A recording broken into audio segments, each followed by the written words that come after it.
Chapter 2046. Just as Bai He and Zhou Wan had said, Yi Jian had already become the target of the encirclement.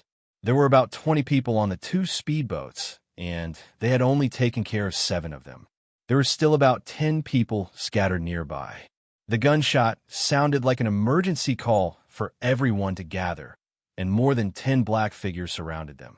Yi Qian, who had dodged the shots, knew that she was in danger. Since the enemy had already opened fire, there was no need for her to hold back anymore. The moment she dodged, the enemy slyly dashed a few meters away. Yi Qian's eyes were locked on the black figure in front of her. Listening to the sound of the black figure running, she chased after it like an arrow released from a bow.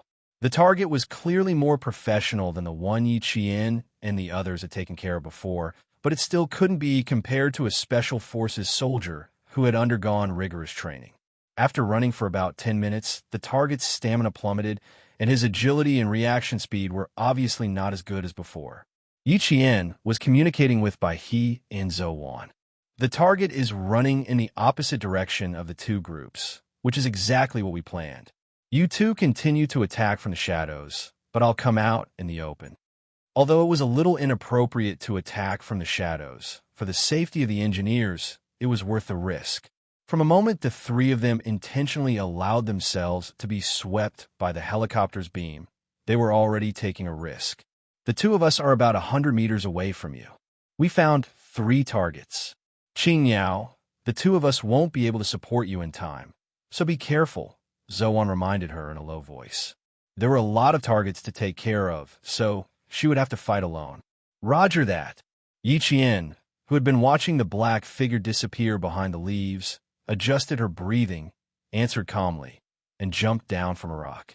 When she landed, she was in a half-squatting position, but she quickly rolled twice and hid behind the roots of a tree.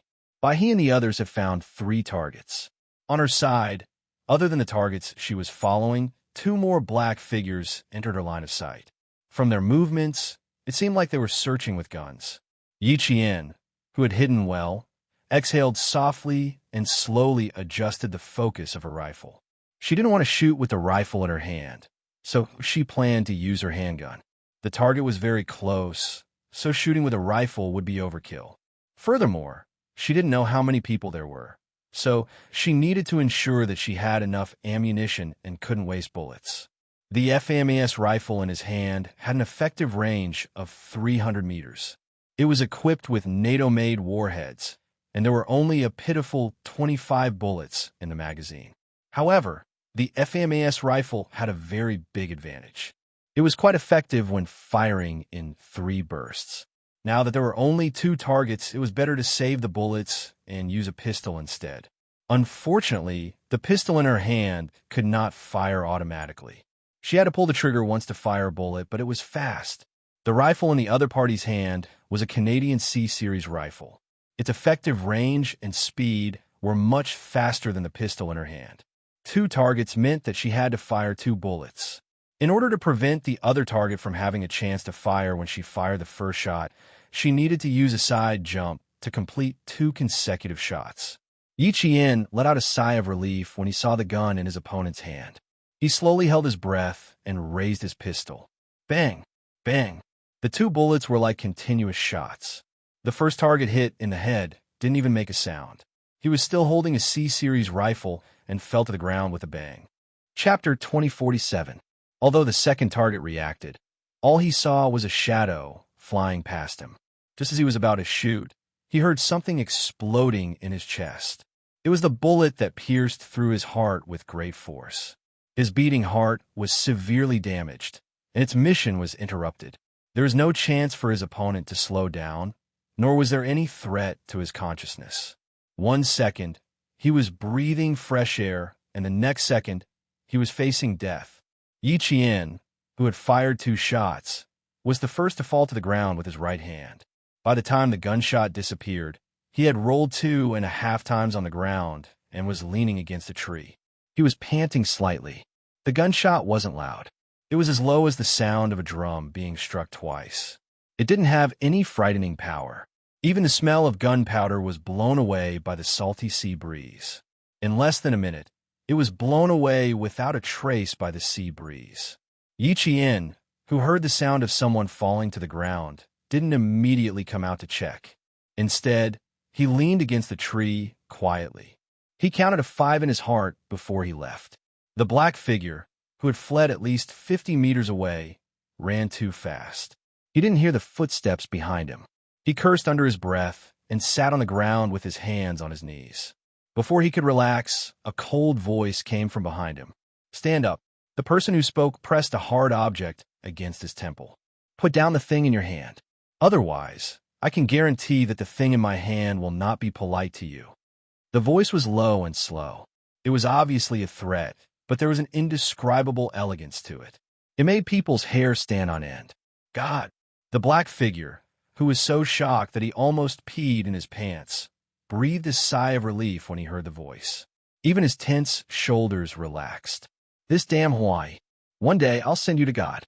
The Western man who looked down on you, Hawaii, could only curse in his heart. It was stupid to get angry at his own people. Even though he knew that it was stupid to get angry at his own people, he couldn't let go of the prejudice in his heart. He shouted in English with a heavy accent, "Jack, where did you come from?" His head tilted to the side, and the frightening gun barrel hit his forehead. The man, who was already in a sorry state, was instantly enraged. He raised his hand and fiercely waved Hua Yi's arm away. "Damn it! Are you going to keep pointing at my head? Put your gun away, Chinese."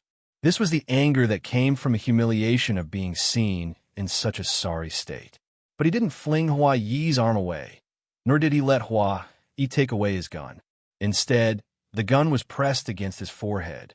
He even heard the sound of the trigger being pulled. Hey, partner, what are you trying to do? Don't joke about guns." Just now, he had dared to throw a tantrum, but now he was terrified. His lips were trembling as he spoke. The Chinese man, Xianxia, whose arm was hurting from the slap, put away his gun and said in standard American English, "You seem to be afraid? Do I need to be afraid? You have a gun too." The man who didn't have a gun pointed at his head was even angrier. He gritted his teeth and replied with resentment in his eyes, "Of course I'm scared. If it were you, you would have been killed by them long ago, just like this." Chapter 2048. As he spoke, he stood up. Just as he stood up, he suddenly raised his hand and raised his gun. He tried to hold the gun against Xia Jinyuan's forehead to regain some of his dignity. Xia Jinyuan had already seen through his intentions. As soon as he retracted his arm, he moved as fast as lightning and accurately pointed the gun at the man's forehead. "No wonder you're afraid. Even the speed of your gun is slower than others. Just like this, it's enough for me to kill 3 or 4 people like you." Having a gun pointed at one's forehead was a scary thing, no matter how close they were. What's more, this man didn't have a good relationship with Xia Jinyuan, so he was even more afraid. The man who had lost his arrogance stammered, "Yes, I'm very afraid. So, partner, we need to work together." "Yes, we need to work together. I don't know where they came from, but they're very, very powerful. There were 8 of us, but I was the only one who escaped from them alive. They were very fast. If I hadn't reacted fast enough, I would have been killed like Bieber. There is nothing more terrifying than watching one's partner get killed. If he hadn't escaped fast enough, he might have died like Bieber. Jack, we can't waste any more time. We should find other people. By the way, why are you alone? Where are the others? Where did they go?" In order to make Xia Jinyuan move the gun away from his forehead, the man who was trembling in fear kept talking, trying to get closer to Xia Jinyuan by talking. Hearing light footsteps about 3 meters away from him, Xia Jinyuan covered the man's chattering mouth and chuckled coldly. "Shut up if you don't want to die. Someone is coming." The man was so scared that he didn't even need to cover his mouth and automatically shut up. From the left came the rustling sound of leaves brushing past. Under the dim light of the sky, through the sparse trees, he saw 3 black shadows walking with their backs bent. "All right, we'll wait here. We'll wait here. You take this side, I'll take this side. Climb up the tree." It sounded like they were lying in ambush for someone to come. The man who was with Xia Jinyuan was overjoyed because the 3 of them were none other than his own people. "Boris, it's Boris's voice. That's great. With him, we don't have to be afraid of those people chasing after us. He was very happy, so happy that his face showed joy.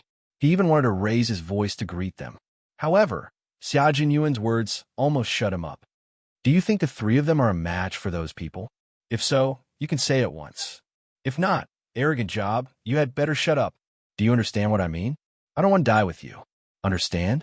That one sentence extinguished Job's hope. He even wanted to leave as soon as possible, but he did not say it out loud. He didn't want a Chinese to look down on him. Just now, it was already embarrassing enough. Xia Jinyuan didn't pay attention to him. He wanted to know who on earth dared to come to the private island of an arms dealer who even the highest authority in the country didn't want to provoke, and who dared to exchange gunfire on the island. At this moment, Xia Jinyuan didn't know who he was about to meet. At this moment, he just wanted to watch and not get involved.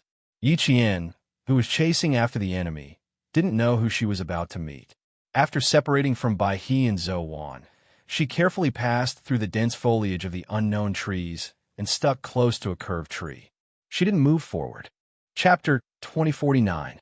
There was danger ahead, so she couldn't go straight ahead. She had to take a detour. It was dangerous to fight alone without support. She could only rely on her own abilities to solve the problem. She could only rely on herself to solve the problem. No one would tell her what to do, and no one would appear when she was in danger. Yi Jian, who was very clear in her heart, moved very carefully. She instinctively sensed the danger and immediately changed her direction. Instead of going straight ahead, she took a detour. With the help of Phelan's equipment, Yi Qian kept her rifle trained. She looked through her night vision goggles, searching for her target in the monochromatic green world. She heard GK's voice in her earpiece, 35 degrees north latitude. The wind is from the southeast. The pilot's code name is G Quebec. The Bell 407 helicopter will take off at 11:20 p.m. local time. Roger, roger. Take off immediately. Take off immediately. Take off at 11:23 p.m. local time. Take off successfully. GK finished her conversation with Pigeon. The rest of the team listened to the conversation and smiled faintly. Shit, that's our helicopter. Did the guy who flew it take it away? Damn it. Where did they all go? Does no one know what happened? A bearded man cursed on his phone. He made several calls in a row. Every time he made a call, he scolded the person who answered it. Who the hell took the helicopter away? Hurry up and go see what's going on. Damn it. You'll die a horrible death. You've angered the boss, so you'll all die a horrible death. Even the helicopter had been taken away. They didn't need him to remind them. They knew that it would be difficult to explain things to their boss. I know we'll die a horrible death, including you. You too. If you have a time to scold us, why don't you go see what's going on? Also, we don't know the pilot of the helicopter. Goodbye. The man who answered the phone was livid. He also scolded back. Bang, bang, bang, bang. Someone fired directly at the helicopter that was taking off, trying to shoot it down and make it crash. Long Ing and Pigeon guarded the helicopter until it reached a safe altitude. When they heard the gunshots, they looked at each other and ran towards the source of the gunshots. On the other side, Yi Qian heard someone talking in a low voice. She slowly searched the area and saw someone lying on a tree through her night vision goggles. There was a rumbling sound of a helicopter flying overhead. Yi Jian, who had a faint smile on her face, pulled the trigger.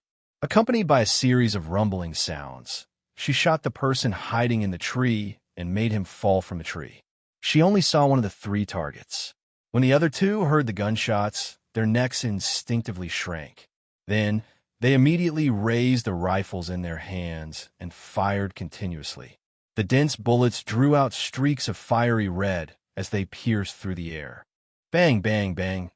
Some hit trees, some hit rocks, and some passed through the lush foliage and landed somewhere unknown. Yi Qian held his breath as he rolled twice before crouching on the ground. He waited for the barrage of bullets to finish. Up ahead. Quick. Not far away. Bai He and Zhou Wan heard the gunshots and quickly came over. In front of them was the Qing Niao. It must be the Qing Niao exchanging fire with them.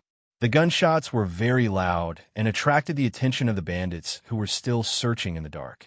Yi Qian, who was already surrounded, was exposed by the gunshots and became the target of a group of bandits. Over here. There's still someone here. Damn it. If we don't catch them, we'll all be in trouble. Chapter 2050. A few black shadows rushed over from Yiqian's left while shouting loudly. Their movements were too loud, and they became the targets of Zhou Wan and Bai He. The two of them were about 30 meters away from Yiqian. When they heard the sound, they bent their backs and rushed forward like cheetahs. In the blink of an eye, they had covered several meters. We are still 20 meters away from you. Qingyao, hide well. The two people who attacked kept in close contact with Yiqian at all times, so that Yiqian would know that she was not fighting alone. After Bai finished speaking, Zhou Wan said, "Don't expose yourself so easily. Leave the target who just spoke to us." Although the island's terrain was complicated, it was only so big. These people were also familiar with the island's environment. Now that they had locked onto Qing Niao's range of movement, if she moved again, her hiding spot would be completely exposed. She would become a live target that would be shot full of holes. Attracting firepower was to ensure the safety of the engineers, but they also needed to ensure their own safety. The only thing that made them feel at ease was that although these people were well-trained, they were only at the level of elementary school students. Although they had powerful rifles, their skills were limited. Even if they locked onto Qing Niao's approximate range of movement, it would not be easy to find Qing Niao. Understood. You guys be careful. Yi Qian, who was hiding behind a tree, said calmly, "Don't worry. Pay attention to your surroundings. There are many targets that came ashore from the beach. I've taken care of 5, and you guys have taken care of at least 5. There are still targets that have not been taken care of. I suspect that they came ashore on a boat. I plan to capture one of them alive and ask him about the exact location." "You plan to steal the boat?" Bai He heard the movement ahead and hid behind a tree while Zhou Wan stood guard in front of him. The two of them had been moving forward alternately.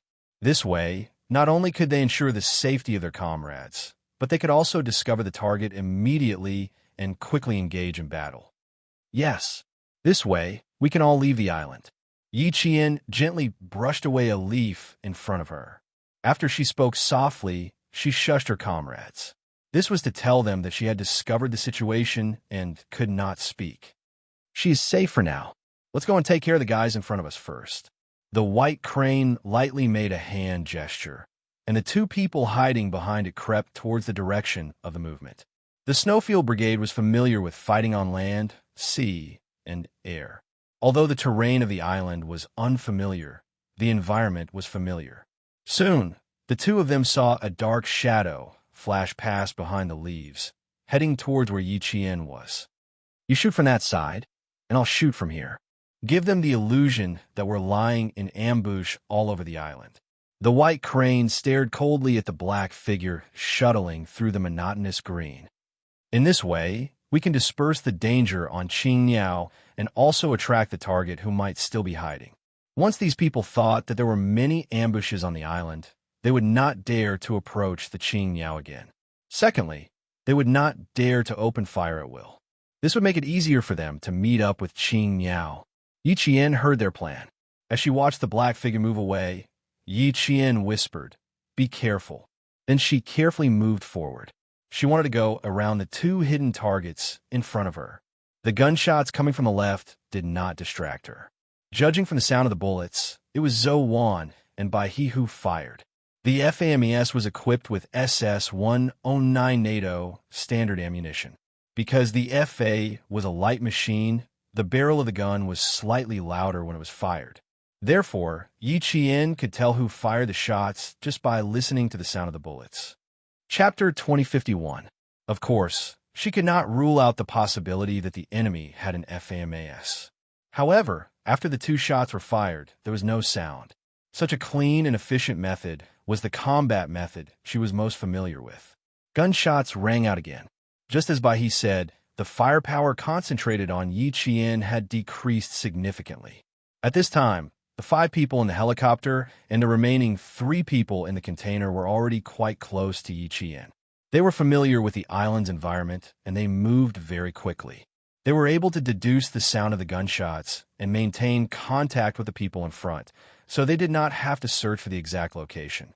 When the gunshots reached their ears, a man who was walking at the front with a submachine gun, cursed and yelled at the people around him. "Hurry up! If all the guests are killed by them, none of us will be able to withstand the boss's anger." Before they left, their boss had said that he needed guests alive. Everyone was afraid of this arms dealer who even the government did not dare to casually deal with. He was famous for his brutality, especially the three men who had asked the Chinese engineer to escape. Their faces were even paler than when they exchanged fire in the container. They were very, very afraid of their boss. Elimination complete. Xianxia reset the position. Bai He and Zhou Wan, who had taken care of 2 more targets, were afraid that they would deviate from their route, so they contacted Yi Qian to confirm the correct direction. Yi Qian, who had shifted her position, repositioned herself. Then, holding her breath, she dashed out from behind a tree and fired at the black shadow that was searching for her position. She was using a handgun. At this time, Yi Qian, who knew how dangerous her situation was, only dared to use a handgun with a silencer. A gun that sounded as loud as knocking on the door would reduce the risk of exposing her exact location. At this time, there were only 4 people closest to Yi Qian. There were the 2 people who had fired at Yi Qian earlier, as well as Xia Jinyuan and Job, who were still watching from the sidelines. Xia Jinyuan, who was familiar with this kind of sound, knew that the gun in the shooter's hand was equipped with a silencer. The sound of a gunshot equipped with a silencer would not spread over a large area. The impact and vibration of the bullet would pass through the silencer, and the high-pressure gas would be slowly expanded by the sound-absorbing material arranged inside the silencer.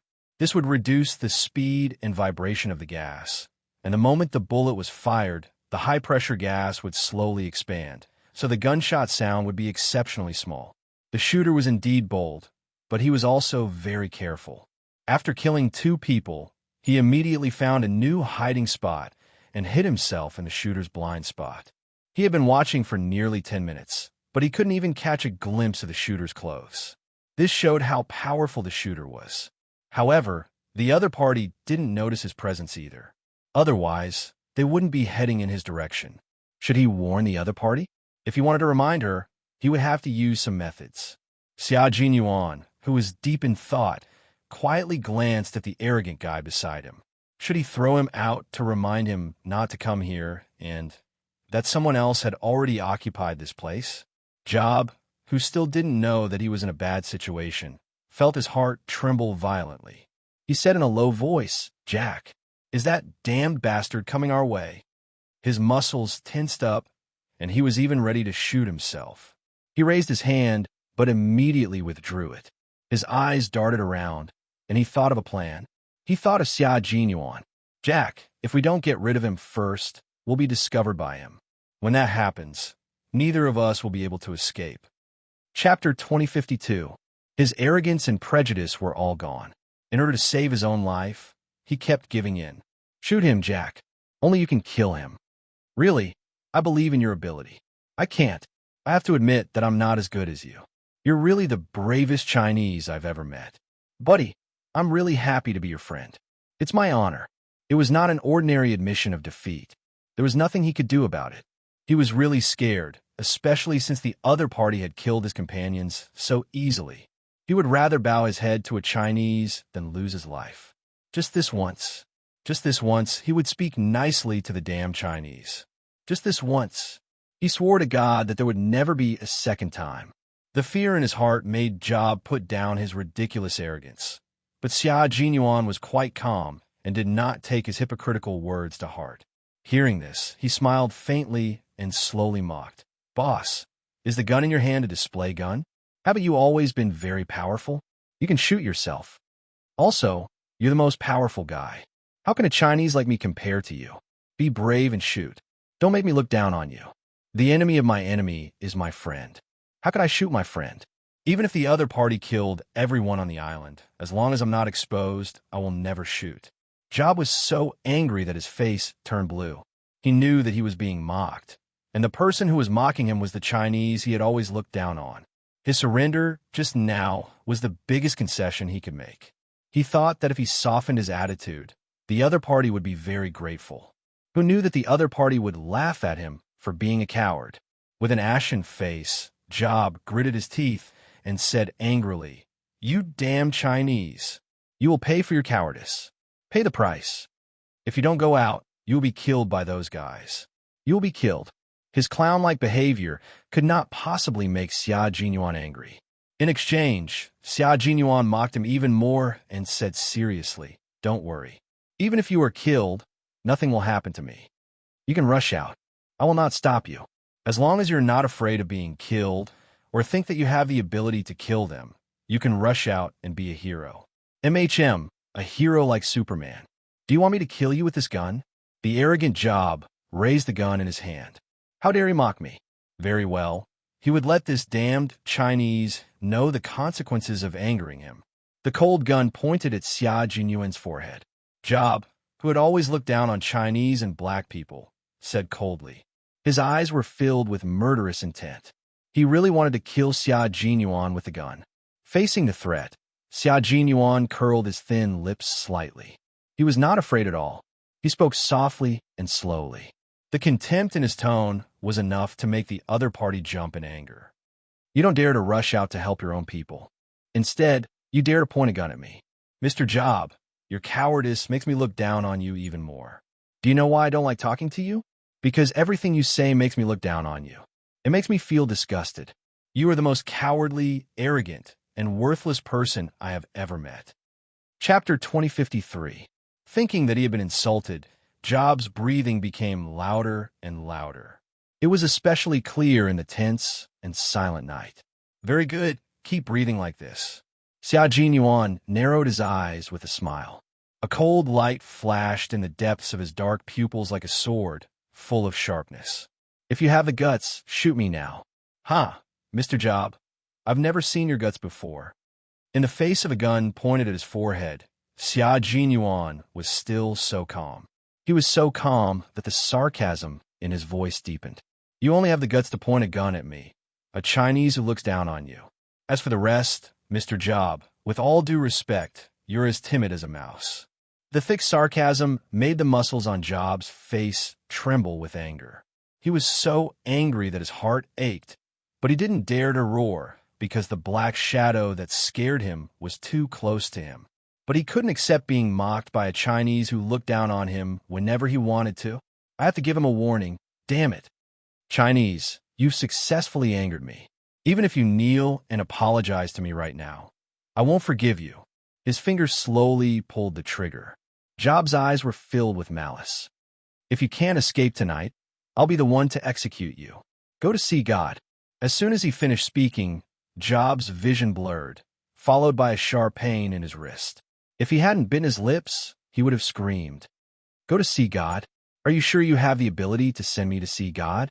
Xia Jinyuan, with his index finger hooked on the gun, swung the fully loaded gun and said with a faint smile, "Be honest, Mr. Job. The person who will kill you has already heard your voice."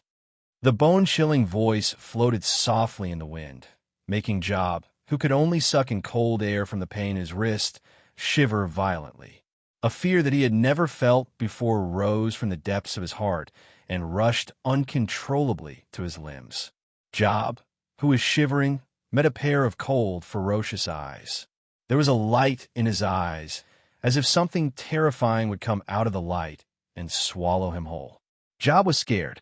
He raised his hands and slowly placed them behind his head.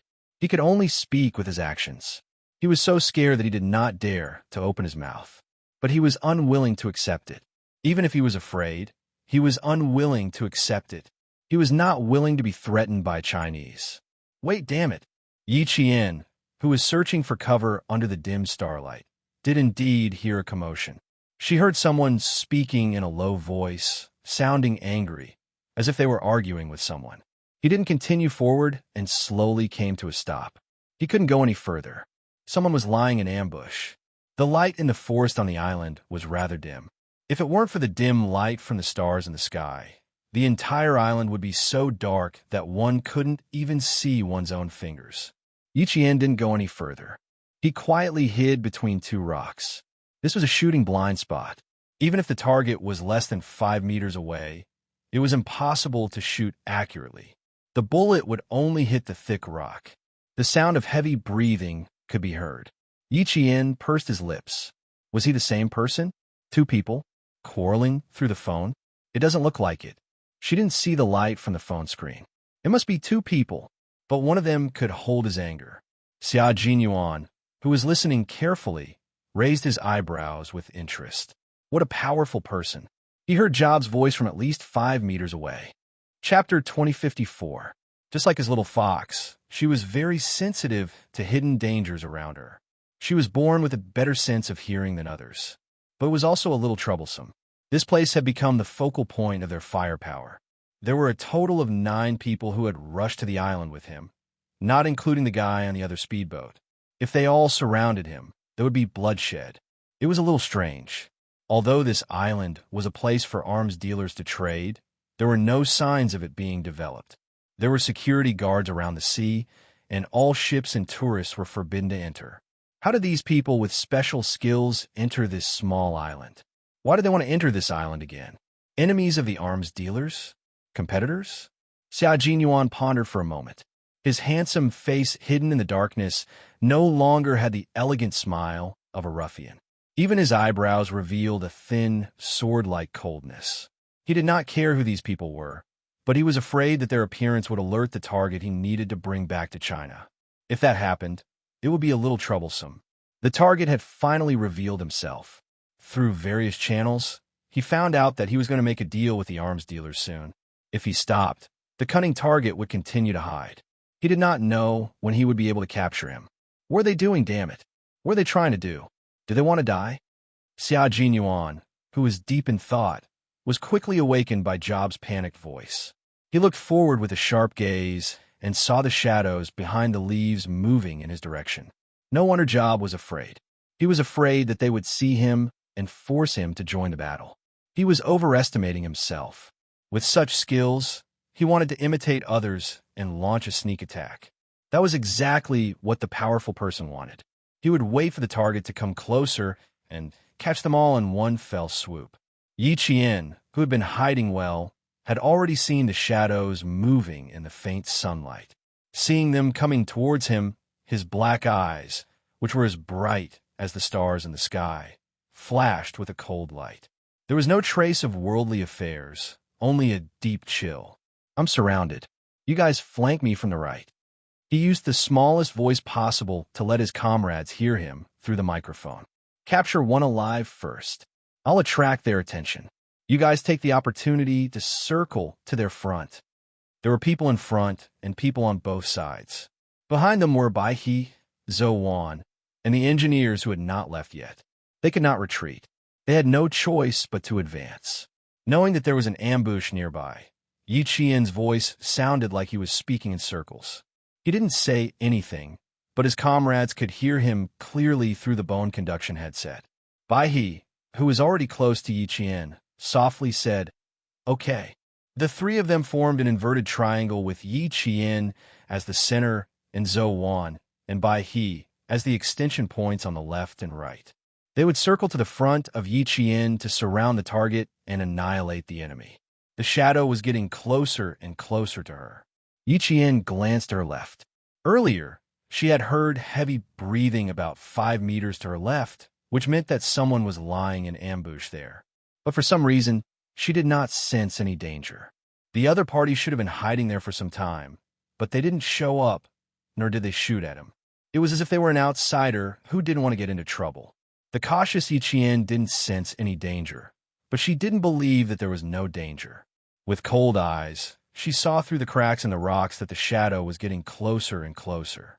She heard Bai He and Zhou Wan's voices. They had successfully circled around. Chapter 2055. Just as the shadows were about to reach a tree, Yi Qian suddenly stood up from behind the rock and shouted, "Move!" She raised her gun and pulled the trigger. After the first gunshot, Yi Qian released the trigger and moved to the side of the rock to finish the second shot. Xia Jinyuan, who had been watching from the side, suddenly heard a short and cold shout. His originally calm and dark eyes were suddenly filled with a storm of emotions. Even if it was just a monotonous voice, he could still recognize the voice. It was Little Fox. It was Little Fox, who had been separated from him for less than a month. She was actually right next to him. At this moment, Major Xia's heart was filled with an indescribable feeling. His lover was right next to him, but he didn't notice her immediately. He was even admiring her skills while watching her fight.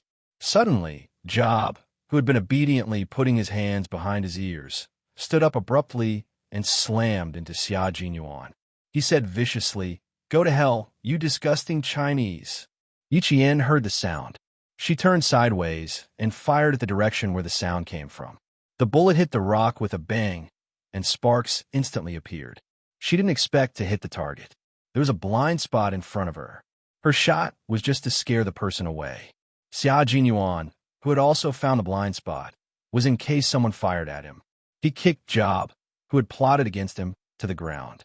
Xia Jinyuan squatted down and stuffed the cold barrel of the gun into Job's open mouth. "You're really an unlucky guy. I wanted to let you live, but you sent yourself to death. Mr. Job, you should go and meet God." Job, who had failed to plot against him, shook his head desperately. He could explain. The terrified Job didn't even have a chance to speak. Suddenly, gunshots rang out. It wasn't a single gunshot, but a high-frequency gunshot. It was very aggressive and very unfriendly. Dense gunshots rang out. The forest, which had only sporadic gunshots a moment ago, suddenly had an increase in firepower. The sound of bullets was like thunder shaking the ground. Job was so scared that his legs twitched violently. He lost control of his bowels. High-frequency gunshots. Someone was coming, and it was coming from the front. The people who took the helicopter with the arms dealer? Not good. These people were high-ranking mercenaries. They were all armed with high-powered submachine guns. Xia Jinyuan stopped talking nonsense with Job. The moment he pulled the pistol out of Job's mouth, he clasped Job's head with both hands and broke his neck without hesitation as Job screamed in horror. He needed to meet up with Little Fox and his comrades on the island. He needed to help them leave on the speedboat. It turned out that the missing military engineering team had been kidnapped to the island by the arms dealers. No wonder Little Fox and the others were able to sneak over. The special forces of the Snowfield Brigade were like unsheathed swords. There was nothing that could stop them. With such a high frequency of shooting, Little Fox must still be in front. Xia Jinyuan, who was leaning against the rock, glanced at the bullets that flew past him in midair, and a faint smile appeared on his elegant and handsome face. He crawled out from the rock. Amidst the dense gunfire, his cold voice came with a smile. "Stay tight. I'm coming, Little Fox." Yi Chan, who was lying so close to the ground that even her cheeks were pressed against the ground, suddenly froze. She actually heard Captain Xia's voice amidst the deafening gunshots. She was hearing things from the sound of the bullets. Chapter 2056. His voice was not loud, but it was very penetrating. From the gunshot, every word was clearly heard by Yi Jian, who was looking at him and thinking about him at that moment. Yi Qian, who was lying so close to the ground that even her face was pressed against the ground, suddenly froze. She actually heard Captain Xia's voice amidst the deafening gunshots. She was hallucinating from the sound of the bullets. Zhou Wan's cold voice came through the earpiece. "Qing Niao, please answer if you hear me." They were worried that Qing Niao would be in trouble due to the high-frequency gunshots. Yi Qian, who thought she was hallucinating, adjusted her state of mind. She lay still and smiled. "We're still alive. We're fine." The bullets were all aimed at the sky. Only the stray bullets grazed us. After a slight smile, she gradually pursed her lips as she listened carefully to the gunshots. Her expression turned serious as she said, "I suspect that they want to capture us alive. Otherwise, they wouldn't be shooting blindly at the sky. Dove, how's the situation on your side?" There were only two possible reasons for such a situation. One was to intimidate, and the other was to surround and capture. Yi Qian was more inclined towards the second reason. They were not afraid of being surrounded and captured. They were very close to the beach, so they could fire back while retreating towards the beach. They were mainly worried about Dove and the others, as there were still 6 engineers who had not left. "We're fine." Dove, who had not disturbed Yi Qian and the others, and had only listened to Yi Qian's conversation, replied, "Stabilize your firepower. There's no need to fight them head-on. We're now close to the beach. Once Blood Swallow drives the assault boat over, we'll leave immediately." Yi Qian heard this and calmed down a lot. As long as they sent the engineering team back, everything would be easy to solve. The two assault boats they drove from Scenic Island were too noisy, so they did not drive directly to the beach where it was convenient to get ashore. Instead, they approached the highest cliff of the island, and the 10 of them dived to get ashore.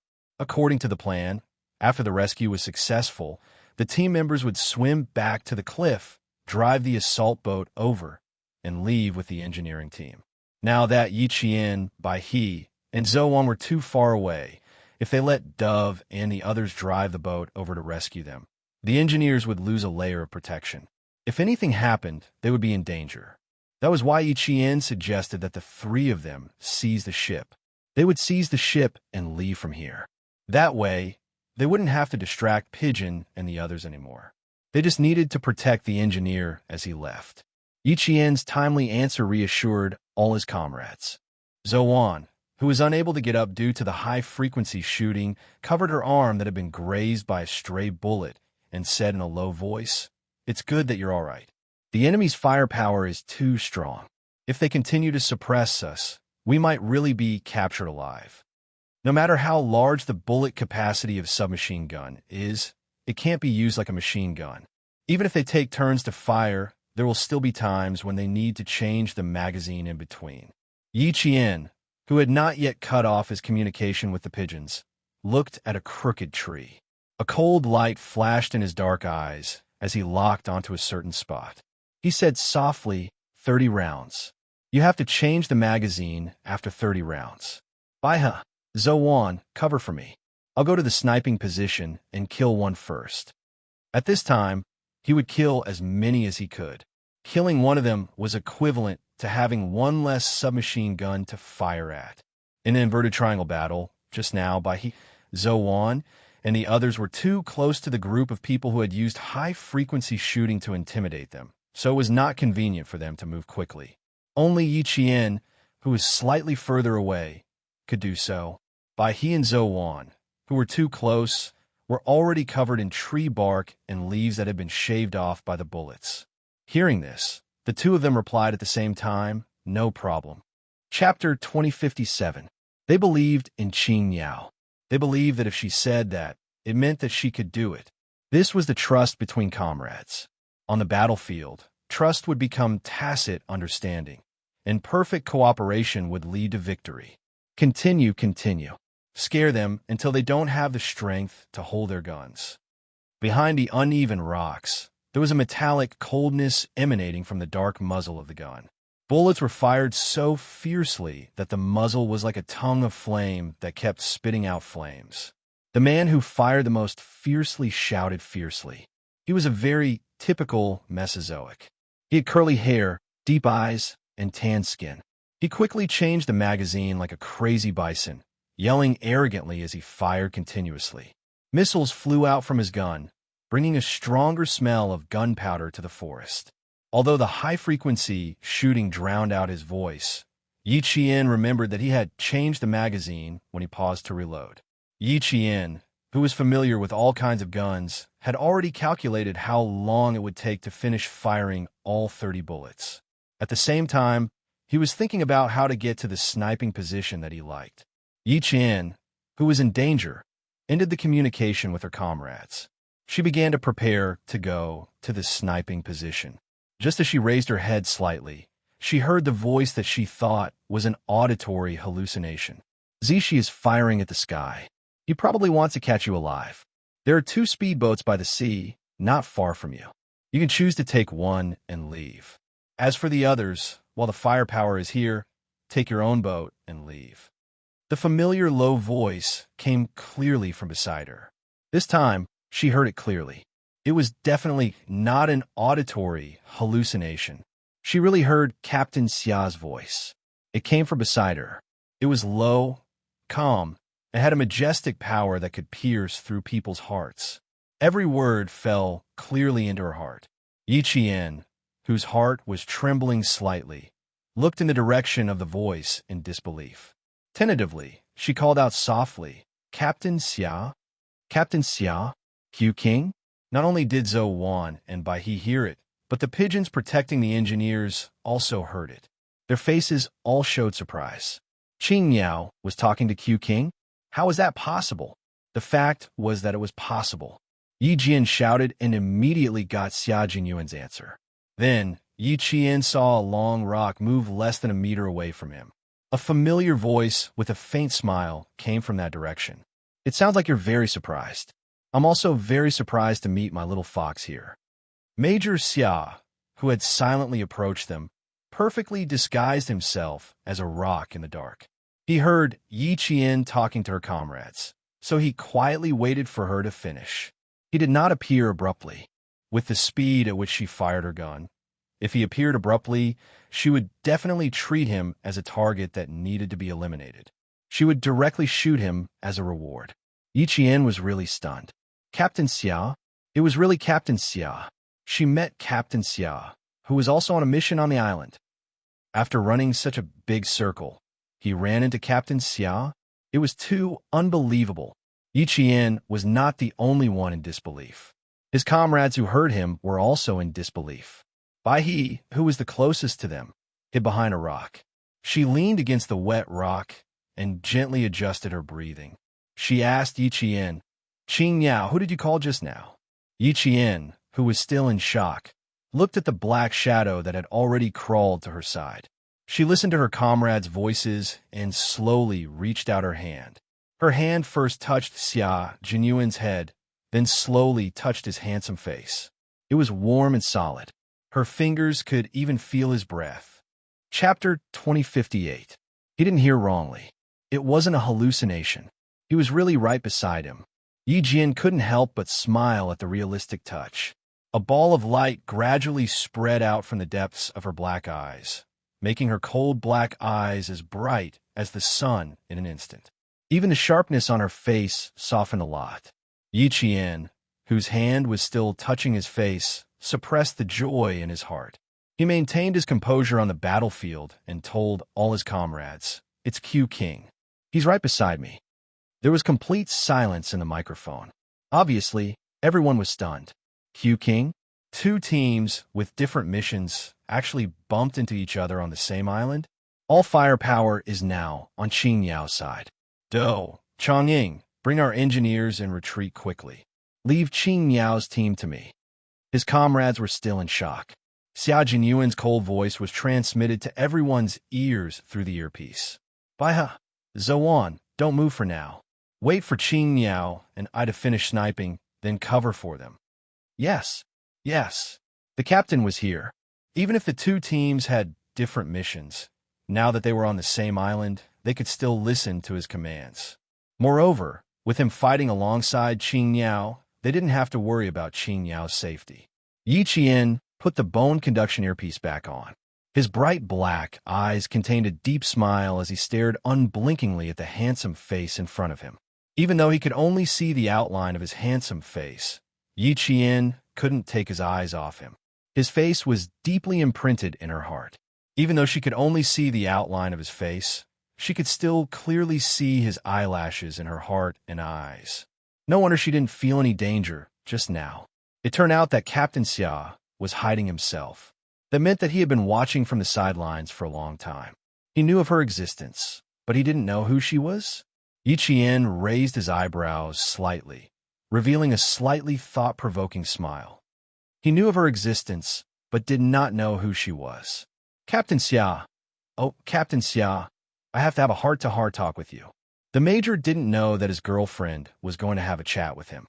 Seeing that she was staring at him, he smiled and said, "Little guy, there's no way for you to look and touch as much as you want in the rain of bullets. When I return home, I'll let you have a good look and touch." If there wasn't the word touch, it would be the most serious sentence. However, with the word touch, there was an indecent air. It sounded frivolous, but the look in his eyes was very serious. He was actually trying to remind Yi Qian of the current situation in another way. Affectionate gazes were not suitable for now. Yi Qian heard a hint of seriousness in her voice and immediately looked away. When the smile in her eyes returned to her heart, the coldness returned to her face. She turned sideways and pointed at the crooked tree parallel to them. She asked him, "Sniping position, how about it?" The position was good. From here, the line of sight was wide, but from the front, it was blocked by a rock and became a blind spot. There was a slope below, and the crooked tree that grew out of the cracks in the rock was indeed a good sniping position. His little fox could always quickly find the best sniping position. She had the instinct of a hunter to quickly find the prey. This instinct was also a talent that allowed her to find a way to survive in a difficult situation. Without the help of night vision equipment, Xia Jinyuan was responsible for shooting from the back.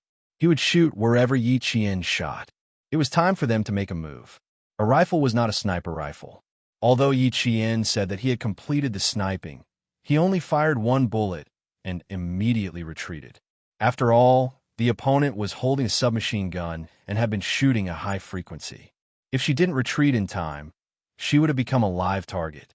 Chapter 2059. The Snowfield Brigade's counterattack began with Yi Qian's shot. Through the night vision equipment, she saw a man in front of her with his phone facing outside, as if he was talking to someone. He wanted the person on the other end to hear how loud the gunshots were. It was just a submachine gun, not a machine gun, and not a heavy weapon. Did he really think that he had succeeded in suppressing the enemy with his firepower? Arrogant and conceited enough. Being arrogant and conceited on the battlefield was equivalent to underestimating the enemy. Yi Qian's lips curled into a smile, like a begonia flower blooming in the rain. It was beautiful but cold enough. Bang! The gunshot blended with the high-frequency gunshots. It was not sudden at all, and it did not immediately attract anyone's attention. The Mercedes-Benz man who was shot in the head maintained his posture of holding the phone in his right hand, lying motionless on the wet rock. Red and white liquid slowly flowed out of the hole in his head into his dark eyes, and then slowly flowed all over his face, completely covering the conceit on his face. The person who was with him finally realized that something was wrong with his companion. He shouted his name, but did not get an answer, so he hurriedly reached out to push him. This push ruined everything. The firepower on one side began to slowly rise after Jane's counterattack. The special forces were no longer suppressed by the firepower, and the imbalance was no longer tilted to one side. Yi Qian and the others would fight their way out of the predicament and turn the situation around, finally achieving a suppressive victory. The Snowfield Brigade's counterattack began. Bai He and Zhou, one were the vanguard, and the two of them held up their rifles and pressed forward. Yi Qian and Xia Jinyuan cooperated well and advanced all the way from the rear, rolling, running. Every time they advanced 1 meter from the hail of bullets, it was a display of the professional skills of the special forces. The one-sided high-frequency gunshots became high-frequency gunshots from both sides, and the Mercedes-Benz who were all asking for credit from their boss were caught off guard. Amidst the intense gunfire, someone trembled as he dialed a group number on his phone. Mr. Antonio, we need backup, we need backup." The words that were repeated a second time were forever stuck in his mouth, and he would never be able to say it again. Even though his entire body was hidden behind a rock, a bullet directly pierced through his throat and through his cervical vertebrae, bringing with it red blood and white bone fragments as they fell to the ground. These people had received a certain amount of training, but after all, it was not long-term training. They were used to playing with all kinds of guns with the arms dealers. They had been dominating this beautiful city in the northern part of the Caribbean Sea, at the northern end of the Yucatan half-island, for too long, so much so that their self-confidence had inflated and become arrogant conceit. It was this kind of conceit that made them lower their vigilance. They thought that as long as they kept shooting with their guns, they would be able to get things done. Reality had given them a hard slap in the face, a hard slap in the face. After a few slaps, they saw stars before their eyes. Faced with the intense gunfire and the fact that 4 people had been shot in succession, the remaining people panicked. The small island was just a deserted island that the arms dealers would only visit during normal times. He would not send his elites to stay on the island. If it were not for the 12 engineers sent by a Chinese company, he would not have sent a single person to the deserted island. However, the arms dealer himself did not expect that the Chinese company, which was cowardly and would never dare to clash with the locals, would actually send people to his island and rescue the engineers he had kidnapped. Chapter 2060. After hearing that most of his men had been killed, Antonio, who was smoking a cigar, tasting red wine, and hugging a hot girl, kicked the luxurious European-style ivory-white coffee table so hard that the crystal goblet on the coffee table rolled onto the thick woolen carpet. "I want to know who the Chinese company hired to fight with me, Antonio. Hijo de la Chingada. I'll make sure everyone in this gang is finished." Antonio, who didn't know the real identity of the engineer, never thought that the Chinese would send their own people to rescue him, let alone that the people they sent were special forces. This country, located in North America, was one of the world's 5 largest gangs. Antonio, the arms dealer, belonged to one of the very powerful gangs. He smuggled arms, and his number of people, weapons, and equipment were even comparable to the country's police and army. Although the Chinese military had investigated Antonio thoroughly, they had never thought of eliminating him. He belonged to another country, and the Chinese would not overstep their boundaries. They also wouldn't go against an arms dealer for no reason. They carried out the rescue in secret and secretly found out who exactly had arms dealings with Antonio. The fact that the Chinese had only come secretly and not openly showed their attitude. Antonio didn't know that the Chinese had sent people, so he didn't know their attitude.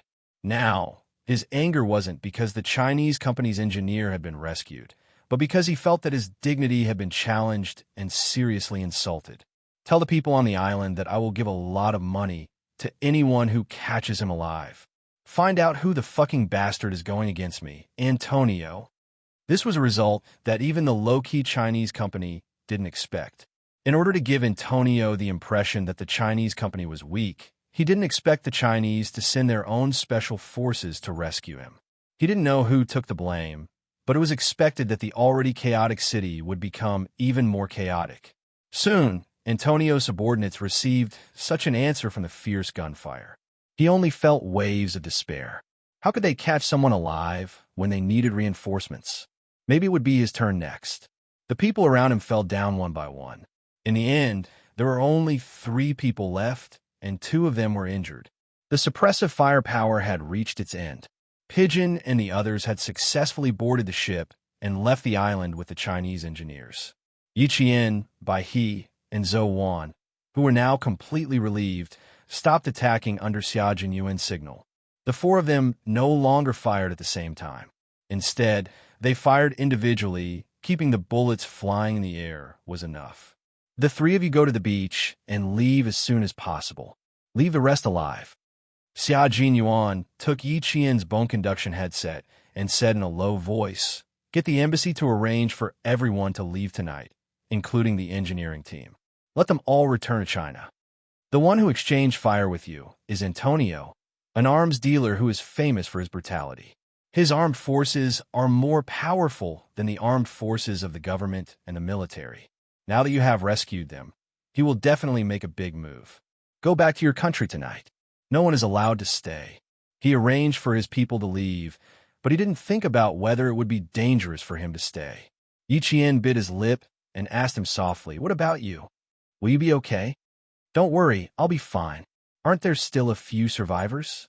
I won't let Antonio vent all his anger on me." Xia Jinyuan could hear Yiqian's uneasiness. Under the cover of the night, he held Yiqian's hand. She was wearing a combat glove, so he could only touch her fingers. "Don't be afraid. I have a way to divert his anger." That meant that something would definitely happen when they returned. Chapter 2061. Xia Jinyuan's answer didn't reassure Yiqian. Instead, it made him even more worried. They had coincidentally bumped into him, who was also on a mission.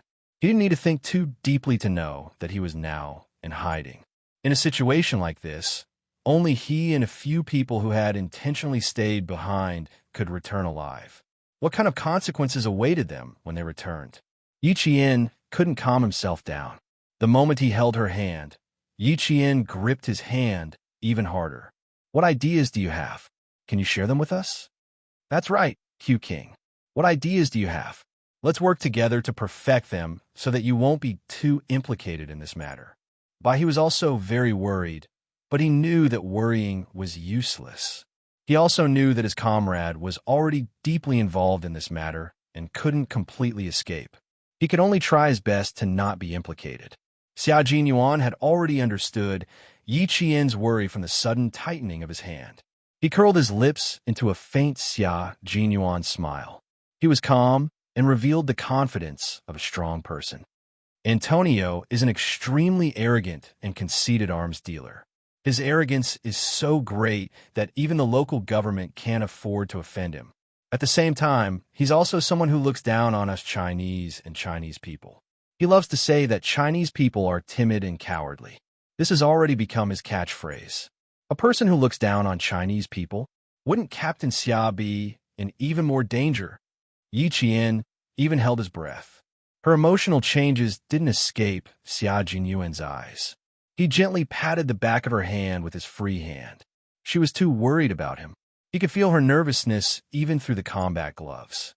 He looks down on Chinese people and Chinese people.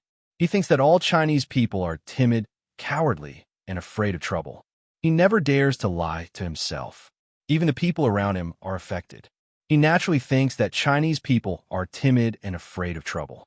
He spoke softly, but there was an unconcealable sharpness in his words. Yi Qian and the other two couldn't help but clench their fists when they heard this. An arms dealer looking down on their country. This was something that couldn't be tolerated as soldiers. A strong country with a strong army. Only a strong country with a strong army can intimidate the world, and only a strong country with a strong army can let the world know that our country is not something you can look down on. They were all soldiers. Wearing this military uniform meant that they had the responsibility to fight for the country. Gunshots continued to ring out around them. The heavily injured opponents were already retreating as they fought. They did not dare to continue fighting for fear that they would also fall into a pool of blood. If it weren't for Xia Jinyuan's order to keep them alive, Zhou would have killed all these people who looked down on the Chinese side. Xia Jinyuan knew that his words would anger his comrades, but that was the truth. Antonio was not the only one who looked down on China. Many countries in the West did the same. Even some countries in Asia looked down on China. This was a fact that they had to recognize. Only by recognizing it would they be able to improve. He continued in a low voice. I'm sure that he must be thinking that some local gang has been paid by a Chinese company to wage war against him. He didn't expect that the Chinese would send their own troops to rescue the engineer.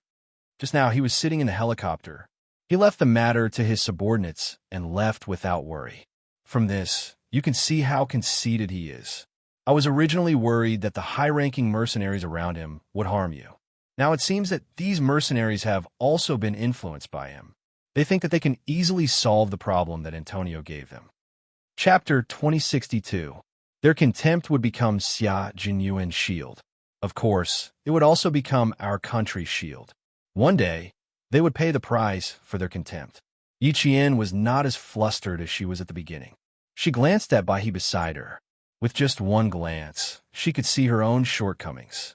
She was already flustered, but Bai He's breathing was steady and steady. It was facing Captain Xia with a normal attitude. Bai He, who didn't notice Yi Jian's attention, asked calmly, "You're going to face Antonio with a few survivors and escape, aren't you?" Xia Jinyuan nodded. "That's right. There are probably 2 or 3 people who haven't been dealt with yet. I'll go back with them. As a Chinese person who is looked down upon by him, I'll tell him who got to his private island and took away the Chinese company's engineers. He won't suspect that it was actually the Chinese side who sent the soldiers. As long as you return to the country as soon as possible, nothing will happen." Yi Qian understood his plan.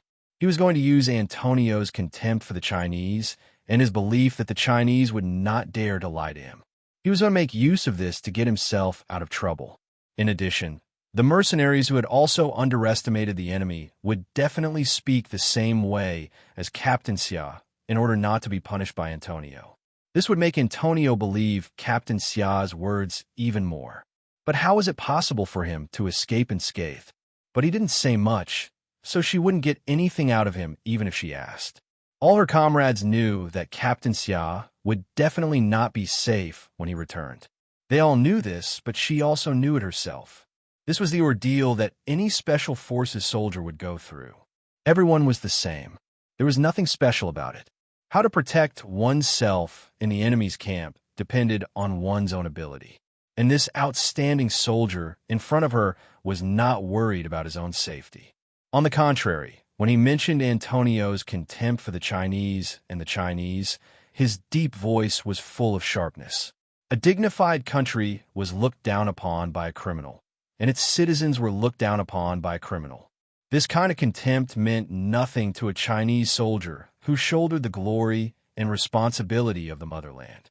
What Xia Jinyuan wanted to do was to protect the glory of the motherland and let this arms dealer see the majesty of a great country. Of course, he was not stupid enough to take the initiative to run to the arms dealer and tell him what the majesty of a great country was. The Chinese side had always been modest. One day, they would tell those arrogant people who looked down on the Chinese side that a great country had risen, and as a soldier, Xia Jinyuan would use his strength and life to protect the dignity of the motherland. This was Xia Jinyuan, a soldier of the Chinese side. He also represented thousands of soldiers of the Chinese side. Hearing his determination, Yi Qian's Xia Jinyuan, she gently placed her right and slowly said, "We're all waiting for your safe return. Please come back safe, of course." As long as he could come back, he was Xia Jinyuan. Being injured, being injured, it was being a glory that was not shameful, but rather glorious. Don't worry, we'll all come back safe and sound. Xia Jinyuan's hands overlapped Yi Qian's hands, and then clenched them tightly.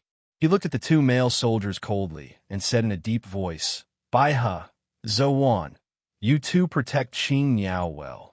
Do you understand?" "Yes, yes." Two sonorous and powerful voices answered, telling their captains that they would definitely protect their comrades well. Chapter 2063. Xia Jinyuan nodded, and a smile appeared on his handsome face. He believed that his comrade would protect Qing Niao well. Remember, go back home tonight after leaving the island. There were only sporadic gunshots in the exchange of fire. Xia Jinyuan, who had finished his instructions, let go of Yi Jian's hand. Under the faint starlight, his dark eyes, which were as deep as the sea, gazed tenderly at his lover who had unexpectedly appeared in front of him. He gazed at her affectionately. "Qing Niao, give me your pistol." Yi Qian's expression softened because of his gaze. She immediately looked at him warily. She subconsciously felt that it was not a good thing for him to ask her for her pistol. He glanced at the wary Yi Qian, took out a pistol from his combat vest, and handed it to him. "Use mine." They had been comrades for many years, and he already understood why Xia Jinyuan needed a pistol. "No, Qing Niao's is fine." Xia Jinyuan refused. He looked at his lover coldly and said calmly, "Qing Niao, give me your pistol." He repeated himself. Yi Qian's heart trembled. She gripped her pistol tightly, and the corners of her eyes were red with tears. As smart as she was, she already understood why he insisted on her pistol. This towering man, who had always been her guide, told her that there was no such thing as soft-heartedness on the battlefield. The people who were still alive on Antony's side were all injured. How could Captain Xia, who was temporarily one of them, be unscathed? He had to go back, and he had to go back with injuries. But he could not bear to watch any longer. He bit his cheek and looked away. Zhou Wan, who was still firing bullets, growled, "Give it to him, Qing Niao. This is an order. This is an order." A soldier's duty was to obey orders. Finally, Yi Qian reached out her trembling hand and handed over the pistol. Under the combat gloves, she gripped her right hand so hard that her knuckles were contorted. The skin on the back of her hand was white, and even the blue veins were clearly visible. She had no choice but to hand over the pistol. Her grip was so tight that Xia Jinyuan did not manage to take her hand back. It was not until he grabbed her wrist and tightened his grip that she let go. "Qing Niao, sometimes you have to make the best choice for yourself. I once told you that the battlefield is always full of cruelty that you can't imagine." He took the gun that fell from her hand. He was calm, and even had a slight smile on his face. He was so gentle, yet so cold. It's not difficult to make a choice on the battlefield. You just have to remember two things. Before he could say the 2 points, he shot himself in the arm as Yi Qian watched. Yi Qian knew that he was going to hurt her, but she wasn't prepared for it. She thought that he would at least finish his sentence before he started. Because of his sudden gunshot, Yi Qian clutched at her chest. Her delicate face was full of pain. The smell of blood wafted over. Xia Jinyuan's calm voice sounded again. You just have to remember two things. 1, the right choice. 2, the right choice. Remember these two things, and you'll be able to quickly make the right choice that benefits you the most in the future.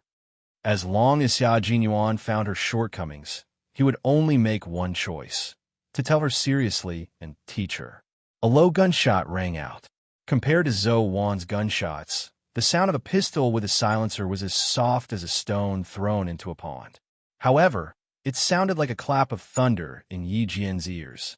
Chapter 2064. It was such a small gunshot, but it shocked Yi Jian so much that her heart hurt. It hurt so much that it was as if there was a hole in her heart. Countless cold air rushed out of the hole. It was so cold that she couldn't stop the cold air from entering her heart, even if she covered her heart with all her might. The smell of blood drifted to the tip of her nose, and in an instant, the tears in her eyes burst out. This was a bloody battlefield, a battlefield full of cruelty, but one that had to be faced. Wearing the dark green military uniform meant that you had to accept the cruel baptism of blood, and only by accepting the cruel baptism of blood could you become a qualified soldier. Tears dripped onto the back of Xia Jinyuan's hand. His fingers moved slightly as he returned the gun. He did not comfort her, but only handed the gun back to her. He maintained his usual calmness and said, "After 10 minutes, I will lead them to chase after you. You must complete the retreat within 10 minutes. The speedboat is only about 8 minutes away from you. Go back to your country with peace of mind. Antonio might not even meet a small fry like me." He said this to Yi Qian. He knew that she was worried, so he didn't say anything else. It was his duty, so he could only tell her that he would return safely. Xia Jinyuan patted by his shoulder with a faint smile. "Protect Qing Niao. Have a safe journey, my comrade. Don't worry." Bai nodded solemnly. They came out together, so they naturally had to go back together. When he raised his hand to pat Yi Qian's shoulder, Yi Qian reacted faster and grabbed his hand. She wanted to say something, but her heart was in so much pain that she felt as if she was going to suffocate. His arm was still bleeding, and Yi Qian had bite marks on her lower lip. She kept adjusting her breathing. She really wanted to hug him. She thought about it and hugged him. In front of Baihe, Yi Jian pulled her hand out of his grasp and hugged the man who had been leading her forward all the time. She avoided the gunshot wound on his arm and hugged him tightly, as if she was afraid of losing him. "I'll wait for you to come back. I'll wait for you to come back. Please come back safely." She didn't ask how serious his injuries were. She was afraid that if she opened her mouth, she would start sobbing. Xia Jinyuan hugged her back naturally and gently patted her back. Little Fox's heart ached for him. "I'll definitely come back safely. I've said it before, I'll always be by your side." This was a man's promise to a woman. He would always walk side by side with her and never leave her. Her tears seeped into his collar. 1 drop, 2 drops. It was just a short hug, but his collar was already stained with her tears. "Yes, I'll remember it. Captain Xia, I'll remember everything you said." She cared about him very much. She cared so much that she wished she could stay by his side and face the danger together. Xia Jinyuan's heart melted like water. He closed his eyes, tilted his head, and lightly and quickly kissed her ear. "Remember, if I go back on my word, you can punish me however you want. Good girl, let go. It won't be good if you continue to hug me," he said sympathetically. Perhaps his kiss gave her strength, or perhaps his promise calmed her down. Yi Qian let go of his arm and turned to Baihe. "Zhou Wan has already shot the 4th magazine. It'll be too late if we don't leave now."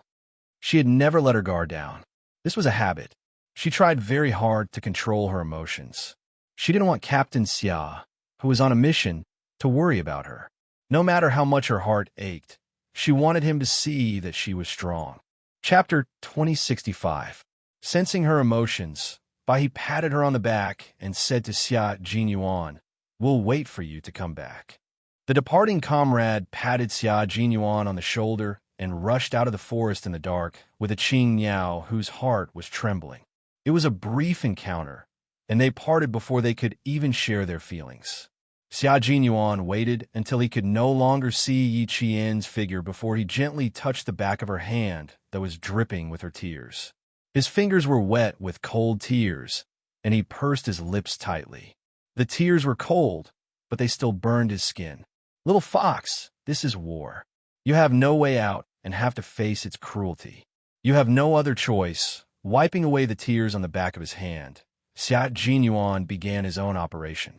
He had to meet up with Antonio's subordinates first. The distance between the two sides was not far, and Xianxia only took 5 minutes to sneak into the vicinity. Yi Qian and the other two had just rushed out of the forest and were looking for a speedboat according to Xianxia's instructions. They tried their best to arrive within 6 minutes of an 8-minute journey. On the other side, Xianxia seriously told the two injured mercenaries and a local, "If we don't chase after them, Antonio will be even angrier. At the very least, we have to know who jumped into Antonio's territory to do such a thing. You all know how fierce Antonio's temper is. If we don't know anything, what will be waiting for us?"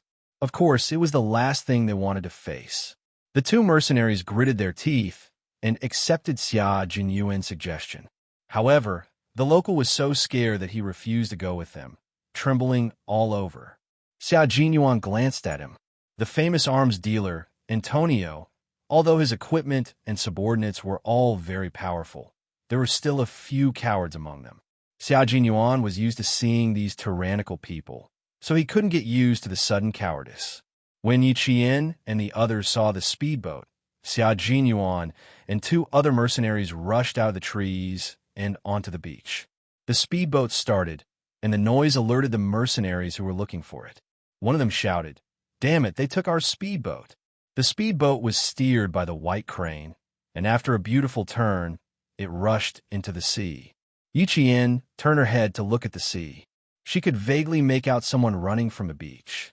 She gripped the railing tightly and pursed her lips into a straight line. Q King is an all-round soldier king. His overall skills, stamina, and quality are much stronger than us Snowfield Brigade veterans. Back then, when he was parachuted into the Snowfield Brigade to become the captain, we were all unconvinced. He was still a young Q King. However, in less than 3 months, all of us were convinced. We were completely convinced. Seeing that Qingniao was still worried about Q King, Zouan told her some things about Q King in the Snowfield Brigade. When she mentioned these things, there was only admiration in his voice. The pilot test should be the responsibility of the Air Force, but because our brigade needed to import a new batch of fighter jets, the military ordered the Snowfield Brigade to send 6 Special Forces soldiers to test the new fighter jets. The test was a high-risk test. When Q King completed a high-altitude spinning dive, one of the control buttons suddenly malfunctioned. In order to protect this new fighter jet, Q King refused even when the command center ordered him to abandon the jet and jump out. In the end, he successfully drove the jet back to the airport. This time, I was completely convinced by his courage and skills. Qingniao, he is our king, the captain of the Snowfield Brigade, and the soul of our team. Since he said that he will return safely, Qingniao, you have to choose to believe in him. Because he is the soul of all of us, he is one with us. We have to believe in him. This was a lesson from a veteran to a new recruit. Chapter 2066. We have to believe in him. Yi Qian looked at the small island that was getting further and further away from her. She retracted her gaze and softly told Zouan, "I know we have to believe in him. I just feel sorry for him. He wasn't God. He also needed someone to dote on him." She felt sorry for him because he had to face so many difficulties. She felt sorry for him because he had to be at the forefront of everything he did. He wanted to protect her, but she also wanted to protect him. Zouan heard something strange, but she didn't know what it was. Qingniao felt sorry for Q King. Why did it sound so strange? For a moment, Zouan didn't know what to say. However, he knew that Xianxia wasn't at ease. She was still worried about Q King facing the arms dealer alone. From the small island to the port, Zhou kept talking about Xia Jinyuan's time in the army and his missions. Every incident was like a brush with death. Every incident made Yi Qian's heart palpitate.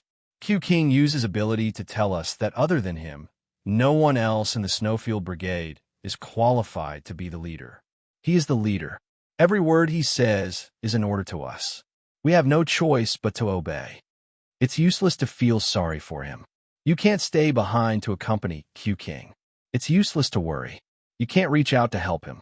However, Q King isn't fighting alone. J5 and the others aren't at the base. Maybe they're on a mission with Q King. He had already said this. If Xianxia still couldn't feel at ease, then there was nothing he could do. Even though he didn't know if J5 and the others were really on a mission with Q King, he could only say this to comfort Xianxia. Bai He, who was driving the speedboat, saw that Zhou was at a loss for words, and Xianxia still didn't feel at ease. He frowned and said in a deep voice, "Xianxia, we're also on a mission. Before we bring the engineers back, our mission will continue. You can't be distracted by Q King's appearance, understand? You have your mission, and Q King has his mission. Completing our missions perfectly is the greatest consolation for each other." His words made Yi Qian's heart skip a beat. Yes, she had not protected the engineers back to their country. Her mission had always been there. He had made a very serious mistake. He had been swayed by his personal feelings. When Yi Qian realized this, her face turned pale. How could she neglect her mission because of her personal feelings? Captain Xia had once told her very clearly that they were no longer lovers on the battlefield, but comrades in arms. Personal feelings must not affect the entire battle situation. How could she forget his teachings? How could she let him down? "I'm sorry, I was wrong." Yi Qian was willing to admit her mistake. She was now a soldier on a mission, not Captain Xia's girlfriend. She could not be swayed by personal feelings. If she failed the mission because of personal feelings, not only would Captain Xia look down on her, but she would also look down on herself. In exchange for her apology, Bai He and Zhou gave her a forgiving smile. "You didn't do anything wrong. This is the first time you've encountered something like this. Anyone would feel bad. It's normal. You feel sorry for Q King, but we also feel sorry for Q King. It's just that as veterans, we know how to hide our emotions. We know that as soldiers, we should act like soldiers." The White Crane comforted Yi Jian in this way. Every word it said was sincere and not perfunctory. Chapter 2067. Yi Qian was a female soldier who was personally taught by a world-class sniper and a first-class sergeant major. Once she realized her mistake, she quickly corrected it and no longer let it affect her. She was a soldier who was on a mission. At this moment, personal feelings had to take a back seat. Nothing was more important than her mission. This was the responsibility a soldier should have. It was also the responsibility a soldier must have. The three of them departed from the island nearly 2 hours later than Dove and the others. When Dove and the others got into the car arranged by the embassy, the three of them who had received the port's location were still at sea driving speedboat. The first batch of engineers has been arranged. Their luggage has also been sent to the airport. The direct flight back to China is at 4:08 a.m. There are still 2 hours and 19 minutes before the plane takes off. Xianxia and the others might not be able to catch the first flight back to China. Dove, who had finished communicating with the embassy, told her comrades in the car with a serious expression, "The second flight will have to wait until 4 p.m. This is a very troublesome matter. It'll take them nearly 12 hours to get back to China." 12 hours was an unusually long time. During this long wait, no one could guarantee that there would not be any accidents. Antonio is not only an arms dealer. Even the taxis here belong to his company. His influence is everywhere in the city. "I'm just afraid that something will happen." After Dove finished speaking, the car was so quiet that one could hear a pin drop. Chong Ying's eyes turned fierce. "I'll stay and support them. If there are any changes, we'll fight our way out." Antonio's influence is too great. The government doesn't even dare to go against him. "How can we fight our way out?"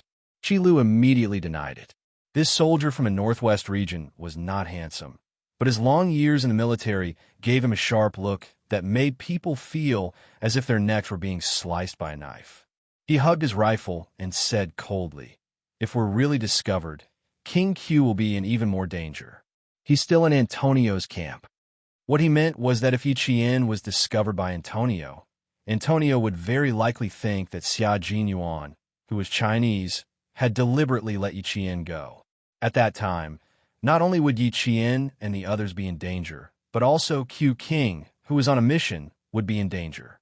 Shuiyin, who was disassembling a gun, raised her head and calmly added, "There are still a few brothers missing from the base. You have to count them in as well. If something were to happen, not only would Q King die, but a few of his brothers in the base would also die." In an instant, the atmosphere in the car became even more solemn. Q King is not our concern for now. We can't interfere with different missions. Although they were very worried about the safety of Q King and the others, it was not something they could meddle in. Their voices were as cold as ice. The embassy has prepared for the worst. If Qing Niao and the others are discovered by Antonio, they can only be smuggled back to their country. I hope they can escape safely and survive the 12 hours they have to stay here. No one said anything else. They abandoned their comrades and left first, because this was forcing them to do so. With the military. As soon as Chong Ying mentioned the military, Pigeon, who knew what he wanted to say, interrupted him with a wry smile. "The military has contacted me. We have to leave first. Engineer Jiang and the others have a lot of information related to national defense. We can't stay here. I've also asked the embassy if they could delay the departure of the plane by an hour. It's also impossible. The longer the engineers stay here, the more the country will be in danger. The information on Engineer Jiang and the others is too important. If there's an accident, our country will have to bear an immeasurable loss. It's very, very big. It's completely beyond our expectations." Chapter 2068. Bang! Qi Lu punched the car door. He stretched out his legs and hugged the rifle with his eyes closed. He did not want to continue the conversation. He was furious, but he had no other choice. He knew that his comrades would be in danger, but he could only watch helplessly. "You're just thinking about the worst. Nothing bad will happen. Didn't something similar happen in the past?" In the end, everyone returned to the team safely. Pigeon, who was also feeling helpless, tried to console his cold-looking comrades. "Think positively.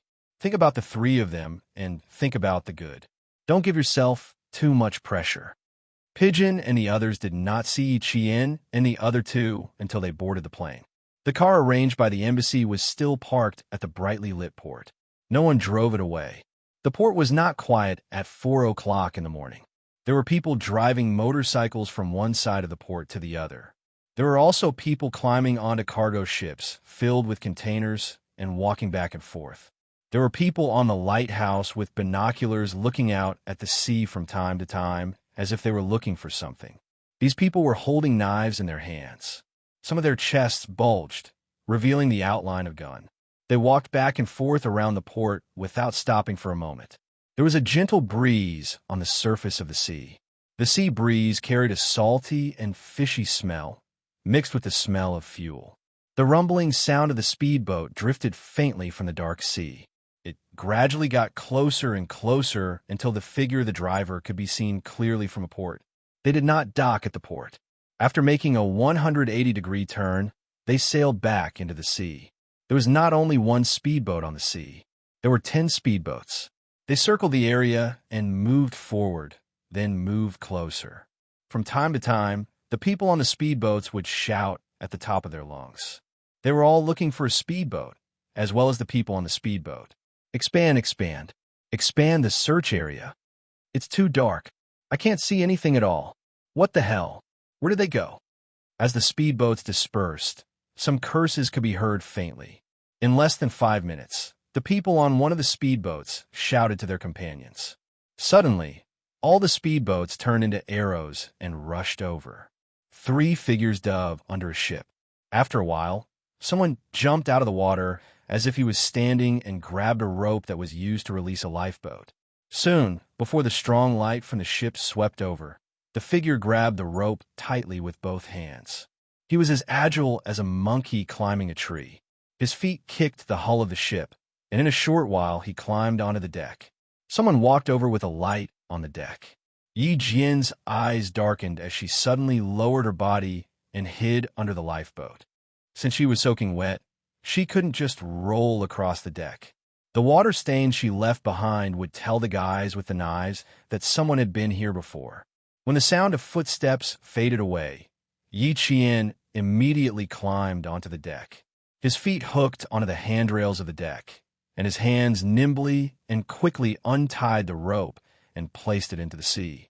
Earlier, she had stepped on Zhouwan's shoulder to touch the rope that had not been released into the sea. Now she had to release the rope so that her comrades could successfully board the ship. To prevent the water droplets from dripping onto the deck and attracting attention, Yi Qian quickly took off her clothes in the dark. She wrung the water from her clothes tightly. She couldn't take off her pants and wrung them dry, so she could only grab a corner and wring it. The water flowed along the hull of the ship. Not a single drop of water fell into the sea. Soon, Baihe and Zhouwan came up and used the same method to tighten their clothes and pants. When a few men with knives came over, the three of them were long gone. Chapter 2069. Xia Jinyuan told Yi Qian and the other two that Antonio's power was so great that even the government's army couldn't compete with it. He wasn't lying at all. The three people coming out of the port couldn't drive, even if they passed by the cars prepared by the embassy. The entire row of cars, regardless of whether they were big or small, had their wheels all locked, and the name Antonio was sprayed with red paint. It was blatantly telling the owners of these cars that the one who damaged their cars was none other than Antonio. Abandon the car, go find the embassy. Bai saw the car lock and the red paint, and decided to go find the embassy immediately. According to the agreement, a comrade in the car would pick them up and go to the airport together. Now that there was no one in the car, and the car was locked, it was obvious that Chang Ying, who was supposed to stay behind, had left with them. Chang Ying's departure undoubtedly told the three people who didn't leave that the situation was dangerous, and they had to leave. Yi Qian, who was in charge of security, saw the five people who had just walked past him coming back from the front.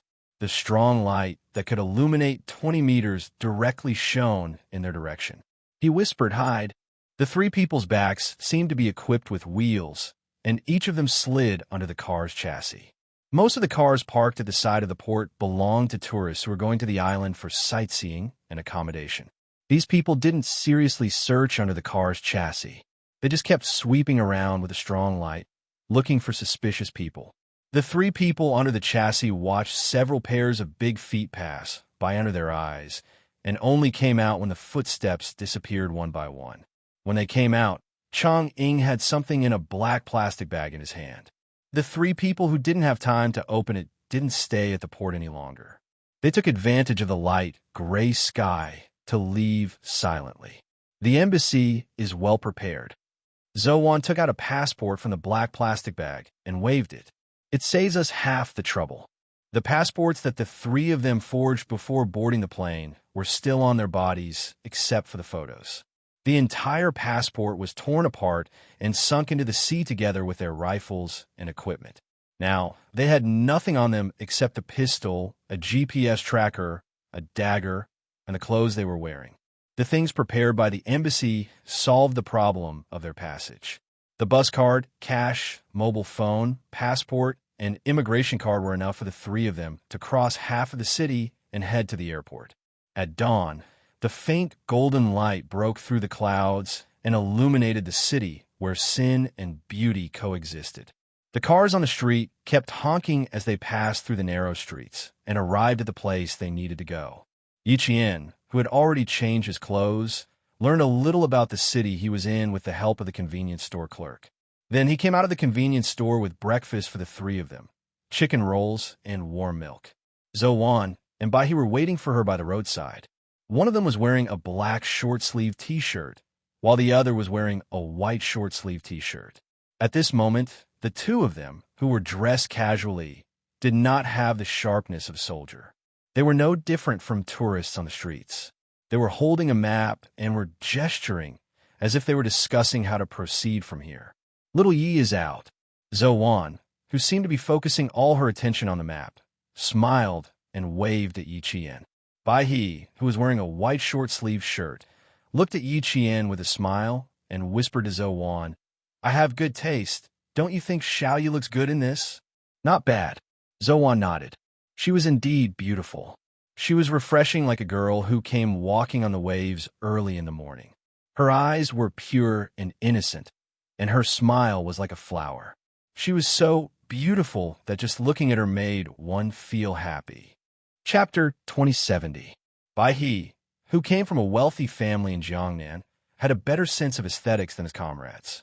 When Yi Qian took out a pair of jeans and a white t-shirt, he couldn't bear to look at her.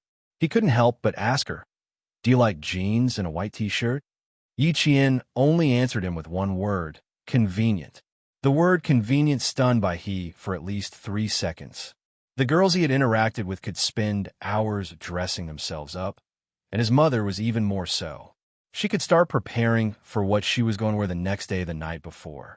Having interacted with so many girls who spent so much time getting dressed, but he didn't know how to react when he heard Yi Qian say convenient.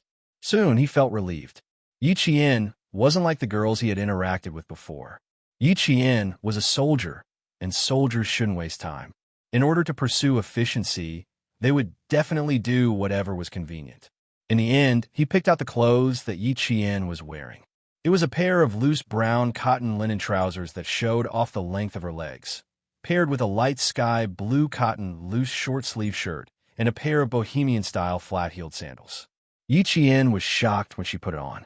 Zhou and Bai He, who were waiting for her to change, couldn't hide their amazement. She looked really good. She was tall, fair, and had delicate facial features with a hint of coldness, but there was a hint of gentleness in the corners of her eyes. She had a temperament like ice and fire and was exceptionally charming. When she put on a straw hat with a circle of colorful plastic flowers, she looked even more playful. Seeing that Yi Qian was still some distance away from them, Bai He whispered, "In the future, little Yi will be the flower in our team and the kind that stands out from the rest. Life will be more exciting," Zhou concluded. "Wouldn't life be more exciting with a female soldier in a group of male soldiers? They would be more well-behaved in private." Yi Qian, who walked in the sunlight, didn't know that her comrades were talking about her. She handed the breakfast to them and asked with a smile, "So, which route is better?" There was no way to grasp the entire route. At the very least, they had to know the rough route. The map was their way of grasping the rough route. It was convenient for them to escape immediately if anything happened. Although the transportation is convenient, the roads in the city are complicated. Even experienced drivers would get lost. The white crane rolled the map into its hand and took a bite of the chicken roll. Coin, who was paying attention to the surroundings, saw a few people with totems tattooed on their arms knocking on the glass window of a taxi. With a dark gaze, it said in a low voice, "Looks like this street isn't peaceful anymore. Let's talk while we walk." He understood the language here, so he could clearly understand what these strong men were saying. Yi Qian's eyes darkened slightly. Antonio's influence had already exceeded their expectations.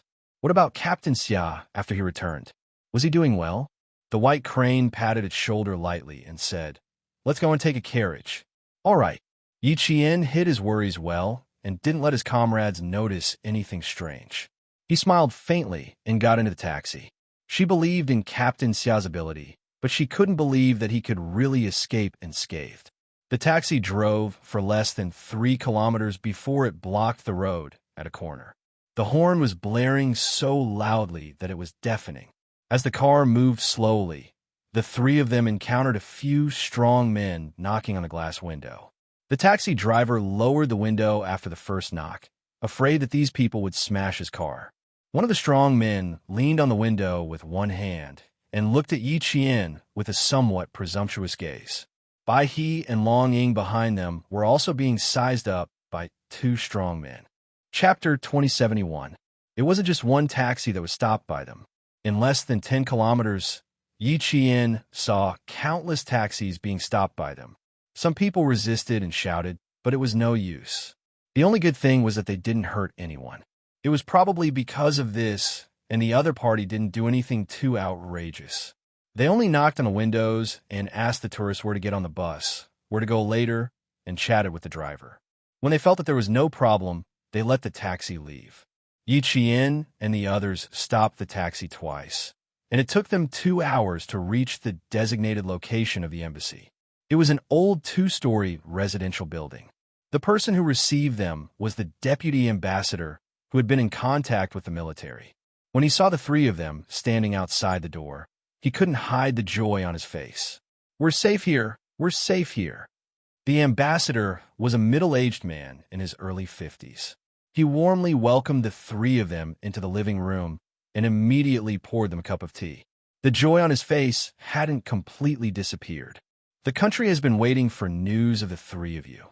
Now that the 3 of you have returned safely, the country is relieved." The military was indeed relieved. Major General Yang received Yi Jian's call and heard her voice coming from the other end. Major General Yang, who was pressing down on the steel cup, slowly grasped it tightly. The heavy stone in his heart was finally put down. "From now on, listen to the embassy's arrangements. Don't act on your own. Wait for the 4 p.m. flight to fly back to China. Also, don't worry about Q King. We have our own people working with him. You can rest assured." Since this was the first time, Yi Qian knew that the members of the Snowfield Brigade had to infiltrate the enemy's camp to complete their mission. The Major General couldn't help but explain. If it were anyone else, they wouldn't have said a word. Yi Qian felt guilty when she saw that even the Major General was comforting her. She pursed her lips and said softly, "I know, you don't have to worry about me. He has his mission, and I have mine. We're all working hard for our respective missions. We'll meet again when we return to China." "That's right." Her words made the Major General smile involuntarily. Qing Yao's ability to accept things was very strong, and her self-control was also very strong. At that time, when she said she wanted to leave, she did not hesitate at all. From this, it could be seen that she knew her responsibility very well. A soldier who knew his responsibilities would not let his country down. As for Xia Jinyuan, he was afraid that there would be some trouble. After hanging up the phone, the Major General's face turned serious. He was going to suffer some physical injuries. For a soldier, flesh wounds were common even during training. He just had to grit his teeth and bear with it. Before he left the country, Xia Jinyuan knew what kind of criminal he would be facing. He was mentally prepared and would not be defeated so easily. Right now, the military didn't know where he was, and J5 and the others couldn't contact him either. They could only wait for him to contact the military. As for when to contact the J5, with Xia Jinyuan's ability, he would send out the news within 3 days. All-Round Soldier King was not a title that could be easily given. When Yi Qian found out about Xia Jinyuan, she was accompanying Principal Chun to the hospital for a checkup. Although Principal Chun had been discharged, his body was still injured and had to undergo monthly checkups for half a year. Yi Qian, who was sitting outside waiting for Principal Chun to finish his checkup, saw the familiar number. When she pressed the answer button, she had already taken 2 deep breaths. Chapter 2072. From a nervousness when she answered the phone to the joy when she hung up, Yi Jian, who was holding the phone, covered her face in the end. The corners of her eyes were already wet. "This is great, this is great, this is really great." He didn't go back on his word. The man she believed in and loved deeply didn't go back on his word. J5 has sent the latest news back to the country. Q King is currently safe and has successfully approached Antonio. This is beneficial for the completion of the mission. That was what the Major General told her. She could tell that the Major General was very happy. She had been back for 3 days. From the moment she boarded the plane back to the country until now, all she could think about was his smile and what he said. Even in her dreams, she dreamed of him wearing a neat and fitting military uniform, standing under the sun with his right hand holding his military cap. He gave her an elegant but slightly mischievous smile and said to her, "Little fox, I'm back." He was back. The man she loved was really going to be back soon. Yi Qian sat bent over with her elbows on her knees and covered her face. She alternated between crying and laughing. Her expression was indescribably relaxed. It wasn't until this second that the pain in her heart disappeared. The Major General's words disappeared in an instant. This is great. Everyone is safe. This is really great. Wiping her tears, Yi Qian took a deep breath of the disinfectant smell that she hated. Her delicate face revealed a smile that was as bright as the sun outside the window. Her watery black eyes were full of vitality, sweeping away the darkness from before. Yi Qian stood up and was about to walk around when she suddenly felt an unfriendly gaze coming from the front. Yi Qian raised her eyes and glanced over. The corners of her mouth curled up slightly. She and Yi Ying were fated to meet each other. From her previous life to this life, they would always bump into each other inadvertently. Beside Yi Ying was Sun Dongqing. She was holding a stack of forms and complaining about the hospital service. Seeing her daughter stop, Sun Dongqing couldn't help but stop as well. Looking up from the stack of forms, Sun Dongqing's eyes widened. Why did she bump into this wretched girl? Ying, let's go. We can't bump into this wretched girl. She's your nemesis. As long as you meet her, nothing good will happen to our family. Now, Sun Dongqing did not dare to confront Yi Jian head-on. After suffering so many losses, she was really a little scared. Ying was not afraid. She smiled and said, "Mom, our family is not a place where a little military school student like her can do whatever she wants. With Dad around, she's nothing." The last sentence was said through gritted teeth. Who does an orphan think he is? How dare he ride on my head? In the past, she had been careless and had fallen for the wretched girl's tricks time and time again. In the end, she had missed the college entrance examination and had to go abroad to avoid the limelight. And now, ha ha ha, did she still need to avoid it? He didn't want her to enter the army, but she just had to enter. What's more, the deputy chief of staff had personally made the call and completed all the procedures. All he had to do was to issue a certificate proving that she didn't have a heart attack and that it was really a misdiagnosis. Now that she had made a comeback, it was Yi Qian's turn to suffer. Sun Dongqing, who had wanted to leave, suddenly laughed. That's right, that's right. With old Yi around, what was there to be afraid of? Now that he was in contact with the deputy chief of staff Du, it meant that Ying would have a powerful backer once she entered the army. Yi Qian, that wretched girl, was nothing. Once Ying entered the army, with a few tricks, Yi Qian would be dead.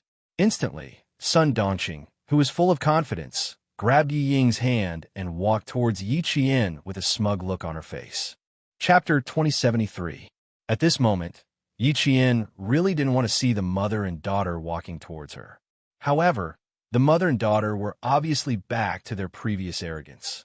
Their eyebrows were filled with pride, as if they couldn't wait for the whole world to know that their family had a happy occasion. Especially Sun Dongqing. Her gaze was as if everyone else was inferior, and she was the only one who was noble. She even walked with her own wind. Yi Qian only glanced at the mother and daughter. She originally wanted to walk around, but she sat down again. If she walked away now, Sun Dongqing would definitely think that she was scared. She was really embarrassed. She might not have such a competitive heart towards others, but towards Sun Dongqing and her daughter, she really had to have a competitive heart. Otherwise, they would be even more insatiable. Yi Ying could already tell that Yi Qian had cried. Seeing this, her cherry lips curved into a sweet smile. When Yi Qian cried, she had to smile even more. Not only did she have to smile, she had to smile sweetly and beautifully. She had to let her know that she, Yi Ying, couldn't be defeated just because she failed the college entrance exam. With a cold gaze, Yi Ying sat down lightly. She didn't even dare to look at Yi Qian. She pretended to be worried and asked Sun Dongqing, "Mom, do you think I'll be able to enter the capital government regiment directly this time? I'm still a little worried." Not only did she smile sweetly and beautifully, but she also had to show the smile of a winner. Using words and actions to suppress others was Sun Dongqing's strength. Yi Ying took after her in this aspect. Hearing this, she immediately understood and smiled. "My precious daughter, what else do you have to worry about? With your looks and talent, you can sing, dance, and even play the piano. The leader already said that as long as your body is fine, you can definitely enter the army.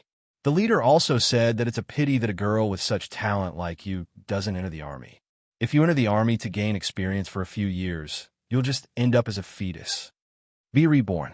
Ying continued her mother's words coquettishly. She then lowered her head as if she was very embarrassed. I just don't feel at ease. That's why I want you to enlighten me. Seeing that Yiqian did not react even after saying so much, Sun Dongqing gritted her teeth and thought to herself, little bitch, you're pretty good at enduring. If she doesn't anger you today, her surname isn't Sunday. With a vicious expression, she gently patted Yi Ying's hand that was holding her arm and joked kindly. Why do you feel so uneasy? Now that it's settled, all we have to do is wait for your medical report to be sent over, and the specialist will give you another consultation. Then, you can report to the army directly. What's there to worry about? It's because I can suddenly go to the army that I feel uneasy. Ying held Sun Dongqing's arm and pouted. It used to be so difficult to get in, but now that I've returned from France, I can get in. Moreover, I'm in the capital political group. It's like a dream. I can't believe it. The mother and daughter deliberately slowed down their pace and walked over as they talked. When they were about a meter away from Yiqian, Ying smiled at Yiqian, who was still unmoved, and asked, Happy New Year, Yiqian. Aren't you a military school student? You must know a lot about the army. Can you tell me why they said that I couldn't enter the army before, but now I can? She intended to regain her lost face through Yiqian. How could you let Yiqian go? She asked aggressively. I really can't figure it out. I didn't expect this to happen to me. If it were you, an orphan, and the army said that they don't want you, I dare say that you won't be able to enter for the rest of your life. Chapter 2074. Yiqian knew exactly what Ying was thinking. Seeing this, she slightly and lazily raised her eyes, then lowered her eyes and continued to remain silent. At this time, the more she remained silent and the less she spoke, the more it would ignite Yi Ying's anger. What she wanted to do was to ignite Yi Ying's anger and hear what she would say in her anger. Yi Ying was able to enter the military all of a sudden. Needless to say, it must be related to the Du family. In her previous life, Yi Ying was the daughter-in-law of the Du family. In this life, Yi Ying relied on the Du family's connections to enter the military. Would she become the daughter-in-law of the Du family? The Du family and family Xia did not get along. If the Du family, who used their power for personal gain, did a few more bad things, it would be easier for the family Xia to take action. Sun Dongqing could not stand Yiqian's disregard. She stood up and stared down at Yiqian, who had always looked down on her and thought she would not amount to anything. She gritted her teeth and said fiercely, Stupid girl, you think you're so great just because you're a military academy student? How is my Ying inferior to you? As long as she wants it, there's nothing she can't get. In the past, it was because of you that Ying suffered so much in school, that she suffered so much and suffered so many grievances. Now Ying is about to enter the military, and it's the Beijing political regiment. I like to see how you're going to make things difficult for Ying. Sun Dongqing had always thought that Yi Ying's current situation was all because of Yiqian. Ying was not at fault at all. Why did she say that Yiqian was here to make things difficult for Ying? Because every time was a critical moment, the unlucky one was always Ying. No matter how good their family calculations were, in the end, Yiqian would be fine, now that she had the help of a benefactor, and it was the deputy chief of staff Du. No matter how powerful Chen Dongfeng was, could he be more powerful than the deputy chief of staff Du? Could he still stop deputy chief of staff Du from arranging for Ying to enter the military?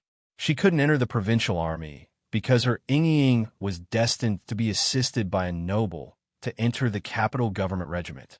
Seeing that Yiqian had remained silent and still looked down on her family, Sun Dongqing wished she could slap Yiqian to show him how powerful she was. What Ying was thinking was also what Sun Dongqing was thinking. Seeing Yiqian's indifferent expression, as if it was no big deal for her to enter the capital's political group, Ying, whose heart was filled with resentment, no longer had the smug smile on her face. With a gloomy expression, she shouted in a low voice, What's so great about you? Do you think you can stop what I want? What's so great about being a soldier? Do you think I care? In my eyes, he is just a poor soldier. I have neither money nor power. If it weren't for you, do you think I would have joined the army? Didn't I tell you not to think you're so great just because you got into the military academy? Even if I didn't get into the military academy, I can still be a soldier. No matter how much she said, Yi Qian's expression remained indifferent. He raised his hand to look at the time. It had been 10 minutes since Uncle Chun went in for a checkup.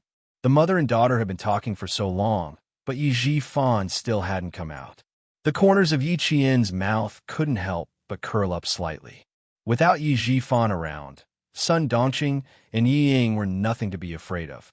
Finally, Yi Qian, who had been sitting quietly, moved. The moment she moved, the mother and daughter's faces lit up.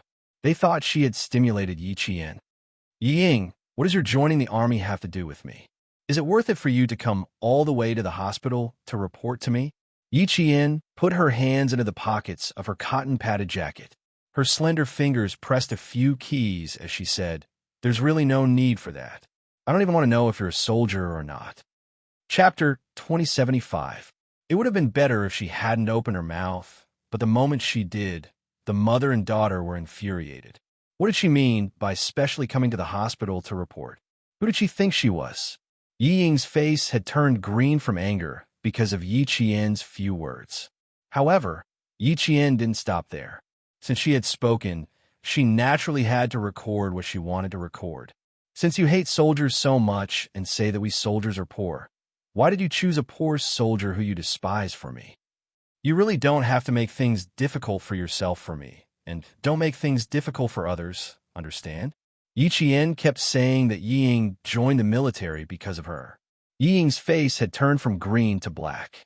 She gritted her teeth and said angrily, "Yi Qian, you really think highly of yourself. Who do you think you are that I have to trouble myself to specially tell you? Report to you? I despise poor soldiers, so naturally I despise poor soldiers like you. Why would I need to report to you? What a joke." She was so angry, so angry. She made it sound as if she was afraid of her and needed to eagerly come to the hospital to ask her if she agreed to enlist. Yi Qian, who had been recording with his phone, saw that she was extremely rude. Her eyes darkened as she stared sharply at Yi Ying. "Who do you think you are that you dare to come to me to show off? A person who can't even take the college entrance exam, who wronged an instructor during military training, who spread rumors everywhere, who can't even stay in school. What right do you have to speak to me?" Yi Qian, who had a strong aura, not only suppressed the mother and daughter with her tone, but also her aura. After she finished speaking, the mother and daughter, who were arrogant just a moment ago, were now trembling with anger. "Wretched girl, what did you say? I dare you to say it again." Sun Dongqing, who was so angry that her temples were throbbing, glared at Yi Qian. She looked as if she would pounce on him and tear him apart at any moment. "My good daughter has been wronged by you. I dare you to say it again." Her anger did not affect Yi Qian at all. Yi Qian only raised his eyebrows slightly. "Wronged? If you don't qualify for the college entrance examination, the Education Bureau can investigate. During the military training, you wronged the instructor, and the whole school knows about it. Do you need me to wrongly accuse you?"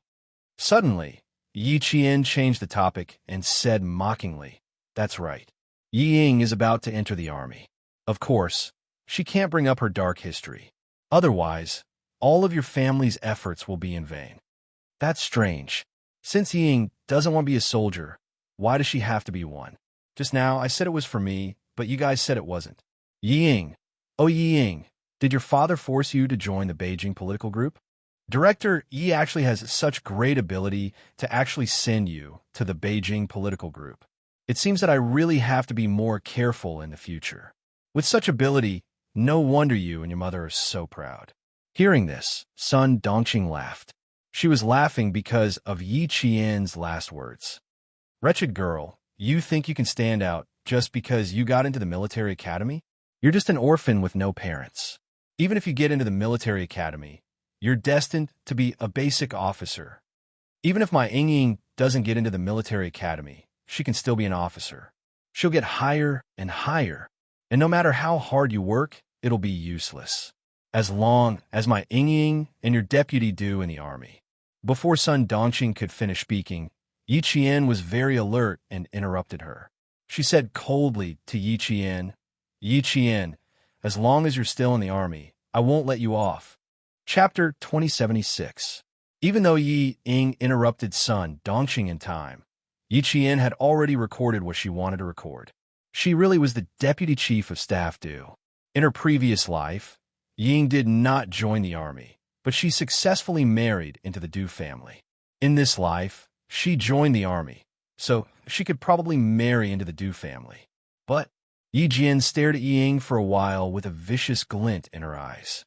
Then she chuckled. This chuckle made Yi Ying feel a little flustered, especially when the look in Yi Jian's eyes was like a sharpened knife. It brushed past Yi Ying's scalp, causing her to feel a chill in her heart. Before she could calm down, she heard Yi Qian slowly say to her, Ying, even if you enter the capital government regiment, you'll only be a small artistic soldier. Even if you have the chance to become an officer, I belong to the field forces. Can a mere artistic soldier like you extend your reach into the field forces? If you dare to extend your reach into the field forces, do you think my leader will let you do whatever you want? Ying, what do you think the army is? Is it a place where you can abuse your power? His voice was majestic, powerful, and powerful. Every word was like a clap of thunder, making Sun Dongqing panic. She turned her head to ask Ying, is what she said true? Could it be that even the deputy chief of staff can't do it? Ying was also shocked by Yi Qian. She was in a daze for a short while, and Sun Dongqing had already said the person who shouldn't have come out of her mouth. Ying was so shocked that she was like a cat whose tail had been stepped on. She exploded and said sternly, Mom, I'm going in for a checkup. Come with me. Screwed up again, screwed up again. Dad repeatedly told her not to let anyone know who sent her into the army, but Mom couldn't hold back and said the deputy chief of staff Du. Luckily, she didn't say anything else and only mentioned the deputy chief of staff Du. So what if the brat heard? She didn't have any evidence to prove that the deputy chief of staff Du helped. Ying quickly calmed down, but she didn't dare to say anything more to Yi Qian. She was still in a daze, only thinking that her daughter had joined the army and became an officer, but she couldn't teach Yi Qian a lesson. If that was the case, then what was the point of being a soldier? Ying, why don't? Mom, I'm going in for a checkup now. Stay with me, don't talk. Ying said in a low voice, Dad said we can't mention deputy chief of staff Du, Mom. Can you not be so impulsive? Sun Dongqing, who originally wanted to say, why don't you transfer to the field forces, was shocked. Her eyes flickered, and she was quite uneasy. Did I just say deputy chief of staff Du? Did I? Yes, she said it twice. She had recorded it clearly on her phone. Although Yi Ying might join the army in this life, and might even marry into the Du family again, it was hard to say if there would be any changes before she actually joined the army. Capital political group? Did she really think she could join the army just because she wanted to? Her cold and sharp gaze met with Yi Ying's, who had walked to the door of the examination room and turned back to look at her. They could see the hatred in each other's eyes. This was right. She and Yi Ying had a fight to the end. The door of the examination room opened, and the doctor came out and shouted. Yi Ying responded and pulled Sun Dongqing in. The door of the examination room on the other side opened, and Principal Chun and the doctor walked out, talking and laughing. Yi Qian, who had turned off the recording on his phone, greeted them with a smile on his face. Chapter 2077. Update. Qingyun has undergone surgery due to health reasons. She will not be able to recover until next Wednesday. I sent out several notifications, but they were all useless. Yi Qian thought that Principal Chun did not hear the conversation between Sun Dongqing and her daughter. Only when he walked out of the hospital did he realize that he had underestimated a sniper's hearing. Yi Ying is about to enter the army. What are your thoughts? As soon as they walked out of the hospital gate, Headmaster Chun asked faintly. Yi Jian couldn't help but stop in her tracks. When she was thinking about how to answer, Headmaster Chun asked again, Are you afraid? Afraid? He did not feel afraid at all. On the contrary, he felt that it was a good thing that had come to him. He could send a recording to Commander-in-Chief Xianxia and let him know what the Deputy Chief of Staff Du had done. It would also be evidence of Yi Jifan abusing his power for personal gain. Yi Qian smiled and said, No, Ying is not enough to scare me. The one I need to be careful of is Yi Jifan. He is the root of the Yi family's foothold in the southern province. To catch a thief, you need to catch the ringleader. As long as the Yi family topples Yi Jifan, Ying will have nothing to do with it. Those who were in the wrong had a clear conscience and were even arrogant enough to show off in front of her. They were not afraid of being exposed. So what was she afraid of? What was there to be afraid of? She met Principal Chen's scrutinizing gaze. The slight smile on her face was like the spring breeze blowing through the treetops. It was like watching the wind and clouds change with a smile. Uncle Chun, I have never been afraid of the Yi family. Not in the past, and definitely not in the future. So what if Ying enters the army? So what if she enters the Beijing government regiment? She can control the clouds and rain with a flip of her hand. She will never be able to reach this stage. Even Yi Jifan is extremely careful when playing with power. He is afraid that if he is not careful, he will be consigned to eternal damnation. Ying thinks that she is infallible. She thinks that she can do whatever she wants after entering the army. Let her be so naive. Her words, her calmness, her open-mindedness, and her calmness in the face of trouble made Principal Chun laugh heartily. Little girl, you've really grown up. You've really grown up. That's right. Ying joining the army doesn't mean anything. She can't make any big waves or stir up any trouble. On the contrary, as long as she dares to make a move on someone who entered the army with a tainted record, the first person who won't let her off is none other than the person who sent her into the army. How should we conduct ourselves? You can gamble, you can fight, but you have to abide by the rules. Ying was very smart, but it was because of her intelligence that she failed. People who think they are infallible will never go far, and they will never be successful. You're right. Let her be so naive. Yi Qian, who was listening quietly, pursed his lips and smiled. Uncle Chen's focus was still on Yi Jifan. He didn't think that Yi Ying could do anything. In fact, if she couldn't make any big waves or stir up any trouble, then she wouldn't be Yi Ying. The recording in the phone should be able to make things difficult for Yi Ying, but it also depended on Commander-in-Chief Xia's arrangements.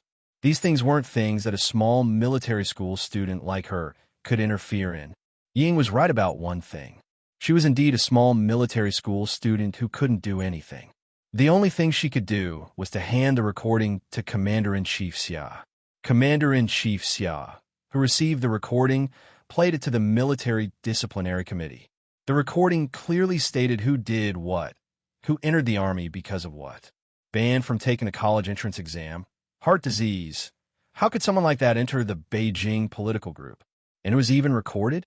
Several generals in the Military Disciplinary Committee looked at each other. When did Deputy Chief of Staff Du become so unreliable? Commander-in-Chief Xia, who left a copy of the recording, didn't interfere in this matter. Old Du couldn't be touched, but Director Yi of the Southern Province could.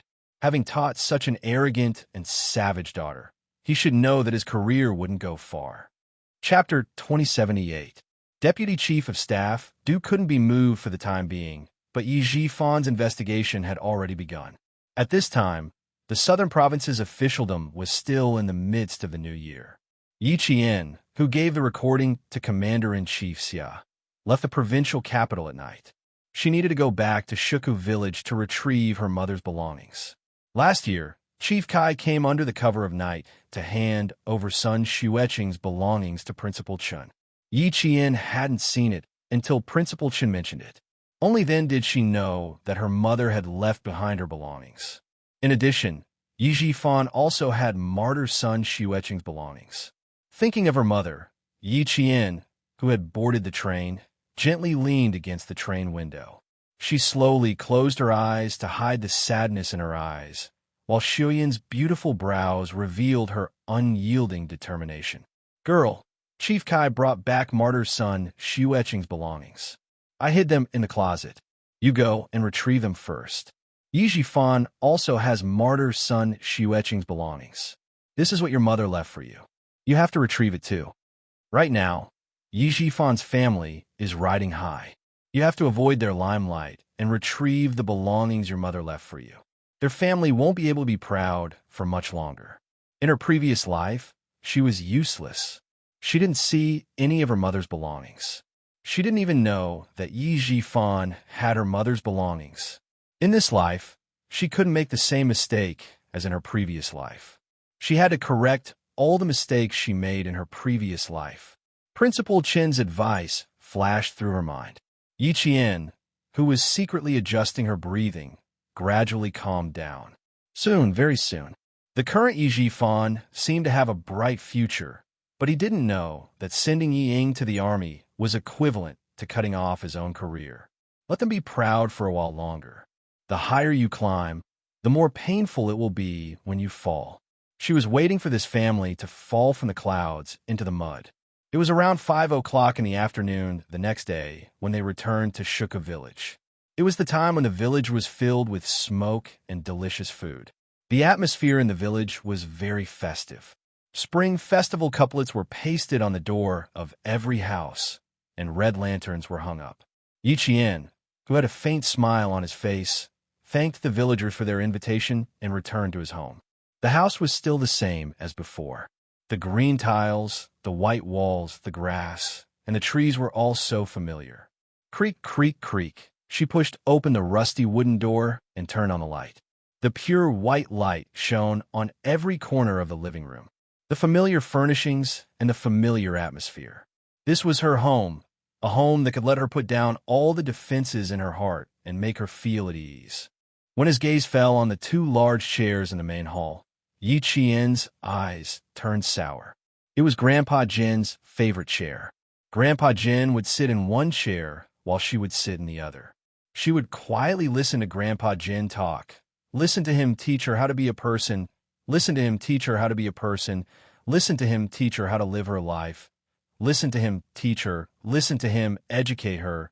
Things were still the same, but people had changed. Her home was still there, but the old man who wholeheartedly cared for her was no longer there. Yi Qian pursed her lips and walked step by step to the side of the large chair. Then she slowly sat down. Her body was slightly tilted as she faced the other large chair.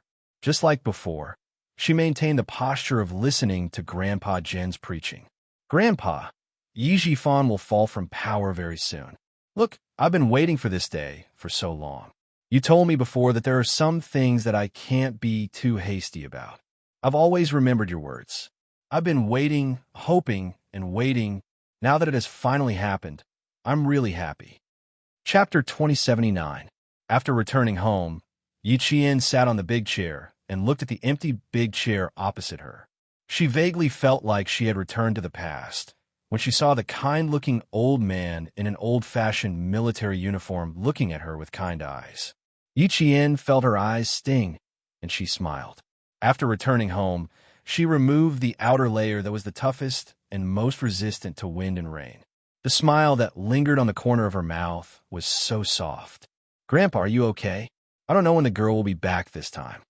Let me tell you a piece of good news. I've finally waited for Yi Jifan's end. I've waited for this family's end. I've waited for 2 lifetimes, and Yi Jifan's end has finally arrived. Grandpa, I'm really happy, really happy. She couldn't stop talking after suddenly opening her mouth. With a gentle smile on her face, Yi Qian seemed to have returned to the time when Uncle Jin was still alive. She slowly, carefully, and softly said the words that she didn't know how to say to Principal Chun and Xia Jinyuan in front of the empty big chair. I've never told you why I suddenly became sensible in the 2nd year of junior high school. I've always wanted to tell you, but I couldn't bring myself to say it. You said that I'm sensible now. You said that I finally understood. Grandpa, you don't know why I'm sensible now.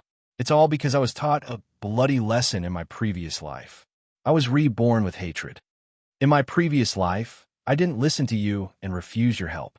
In the end, Ying forced me to be like a stray dog. I didn't even die with any dignity. But I never thought that I would be reborn. In this life, I came with hatred. The only thing I wanted to do was to take revenge.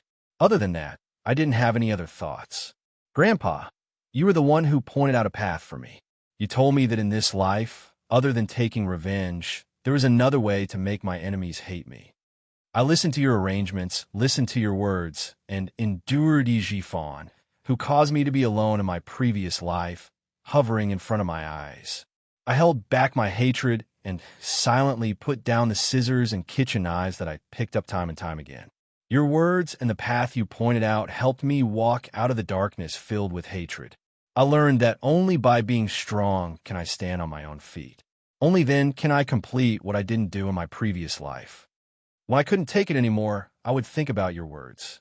When I really couldn't take it anymore, I would go running, train, and vent. I endured it and endured it. In this life, I'm so lucky to have met you, Principal Chun, Captain Liu, and Political Commissar Yin. I even met the person I love the most in this life, Captain Xia, who is also my comrade in arms. Because of you guys in this life, no matter how bitter and tiring it is, I feel sweet. Grandpa, I don't think I'll come back home easily this time.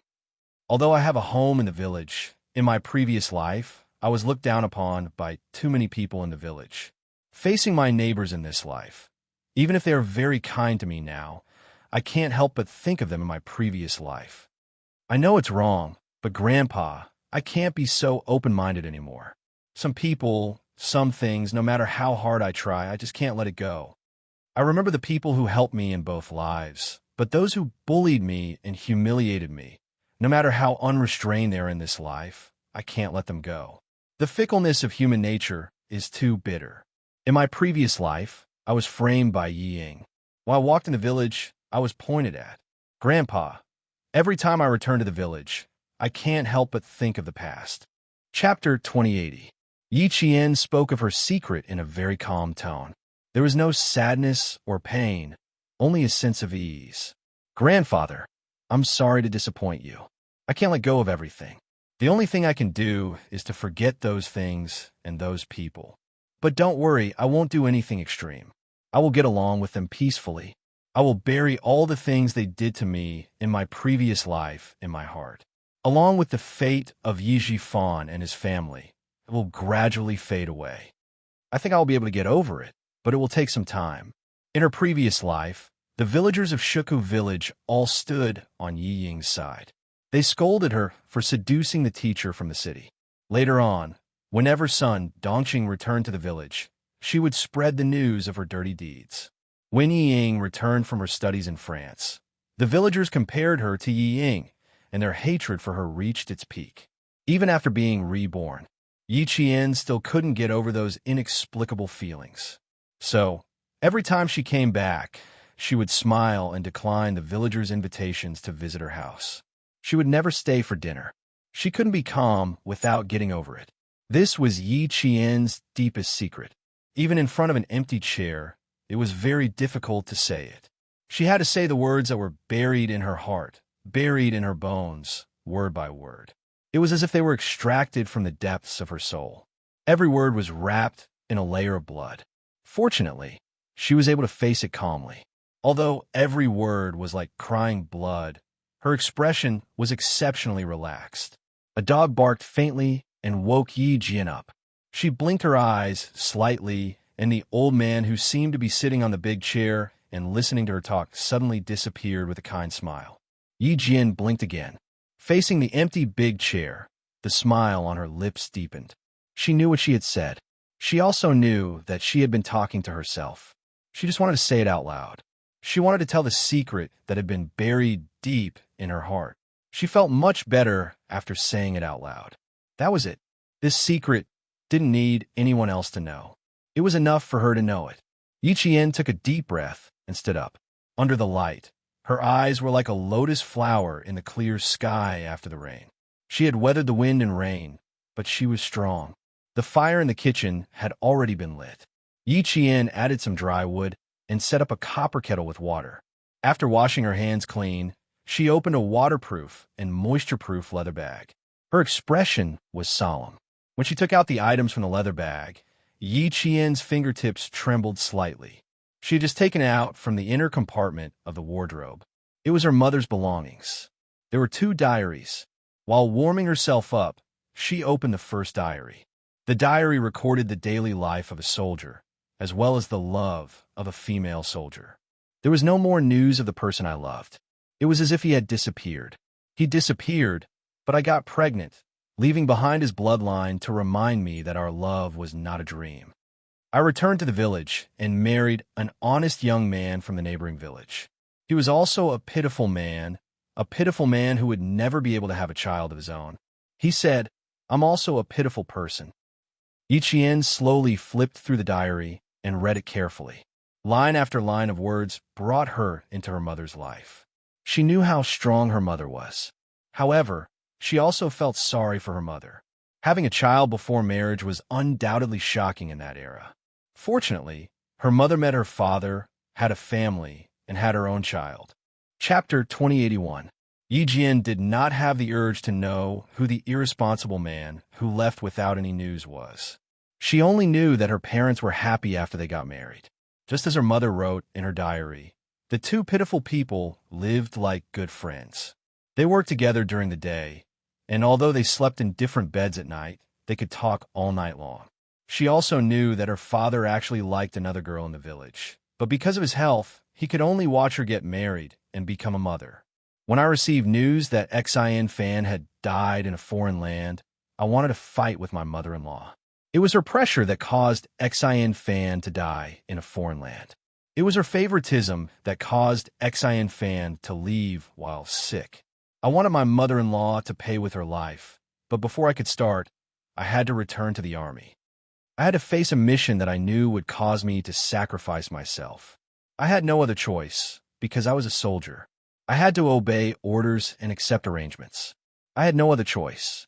I was not afraid of sacrifice, but I was afraid that my daughter would be young and uncared for.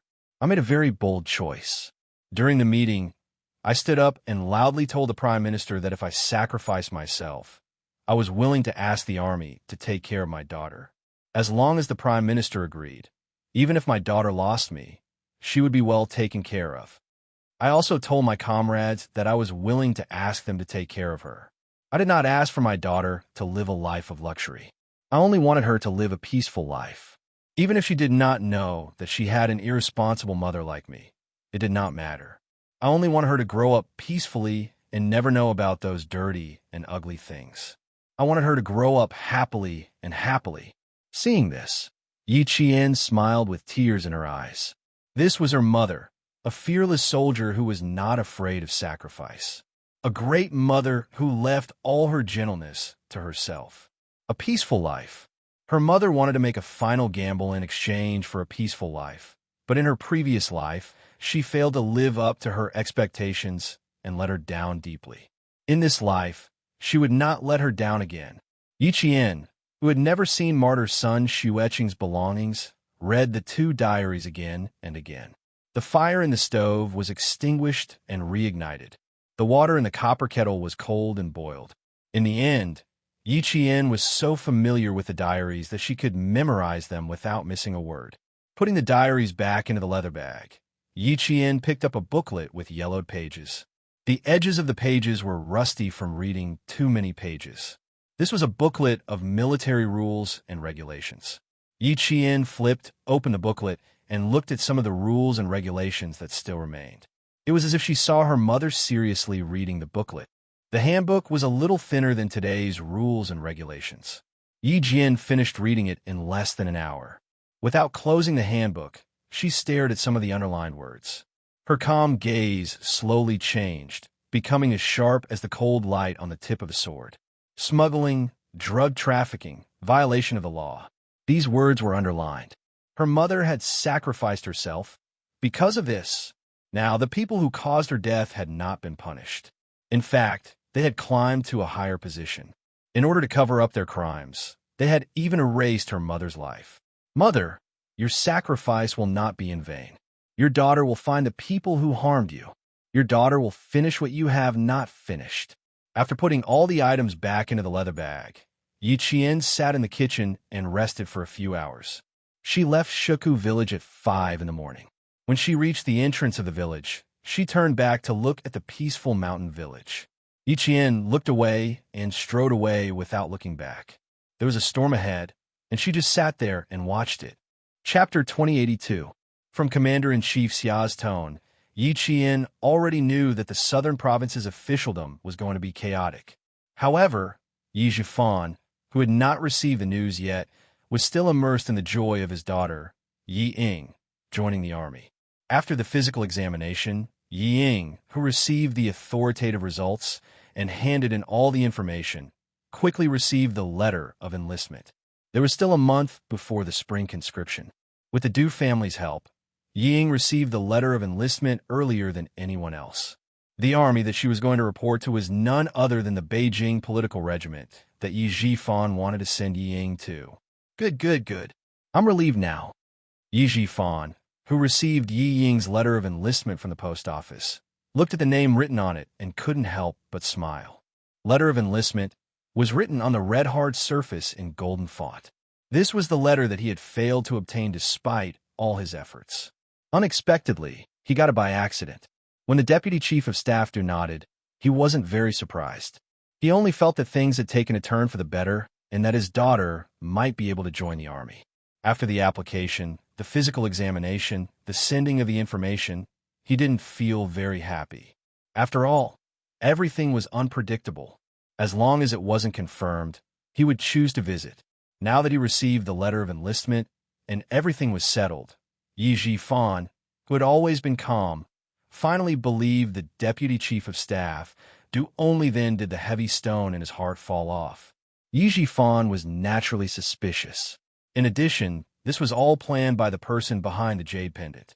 Previously, he had guessed that the person behind the jade pendant had asked Sun Yaozu to spy on him. At the same time, he didn't believe the person behind the jade pendant anymore. He also didn't believe that the deputy chief of staff, could really send Yi Ying to the army. Now, he believed it. Keep the letter of enlistment. When the uniforms are distributed, I'll go to the capital with you. Yi Zhifan handed the letter of enlistment to Yi Ying. He felt comfortable all over and said with a smile, "We still have to go to the capital a few days earlier. Let's go to the Du family to visit Madame Li and thank her for valuing you." If Madame Li didn't like Yi Ying's obedience, the deputy chief of staff, wouldn't have opened the back door for Yi Ying so easily. This showed that Madame Li was indeed the head of the Du family. She could even influence the decisions of the deputy chief of staff. The deputy chief of staff, didn't agree to join the army. She took the letter and nodded. She said excitedly, "If it wasn't for the deputy chief of staff, wouldn't agree so easily. Dad, not only do I want to thank Mrs. Li, but I also want to respect her. Because Yi had to go to the capital to join the army, to join the army. When the time came, Yi Ying's eyes drooped as she touched the words letter of enlistment. A dark and ruthless look flashed across her almond-shaped eyes. When the time came, she would mention Yi Qian to Madame Li. When the time came, she could use Madame Li to teach Yi Qian a lesson. Although Yi Zhifan was happy, he didn't miss the change in Yi Ying's face. Seeing the dark look on her face, he could guess what was going on. The smile on his face faded. It wasn't easy for you to get to where you are today. Cherish this opportunity that didn't come easy. Stabilize your position first and put everything else aside. Don't lose the big picture for the small things. Do you understand? Chapter 2083. Yi Qian was a thorn in their hearts, a thorn that could not be removed or touched. His desire to get rid of him was no less than his daughter Yi Ying's, but now was not the time to make a move. He still had to wait. Yi Qian is only a military academy student now, and you are in the arts regiment. The two of you will not have any interactions for now. Even if you want to use Madame Li to get rid of him, you still need to find an opportunity for Madame Li to take the initiative to help you. Before you find that opportunity, Ying, you can only wait. Remember, Yi Qian's thoughts are not easily calculated by you. His ability is far beyond yours. This is an indisputable fact. You have already seen it, so there is no need for me to remind you. Also, I will keep an eye on Yi Qian. You don't have to be distracted. Work hard in the army. Don't disappoint Madame Li. As a father, Yi Zhifan was undoubtedly qualified. He taught and nurtured his daughter with all his heart. He did not favor boys over girls. He only hoped that his daughter could achieve something. Now that she had received the hard-won enlistment notice, he was worried that his daughter would be too impetuous and lose the opportunity again. The smile on his face had already disappeared. As he spoke, his expression became especially serious. His tone was as cold as ice. Don't go looking for trouble with Yi Qian. Don't think that you can hold your head high in front of Yi Qian just because you received the enlistment notice. You should know that. Yi Jifan's speech became slower and slower. In the end, each word was as heavy as a rock as he finished the last sentence. Where did you get this enlistment notice from? Yi Ying's heart was pounding. Not only did she hold her head high in front of Yi Qian, her mother also mentioned the deputy chief of staff. Yi Jifan saw that his daughter was a little flustered. The past made him a little afraid. His heart sank.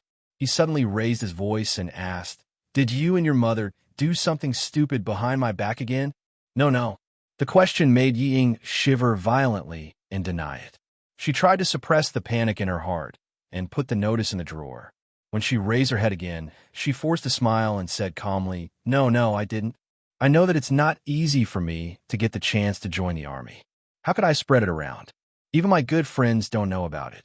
You see, I haven't gone out to play during this period of time. After submitting the medical report, I've been staying at home. You see, Mom wanted to go out to play, but I stopped her. It's because I know that I can't tell anyone that I've joined the army. Mom went out with some of her good friends today. I even specifically told her not to mention that I'm going to join the army. I'm already so careful, so how can I go around talking nonsense? She said a bunch of things in a panic, but Yi Jifan wasn't completely at ease. However, we thought about how the mother and daughter really hadn't gone out much during the new year. He felt slightly relieved. It's good that you know. The military uniform will be arriving in a few days. Once it's received, we'll immediately head to the capital. Dad will only be at ease if I personally send you into the army. Yi Jifan wasn't afraid of anything else. He was only afraid that the mother and daughter would run out to look for Yi Qian. Today, he was very afraid of Yi Qian. He was afraid that Yi Qian would find out that something had happened and cause trouble. Who knew that something had already happened and that something had already happened? A videotape of Yi Ying's extravagant lifestyle in a French nightclub was handed to Yi Qian by Houzi. Chapter 2084. Houzi had a very comfortable new year.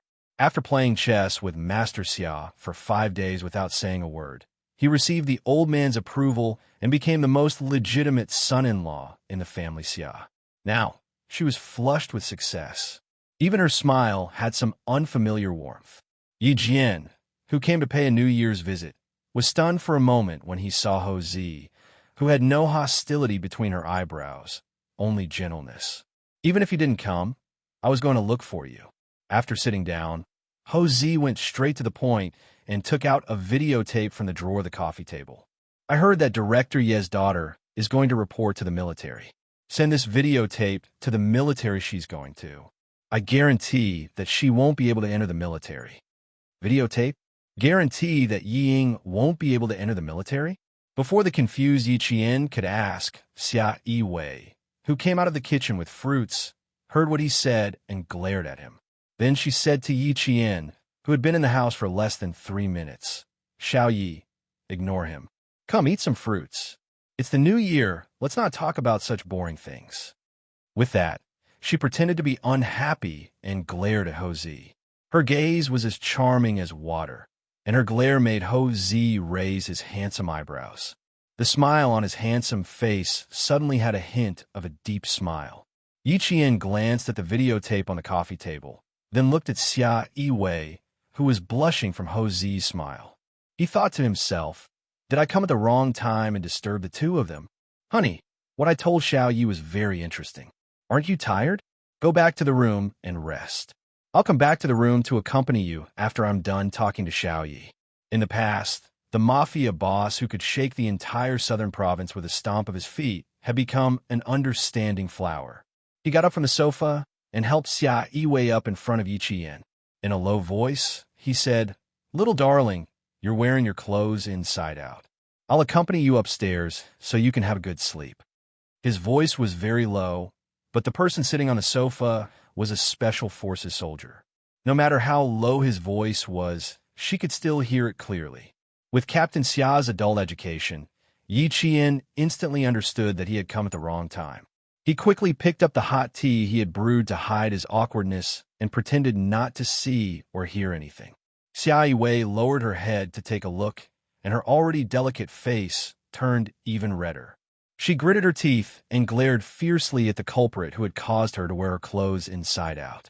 It was all because of this guy. He insisted on dressing her. Seeing her usually dignified lover looking embarrassed, Hosea suppressed her laughter in her heart. He liked to see her lively appearance. Her happiness, anger, and laughter were all so real. She was so real that he only needed to reach out a little and he would be able to hold her in his arms and love her dearly. Hugging her slender waist, Hosea teased her gently. "Didn't I tell you before? You can go upstairs and rest. You don't have to come down. Now that you're wearing your clothes inside out, you're blaming me. Madam, you're really hard to please." "I'll deal with you later," Xianxia said sternly. She didn't want to go upstairs, but now she had no choice but to do so. Hosea wasn't afraid of being punished. In fact, he couldn't wait for her to punish him. He coaxed her. "Okay, I'll wait for you. I'll accompany you upstairs first." Then he turned to Yiqian and smiled. "Take a seat first. I'll send you away upstairs to rest. Then I'll talk to you about the videotape." Xianxia maintained her usual dignified demeanor. She smiled calmly at Yiqian and said, "Xiaoyi, I'll go back to my room to rest. Let's have dinner together tonight." Hosea, who was hugging her, looked at Yiqian with burning eyes. He thought to himself, "We should have dinner together." Chapter 2085. Yiqian, who wanted to leave right away, understood the meaning behind Hosea's burning gaze. He quickly found an excuse that he could not stay for dinner. In exchange, Hosea smiled satisfactorily and Xianxia looked disappointed. Yiqian was sitting on pins and needles. Even the videotape of Yi Ying did not attract her attention. Compared to Hosea and Xianxia's calmness, Yiqian was still slightly inexperienced. Hosea quickly calmed down. The awkwardness just now did not affect him at all. He explained generously, "Your sister Iwei and I are not young anymore. Old Master and Old Madam have clearly asked us to have 2 children every 3 years. In order not to disappoint them, we have to hurry up during the holidays." It would have been better if she did not explain. Once she did, Yiqian became even more embarrassed, interrupting the two of them to have 2 children every 3 years. Should she apologize? Apologizing would only make things more awkward. "Forget it. I'll just pretend that I don't know anything." Her awkwardness was met with Hosea's hearty laughter. Old Six's wife was an interesting person. She did not even frown when she was being ruthless. However, when she talked about adult topics, she was so innocent that he wanted to tease her. Forget it. He was going to make fun of her today. With Six Brothers' protective nature, he would definitely return the favor. His laughter finally resolved the awkwardness in Yiqian's heart and the awkwardness on his face. Okay, let's not talk about it anymore. If we continue, I'm afraid your face will be so red that you can make pancakes. Come, have a cup of tea first." He picked up the cup of tea beside him and elegantly took a sip. The awkwardness in Yiqian's heart dissipated. He looked at the mafia boss in front of him, who had lost his usual flirtatious demeanor and was only left with a mature and elegant demeanor. He felt that he did not seem as ruthless as he did when they first met. The 40-year-old Hosea had the indifference of someone who had experienced 1,000 sails and sat leisurely in a bamboo forest. Of course, this was just a facade that could easily mislead people. As soon as the real Hosea opened his mouth, his voice was piercing, and his indifferent expression hid a murderous aura. He shook the videotape that had just been sent back from France and said with a smile, "This videotape is full of director Ye's precious daughter's romantic nightlife when she was studying abroad in France. You could take a look." A video of Yi Ying's nightlife in France? Taking the small rectangular video box, Yi Jian opened the box and took a look at it under Hosea's instructions. When his dark eyes saw the videotape, a faint light flashed in the bottom of his eyes. Closing the box, Yiqian pursed his lips and asked Hosea softly, "Brother Z, did Captain Xia ask you to do this?" It was a question, but also a confirmation. She could only think of Captain Xia and no one else. Because as long as it was about her and the Yi family, this man who loved her deeply would always help her in the dark. He had done so many things for her, so many that if he didn't mention it, she would never know. Yiqian didn't know, and Jose didn't find it strange either. He smiled and teased. Other than old Six, no one else can do this. Doing a good deed without leaving a name, how great. When Xia Jinyuan asked him to keep an eye on Director Ye's daughter, he said that he didn't need to tell Yi Qian for the time being. The reason he didn't want to tell him was very simple. He didn't want to distract Yi Qian, who had just been admitted to the military academy. Old Six devotion. Yes, it was comparable to his own. They were both good men who were loyal to their women and had no complaints or regrets. While praising Xia Jinyuan in his heart, Jose didn't forget to praise himself as well. Xia Jinyuan wasn't the only thick-skinned person. Jose was also one of the best. Chapter 2086. Thinking about how he and Xia Yiwei had almost missed each other because they had been in different places for a long time, Jose spoke up for Xia Jinyuan again. It's not easy for you either. No wonder Lao Lu wants to protect you. He asked Yiwei to keep an eye on Yi Jifan, and he asked me to keep an eye on his daughter. Xiao Yi, Lao Lu said that it's his fortune to meet you, but I have to say that it's your fortune to meet him. They were a family. Yiwei and Lao Lu were closer than siblings. For Yiwei's sake, he had to put in a good word for Yiwei. He had no choice. The girl in front of him was extraordinarily outstanding. She was surrounded by wolves and tigers, and Lao Lu was often not by her side. If she was taken by another man, Lao Lu would be in trouble. Master Ho San, who considered himself as his brother-in-law, was worried about his brother-in-law's lifelong happiness.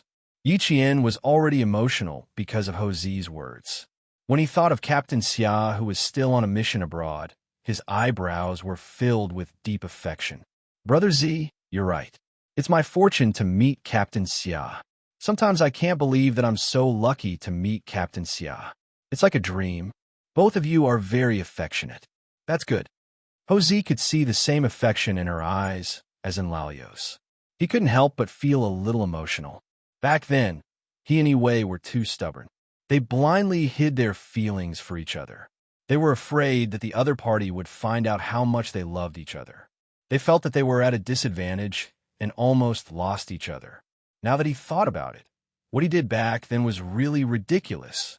Lao Lu and Yi Qian were the complete opposite of him when he was young. They were not afraid of letting the other party know how much they loved each other. Instead, they were afraid that they would miss the other party. This was good. They were much better than when he was young. Fortunately, he didn't lose Yiwei. He could still use the rest of his life to make up for the mistakes he made when he was young. Master Ho San, who was ruthless outside and feared by the people in the underworld, was now an ordinary man who was willing to stay at home. As long as he thought of the lover in his heart, no matter how heavy his anger was, it would dissipate instantly. I still have to accompany Yiwei. Let's make this short. Ho Zi, whose heart had already flown upstairs, regained her usual calmness. She said to Yi Qian, "The videotape was just sent back from France yesterday. I took a look at it. There's a lot of content in it. You have to hold it tight. It's not an ordinary videotape. It's a knife, a big knife that can make you happy. I've given you the knife, so you have to use it well." Director Ye's career has been too smooth. He suddenly forgot himself and forgot how much weight he has. You could just stand there and watch. When the time comes, the saber will rise and fall, and we'll both be happy. Brother Z, let me give you a word of advice. Once you take the knife, use your strength. When a knife rises and the knife falls, cut it without leaving its roots. This is what it means to be a person who can achieve great things. This is a principle that Brother Z has worked hard to come up with for decades. Now, I'll pass it on to you for free. Listen well and remember it well. Don't let Sixth Brother's efforts go to waste, understand? I suggest that you prepare a few copies. Send one to the Military Commission for Discipline Inspection and one to Yi Jifan. Keep the original videotape for yourself. Even if Ho Zi didn't say it, Yi Qian also planned to do the same. Not only did she send it to the Military Commission for Discipline Inspection and Yi Jifan, she also wanted to send it to Mrs. Li. As Ho Zi said, this wasn't an ordinary videotape. It was a knife that cut off all of Yi Ying's escape routes. It was a knife that would make the Yi family unable to turn the situation around. Chapter 2087. With this videotape, she could make Mrs. Li hate Yi Ying forever and never let her into the family again. With this videotape, she could make Ying fall into the abyss of pain and experience all the pain she had suffered in her previous life. The investigation by the Commission for Discipline Inspection would only bring trouble to Yi Jifan, and it would be difficult to implicate Ying. This videotape was Yi Ying's lifeline, the lifeline of their family. Yi Ying would never be able to make a name for herself again. At Hou Zi's house, Yi Qian prepared a total of 4 copies of the videotape. She planned to send one to Commander-in-Chief Xia, one to Mrs. Li, and let Hou Zi keep the master tape. She would take the last one with her. She would not let Captain Xia's efforts go to waste. This videotape was the knife to cut off Yi Ying's path. She would not be merciful or soft-hearted. After sending Yi Qian off, Hou Zi took the master tape and went upstairs. Xia Yiwei, who had woken up from her nap, was getting up and getting dressed. When she heard the noise, she turned her head and asked, "Where's Xiao Yi? Did she leave? She still has something to do. How could she not leave?" After putting the master tape in the safe hidden in the closet, Hou Zi did not give Xia Yiwei a chance to get up. He hugged her waist and rolled onto the bed. He did not do anything but hug her and let her rest in his arms.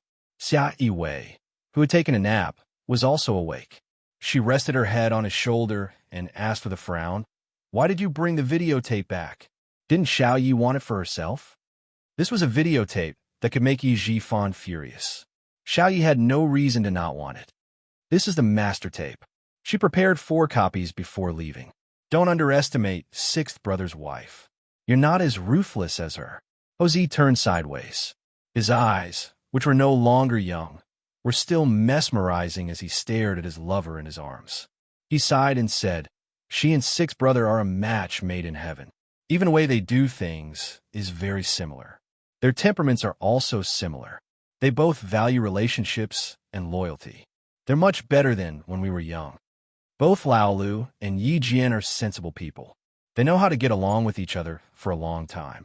Unlike us when we were young, we became hedgehogs after getting along with each other for a long time. We only stopped when we stabbed each other until they bled." Like Xia Jinyuan, he did not want his woman to worry too much. He naturally changed the topic of the conversation between them.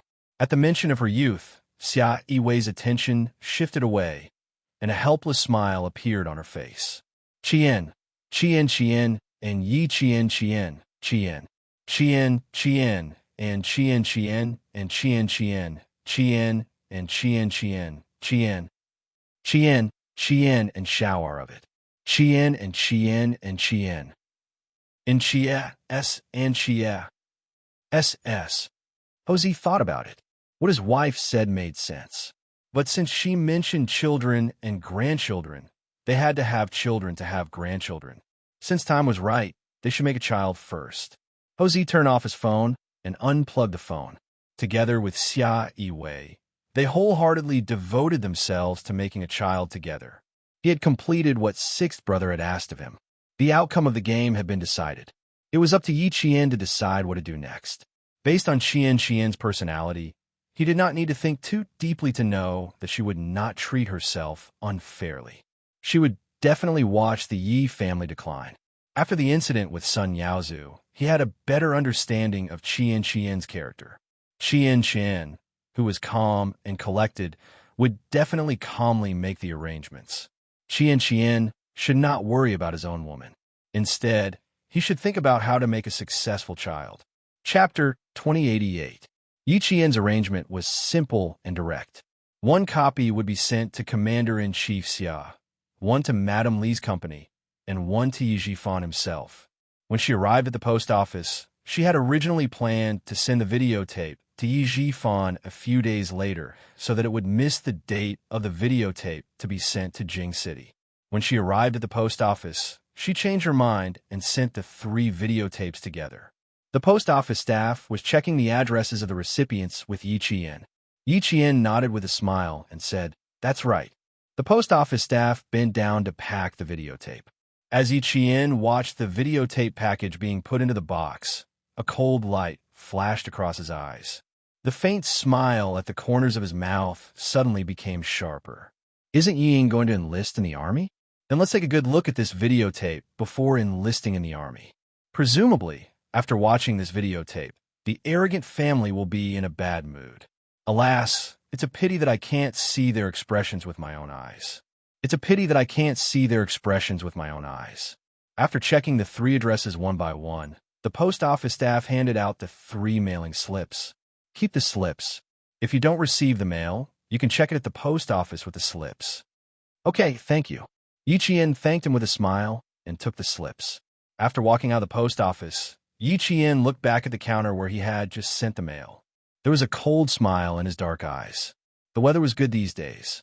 The warm sunshine dispelled much of the cold air. Many pedestrians sat on the stone benches to bask in the sunshine and enjoy the warmth of the sunshine. Yiqian covered his forehead with his hand and looked up. His gaze passed through the shiny leaves and met the sprinkling sunshine. A smile that was brighter than the sunshine appeared on his beautiful face. Such good weather. Ying enjoyed. When he withdrew his gaze, the mobile phone in his pocket vibrated. Yiqian looked at the caller ID and picked it up with a smile.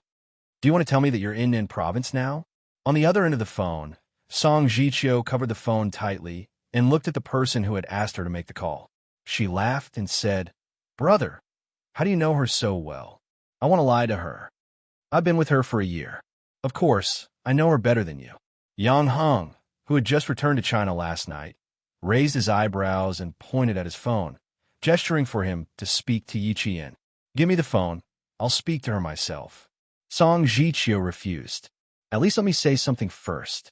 On the other side, Yang Heng still wanted to snatch it from Yiqian, but Song Jiqiu nimbly dodged to the side. She smiled in a low voice and said to Yiqian, "Classmate, it's really not good that you're so smart." Now I don't know where to start the following words.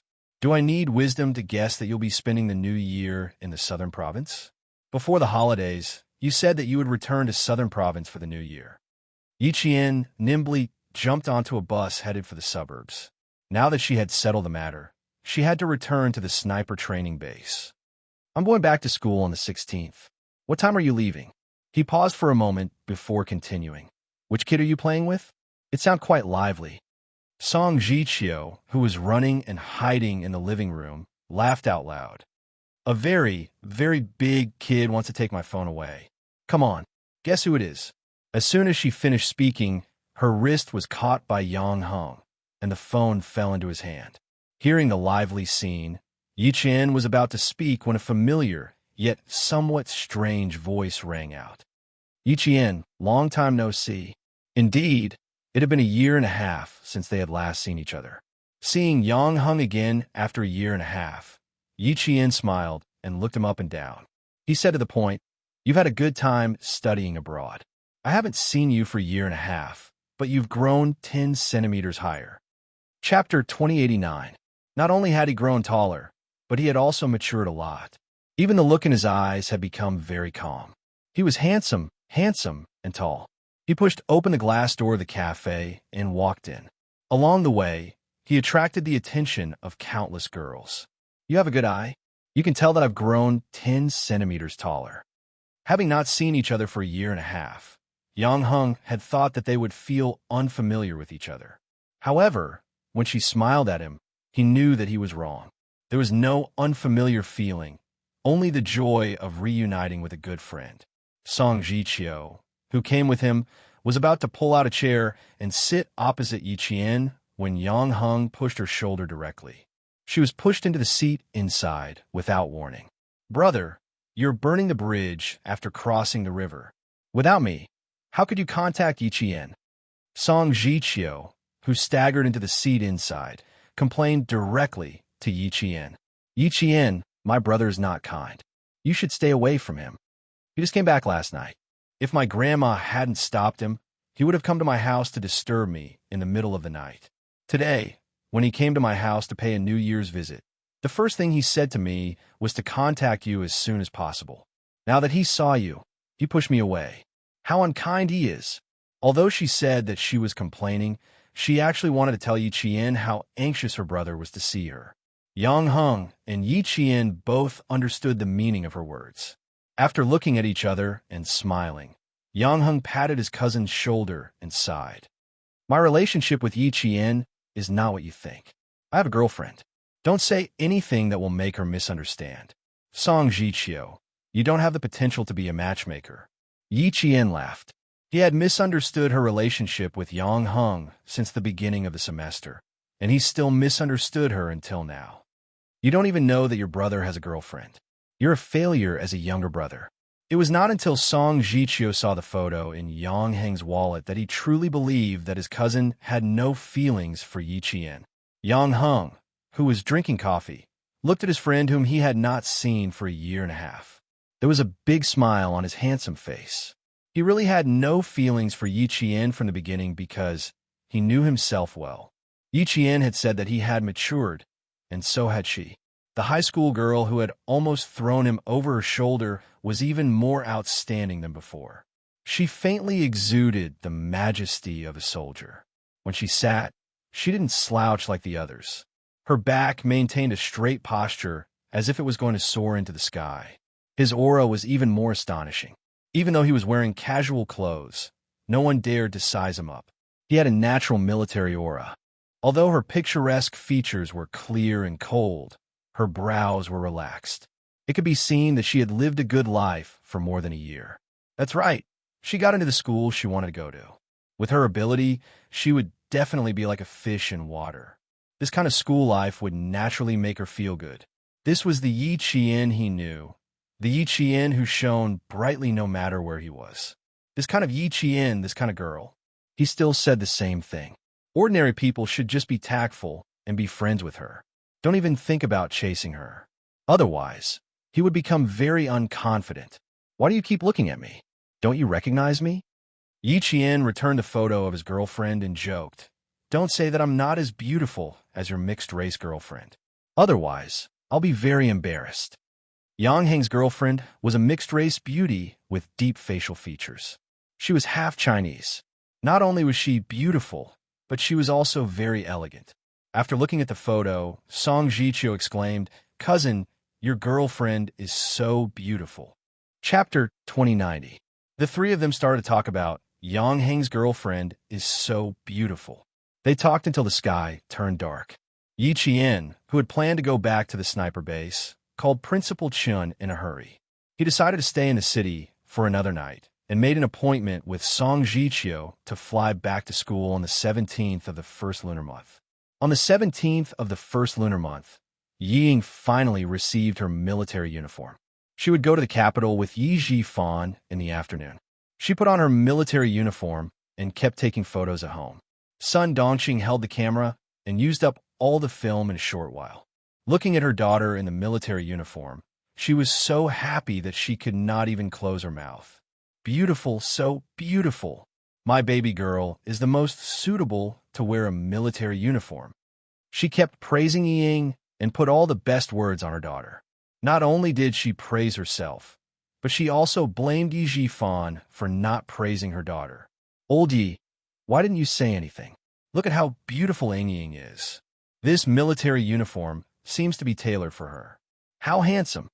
Yi Zhifan, who was also happy in his heart, heard her words and said calmly, "Didn't you say everything you wanted?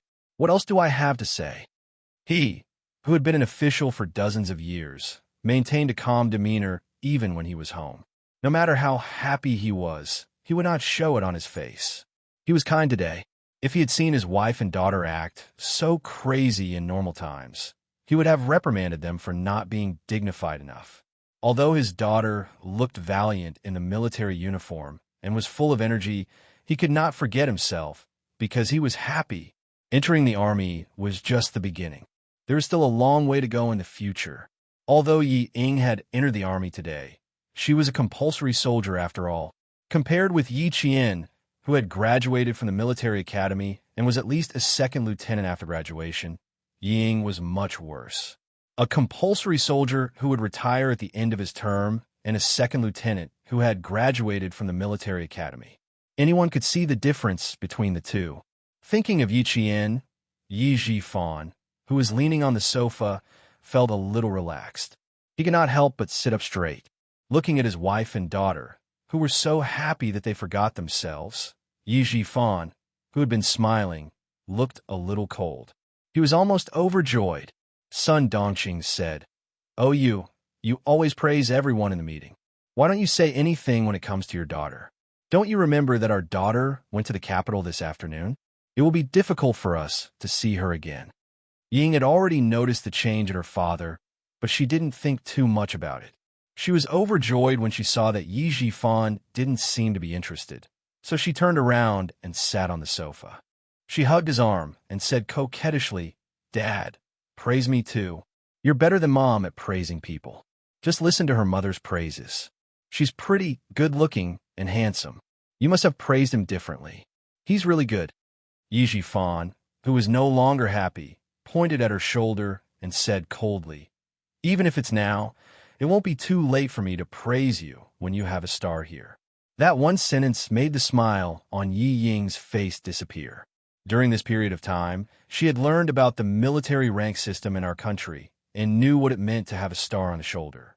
She was smart, so she quickly understood what Yi Jifan was trying to say. Sun Dongqing also knew this, but she didn't want to see her husband's mood dampening, especially when she saw her daughter, who was about to join the army, looking so wronged. She immediately said, "If you're so capable, why don't I see you wearing a military uniform and getting a few stars?" Chapter 2091. The more she spoke, the angrier Sun Dongqing got. She threw the camera in her hand onto the sofa and yelled, "All you do is criticize our daughter here and there. Yi Jifan, do you think our daughter can't compare to that wretched Yi Qian?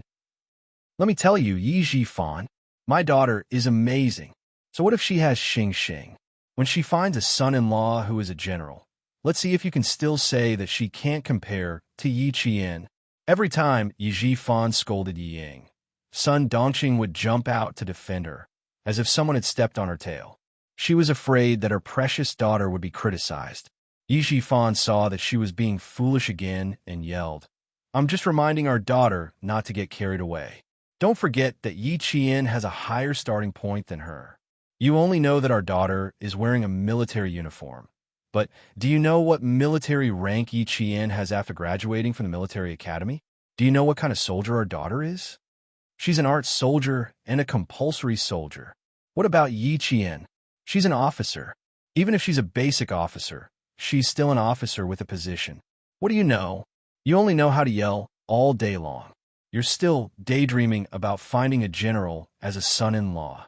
Sun Dongqing, keep your mouth shut. It won't be too late for you to be smug when our daughter really climbs above Yi Qian."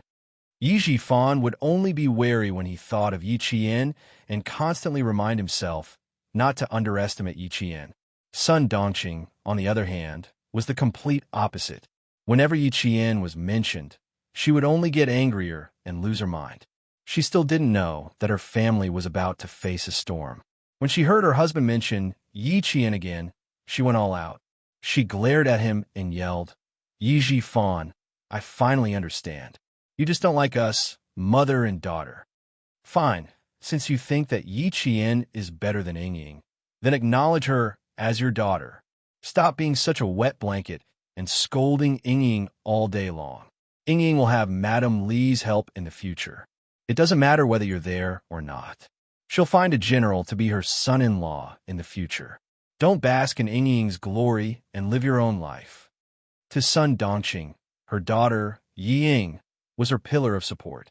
Now, she believed that Yi Ying had found someone to rely on. Compared to Yi Qian, who had no one to rely on, Yi Ying was many times stronger. Her words implied that the mother and daughter would no longer rely on their husband. Yi Jifan was enraged when he heard this. He slammed his palm on the coffee table and shouted angrily, "Are you tired of living? You want to make trouble with me? It's because I have a mother like you that I've made so many mistakes." Originally, they were still happy. Suddenly, it turned into a husband and wife scolding each other. Instantly, the atmosphere was filled with the smell of gunpowder. Hearing that, Yi Ying's face turned pale. She stood on her father's side and said to Sun Dongqing angrily, "Mom, what are you saying? The reason why Madame Li helped me was because of my father. Mom, how could you be so foolish?" The angry Yi Jifan felt a little better when he heard this. At least his daughter wasn't foolish. Yi Ying's anger was extinguished by Sun Dongqing. She said angrily, "It's because your father thinks that you're not as good as that wretched girl, Yi Qian. That's why I'm angry. How's my daughter not as good as that wretched girl? She's pretty, can sing, dance, and play the piano. She even studied abroad. Compared to that wretched girl who only went to military school, she's so much better." Even the deputy chief of staff Du said that it's a waste of talent if Ying doesn't enter the army. What's so good about that wretched girl? The ringing of the doorbell interrupted Sun Dongqing's words. She glared at Yi Jifan and quickly went to open the door. After a while, she came in with a small package.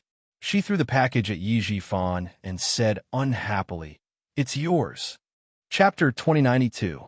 Yi Jifan would also receive documents sent home by his subordinates when he was at home. They were not important, so he would take a look at them if he was interested. If he was not, he would just put them aside and take them out when he was free. He had just finished arguing with Sun Dongqing, so he was not in the mood to look at the documents. He threw them on the sofa and stood up. "Take out your luggage. We're going to the airport." Yi Jifan had originally planned to leave after lunch, but the argument made him not want to stay at home for even a moment longer. Ying did not dare to go against Yi Jifan, who was the real head of the family. She quickly glanced at Sun Dongqing and bit her lip. "Mom, don't be angry at Dad. I know that everything you do is for my own good. Dad is the same. Don't misunderstand him. Yi Qian may be a military academy student, but Dad was right. She will have a military rank after graduation. As for me, if I don't work hard, the day she graduates and joins the army will be the day I retire. I'll go to the airport with Dad first. Take care. I'll come back to see you during the holidays." Compared to the blind Ying in the past, she was much more sensible. However, her temper had long been raised to the point where she could not keep her cool at the slightest thing. Her words were always better than her actions. Yi Jifan knew his daughter well, so he constantly reminded her. He was afraid that she would miss the hard-won opportunity again. Now that he heard Yi Ying's understanding words, Yi Jifan felt that his efforts were not in vain. She was much more sensible. He did not want to argue with his wife, who had gone through thick and thin with him. Although they did not have any feelings for each other, they had been together since they were young. Their daughter was already so old. What was the point of arguing? When he spoke, Yi Jifan's tone softened. "You're already in your 40s, but your temper is worse than when you were young. In the future, when my daughter is not at home, I'll have to give in to you so that my daughter won't worry about the family." Although his tone softened, he did not mention anything about Sun Dongqing going to the airport to send Ying off. Sun Dongqing knew the reason why he didn't mention it at all. She also knew that what he said just now was just to reassure her daughter. It didn't matter. She didn't care about it anymore. She wasn't afraid that he would mess around outside.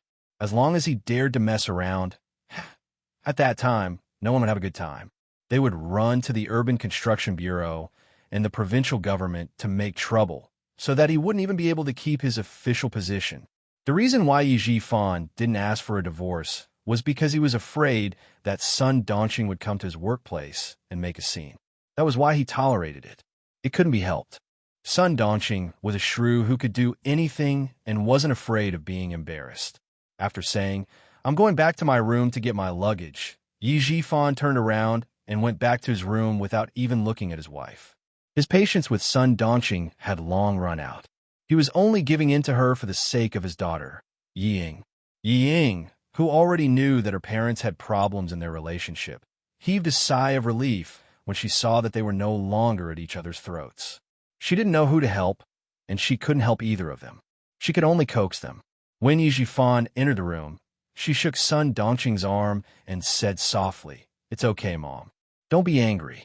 Dad, a bureau chief, has already given in to you. What are you unhappy about? I've already gone to the army. I'm afraid that I won't be able to come back even once a year. You only care about being angry and don't care about me anymore. I can't call home often when I go to the army. Don't make Dad angry. He's a bureau chief after all. You should at least give him some face at home. I've told you before that Dad is doing well now. If you keep quarreling with him, you're pushing Dad out. When the time comes, a vixen will appear and won't let Dad come home. Mom, by then, you and I will have a hard time." Chapter 2093. Her family's achievements today were all thanks to her father, who was the director. She didn't want others to take advantage of her. Ying, who had studied abroad in France for half a year, was no longer as naive as she was in China. Sun Dongxing disagreed. You don't have to worry about us adults. With me at home, your father wouldn't dare. Sun Dongxing didn't listen to anyone but her daughter. The anger in her heart was gradually extinguished by Yi Ying's coquettishness. However, her daughter didn't help her just now, so she felt a little embarrassed. She complained, I didn't care about you. I was happy, but your father insisted on making things unpleasant. He could have mentioned anyone, but he had to mention that wretched girl. Let's not talk about her anymore.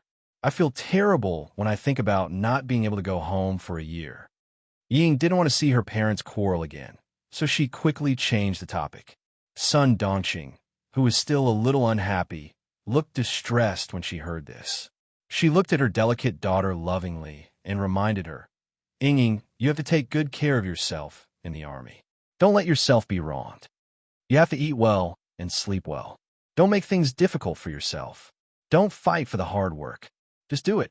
Yi Jifan, who was coming out of his room with his luggage, heard this. His face, which had just calmed down, became gloomy again.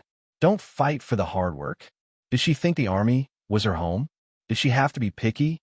Ying, come and get your luggage. He interrupted her directly to prevent himself from getting angry again. He immediately ordered the driver to go upstairs to get the luggage. He didn't give Sun Dongxing a chance to say anything stupid. He said to her coldly, I'll tell you when we arrive in the capital. Then he quickly brought Ying downstairs. When they got in the car, Yi Jifan mentioned Yi Qian again. He had to let Ying know how far she was from Yi Qian. Without Sun Dongxing's interference, the father and daughter's conversation remained calm. Principal Chen also carefully reminded Yi Qian, when you arrive at school, you must obey the arrangements. Do whatever the leader tells you to do. Learn more, observe more, and do more. Don't avoid the important things.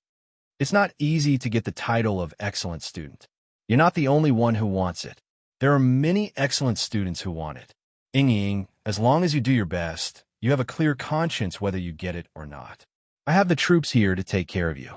Don't worry, don't be distracted because of me. Yi Jian's flight would take off at 1 o'clock at noon. She would meet Song Jiqiu at the airport and go back to school together. Headmaster Chen insisted on taking her to the airport. Since the car he took was the jeep of the sniper base, Yi Jian did not stop him. If you're afraid of getting tired from eating, then you're not a good soldier. I remember all of that. You make me happy again. Someone in the front shouted, Yi Qian, in the crowd. Principal Chen immediately found the direction of the voice. He pointed at two tall figures walking over and asked Yi Qian with a smile, Are they your classmates? Yi Qian also saw them. He waved his hand and answered, Yes. The boy on the left is Song Jiqiu. He's my classmate. The other one is Yang Heng. You've met him before. He's studying in Australia now. Across the crowd, Headmaster Chen looked the two boys up and down, which made Song Jiqiu's heart tremble. Chapter 2094. Later, Song Jiqiu described Principal Chen's eyes to Yi Qian in this way. It was like a bullet going through the center of the eyebrows and killing with one shot. It was like being on a battlefield. This was the eyes of a world-class sniper, sharp, calm, and deadly. Yang Heng did not feel like being shot by a bullet. He only felt that it was difficult for him to breathe under such a gaze. It was difficult for him to take a step forward. In fact, Principal Chen withdrew his gaze quickly. He did not expect that such a glance would make the two boys feel so stressed. Seeing that the young men were a little nervous, he did not linger. After Yi Qian took the ticket, he left with the soldiers. Young people had their own way of getting along with each other. If he continued to stay, it would only make them feel uncomfortable. It's so stressful. I don't dare to speak loudly. After Principal Chen got in the car and left, Song Jiqiu turned around and said to Yi Qian, It's like meeting the chief. I'm so nervous that my palms are sweating. Hearing this, Yang Heng nodded in agreement. After taking a breath, he fanned himself with the ticket to get rid of the suffocation caused by the difficulty of breathing. He said to Yi Qian, You can check in now. Let's go in first. Yi Qian did not know that Yang Heng was going with them. Seeing this, he could not help but ask casually, "Is your boarding time similar to ours?" She thought that Yang Heng was going to another city. "Yes, I'm boarding at the same time and on the same plane as you." Yang Heng, who did not tell her, waved the ticket in his hand. He raised his eyebrows and looked at Yi Qian, who was surprised. He laughed loudly and said, "Do you need to be so surprised? I'm your parent. I'm sending you two back to school. Come on. It's obvious that you want to go out to play." Song Jiqiu exposed her cousin's lie without hesitation and said to Yi Qian quickly, "Uncle knows that my brother has a mixed-race girlfriend and threatens to break off their relationship. My aunt is afraid that the father and son will fight, so she uses her connections to get a ticket. He's not sending us back, but escaping to take refuge." Director Yang was also a somewhat inflexible father. When he found out that his son had found a foreign girl and lived together with her, he was so angry that he pulled out his belt to teach his disobedient son a lesson. Mother Yang was so scared that she broke out in a cold sweat and hurriedly let her son escape from the limelight. When Yang Heng heard this, he said that it would be better to go to his cousin's military academy. Mother Yang didn't say anything and asked her old classmate to get her son a ticket. She sent her son out of her husband's sight. When Yi Qian heard this, he laughed a little unkindly. "There are so many beautiful women in our country, yet you don't like them and insist on finding a foreign girlfriend. You even moved in with her in advance. Yang Heng, do you think that our country is as open-minded as overseas? If you live together before marriage, what if one day you separate from your foreign girlfriend? Wouldn't you be irresponsible?" No wonder Uncle Yang is angry. With Yang Heng's help, the tense atmosphere caused by Principal Chun suddenly dissipated. The three of them chatted and laughed as they passed a group of people who had just entered the airport and went to check in. A slim and tall woman in the crowd suddenly raised her head and looked to the left. She seemed to have heard Yang Heng and Yi Qian's voice just now. "Get the ticket first, then go to the restaurant next door to have lunch. After a short rest, go to check in." Yi Jifan took out his wallet and took out his ID card. He said to Yi Ying beside him, "Give me your ID card as well." Yi Ying looked around and didn't find anything. She took out her ID card and said, "Dad, I seem to have heard Yi Qian's voice just now." "You heard it. Don't be surprised." Having said that, Yi Jifan also looked around and didn't find anything. He took Yi Ying's ID card and went to get the ticket. Chapter 2095. Yi Ying did not give up. She looked around and saw a familiar figure passing by the security check gate. She fixed her eyes on it, but did not find anything. "Are you still looking for her? If she is here, you can say hello to her generously. Moreover, it is not surprising that she is here. It is the beginning of the semester. It is normal for her to go to school by plane. It is abnormal for her to go to school by plane. The plane ticket is so expensive. How can she afford it?" Yi Ying did not dare to say it out. She was afraid that she would be blamed again. She looked at the security check again and left. At 12:40 p.m., Yi Qian and the other two boarded the plane. At 3 p.m., Yi Ying called Sun Dongqing, who was cleaning the living room. She told her that she had boarded the plane and would call back when she arrived in the capital. Sun Dongqing, who was sitting on the sofa, picked up the postal package she had received in the morning and put it on the tea table. She said to Yi Ying worriedly, "Okay, take care of yourself. Don't be afraid to tell your father. I will take care of the family. Your father can't do anything." Her voice was so loud that Yi Jifan, who had turned off his mobile phone, heard it clearly. He ignored her and took out the magazine on the plane to read. It took more than 3 hours to go from the southern province to the capital. It only took a little more than an hour to go from the southern province to the city where Yi Qian's school was. At this time, Yi Qian and Song Jiqiu had arrived at the gate of the school. They watched Yang Heng, who could not enter the school, leave. The University of Science and Technology of China and the Army implemented military management at the same time. Irrelevant people were not allowed to enter or leave the school at any time. Even if Yang Heng wanted to visit the school, he could not. He had to go out alone. "His back is so lonely. I told him not to go with me, but he didn't believe me." Song Jiqiu took pleasure in Yi Jian's misfortune. Then, she said to Yi Jian with a smile, "However, my brother has friends all over the world. Don't worry. He will definitely call me later and tell me that he has a playmate. That was true. Yang Heng was very popular in high school. He had a group of friends with different faces wherever he went. Yi Qian picked up the suitcase with the students' military uniforms and said with a smile, "Let's go. Let's start anew." She lowered her voice when she said the word new. She, who had turned around, suddenly turned back. She looked at the road with cold eyes. The moment she turned around, she felt someone staring at her. It was the start of the school year, and countless motorcycles were parked at the school gate with the students on them. Even if Yi Jian felt that someone was staring at her, she could not catch it immediately. An inconspicuous black car slowly passed by the roadside, and the tea-colored window slowly rolled up. A man wearing sunglasses sitting in the back ordered the driver indifferently, "Go back to the hotel." The driver, who was wearing white gloves, answered respectfully, "Yes, sir." He stepped on the accelerator and drove into the traffic. Then he smiled inexplicably. But she looks a little trickier than her mother. The person on the other side of the phone said something. The man in the sunglasses said, "You don't have to keep an eye on Yi Jifan for now." He didn't interfere with Sun Yaozu's business. As for his daughter, wait until we get to the army. The man's voice was not young. It was deep and a little hoarse. It sounded cold and creepy. It seemed that every word he said was full of calculation. At the same time, Sun Dongqing picked up the postal package on the coffee table and cut it open with a pair of scissors. She didn't know why, but when she cut open the package and saw the videotape, her eyelids suddenly twitched. She was distracted for a moment, and a small cut appeared on her finger. Chapter 2096. Sun Dongqing, who was in pain, hurriedly got up to treat her wound. The phone at home rang. She pressed on her finger to stop the bleeding and looked up at the clock on the wall. A deep smile appeared on her face. She put the videotape on the coffee table and ignored it. She hurriedly went to pick up the phone at the corner of the sofa.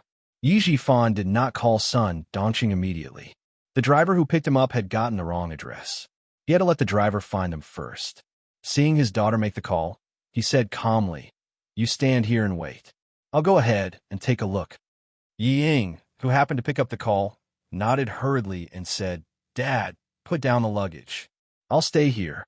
"Okay, don't wander around. Otherwise, I'll come back to find you." The driver who came to pick them up called again. With a smile on his face, Yi Jifan answered the call and said, "We're already outside. I'm waiting for you in the corridor. You should be able to see me after you turn the corner." Okay. Thank you." Yi Jifan naturally had to be polite to the driver sent by the Du family. If he put on airs because of the other party's identity, he would be looking down on the Du family. Sending someone to pick you up was the Du family giving you face. If you look down on the driver, wouldn't it be the same as looking down on the Du family? Yi Jifan, who wanted to build a good relationship with the Du family, would not do such a stupid thing. It was 6:30 in the evening in Beijing. The lights had already been lit. Yi Ying, who was standing in the corridor of the parking lot, reported that they were safe. She could not wait to tell Sun Dongqing the good news.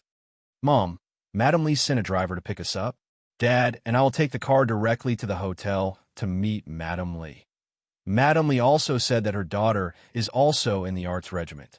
It's a pity that her daughter is not in the Beijing political group. It would be better if she was. It would be even better if Madam Li's daughter was in the Beijing political group. She would definitely make her happy every day, just like how she made Yao Jing and the other girls in the past." Hearing such good news, Sun Dongqing couldn't help but feel a headache coming on.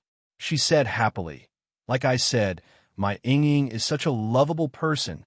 You have to listen to Madam Li, coax her a little more, and say a few more sweet words. It doesn't matter. Mom, don't worry. I know what to do." Seeing Yi Jifan waving at her, she hurriedly covered her phone and said in a sweet voice, "Mom, I'll stop talking. Dad found the driver sent by Mrs. Li. I'll get in the car first. I'll call you tomorrow."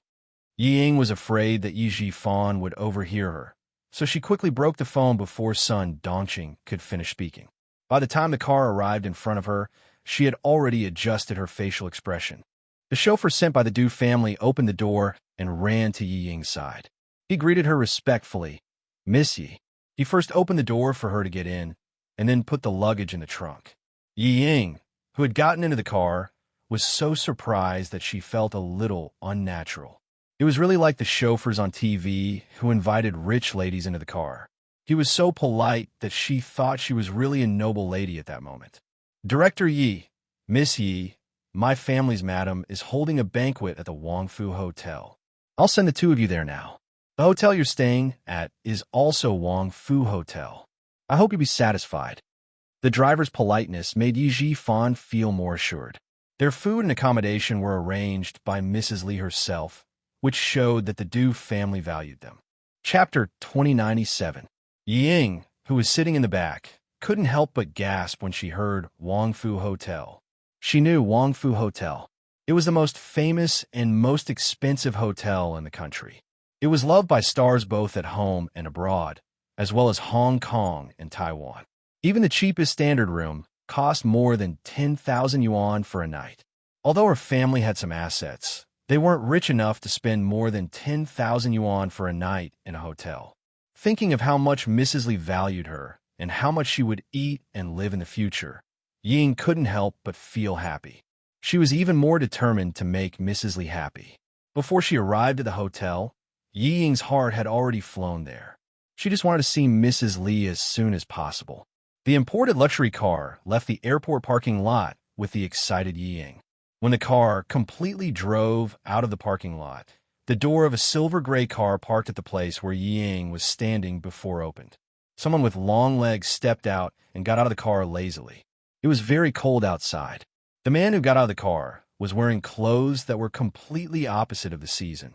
He stood tall and straight in the cold wind with only a thin black shirt. He was completely unaffected by the cold, and his temperament was still noble and elegant. Xiaojin Yuan, who came back from hot country, was in a hurry. He didn't have time to prepare a thick winter coat. When he got off the plane an hour ago, he shivered even though he had been trained to resist the cold. Why did you get out of the car? Is something wrong? A man in military uniform with the rank of Major strode over from the other side of the car. When he saw Xiaojin Yuan, who was supposed to be resting in the car, standing by the car door, his face darkened and he quickly walked over. Xiaojin Yuan, who was wearing a black shirt, looked away from the parking lot exit and smiled at his comrade V8. Nothing happened. Get out of the car to get some fresh air. Let's go back to the military headquarters and report. Mrs. Li, the Arts and Crafts Group. It seemed that Yi Jifan had made a big move while he was away.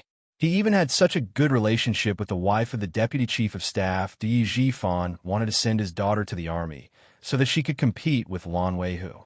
With Mrs. Li's relationship, the possibility of sending his daughter to the army was higher. The Deputy Chief of Staff was famous for being obedient. Once Madame Li gave the order, he would definitely obey. To be more ironic, Madame Li's words were more effective than military orders. Why are you in such a hurry to return to the military? The Major General has spoken. It won't be too late for you to go to the hospital and treat your injuries before reporting to him. V8 frowned and started the car. He glanced at Xiaojin Yuan's waist and said, "You know very well how serious the consequences will be if the puncture wound is not treated properly." In the end, he was the only one left in charge of the cleanup mission. The rest of the team returned home immediately after taking control of the illegal dealer from China who dared to come to China to sell guns. Hu King, who was left alone, returned home 4 days later than the rest of them. For days, 96 hours, he faced it all alone.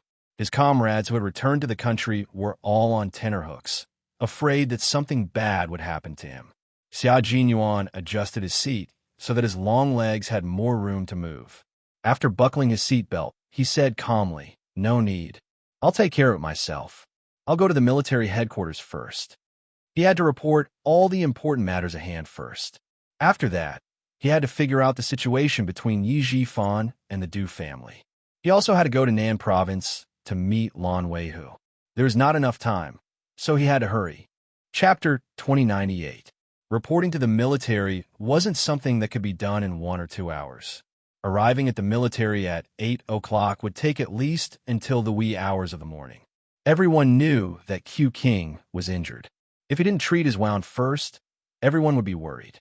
V8, who came to pick him up, was ordered by the Major General to send Xia Jinyuan to the hospital for a thorough examination. It wouldn't be too late for him to go to the military after his wound was properly treated. Xia Jinyuan was thinking about Yi Jifan and the Du family, so he didn't want to waste too much time on himself.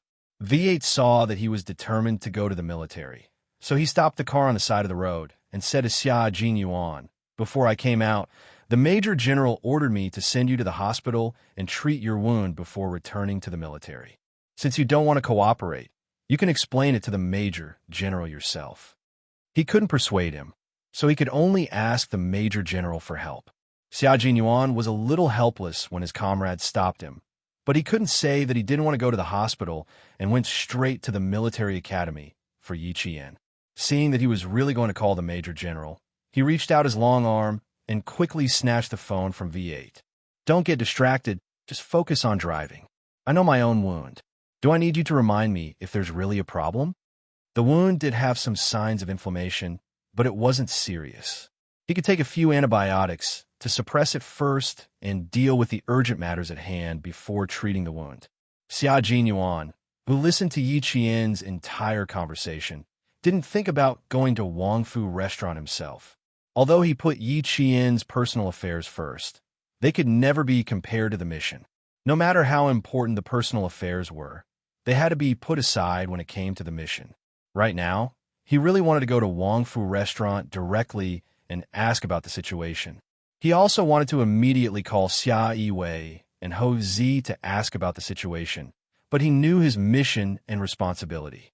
He knew which was more important when it came to business or personal affairs. V8 couldn't change his captain's decision since his phone was stolen. In the end, he chose to compromise and drove the car back to the military. Major General Yang looked at his trusted subordinate, who was dragged over. He angrily slammed his hand on the desk and yelled, "Nonsense!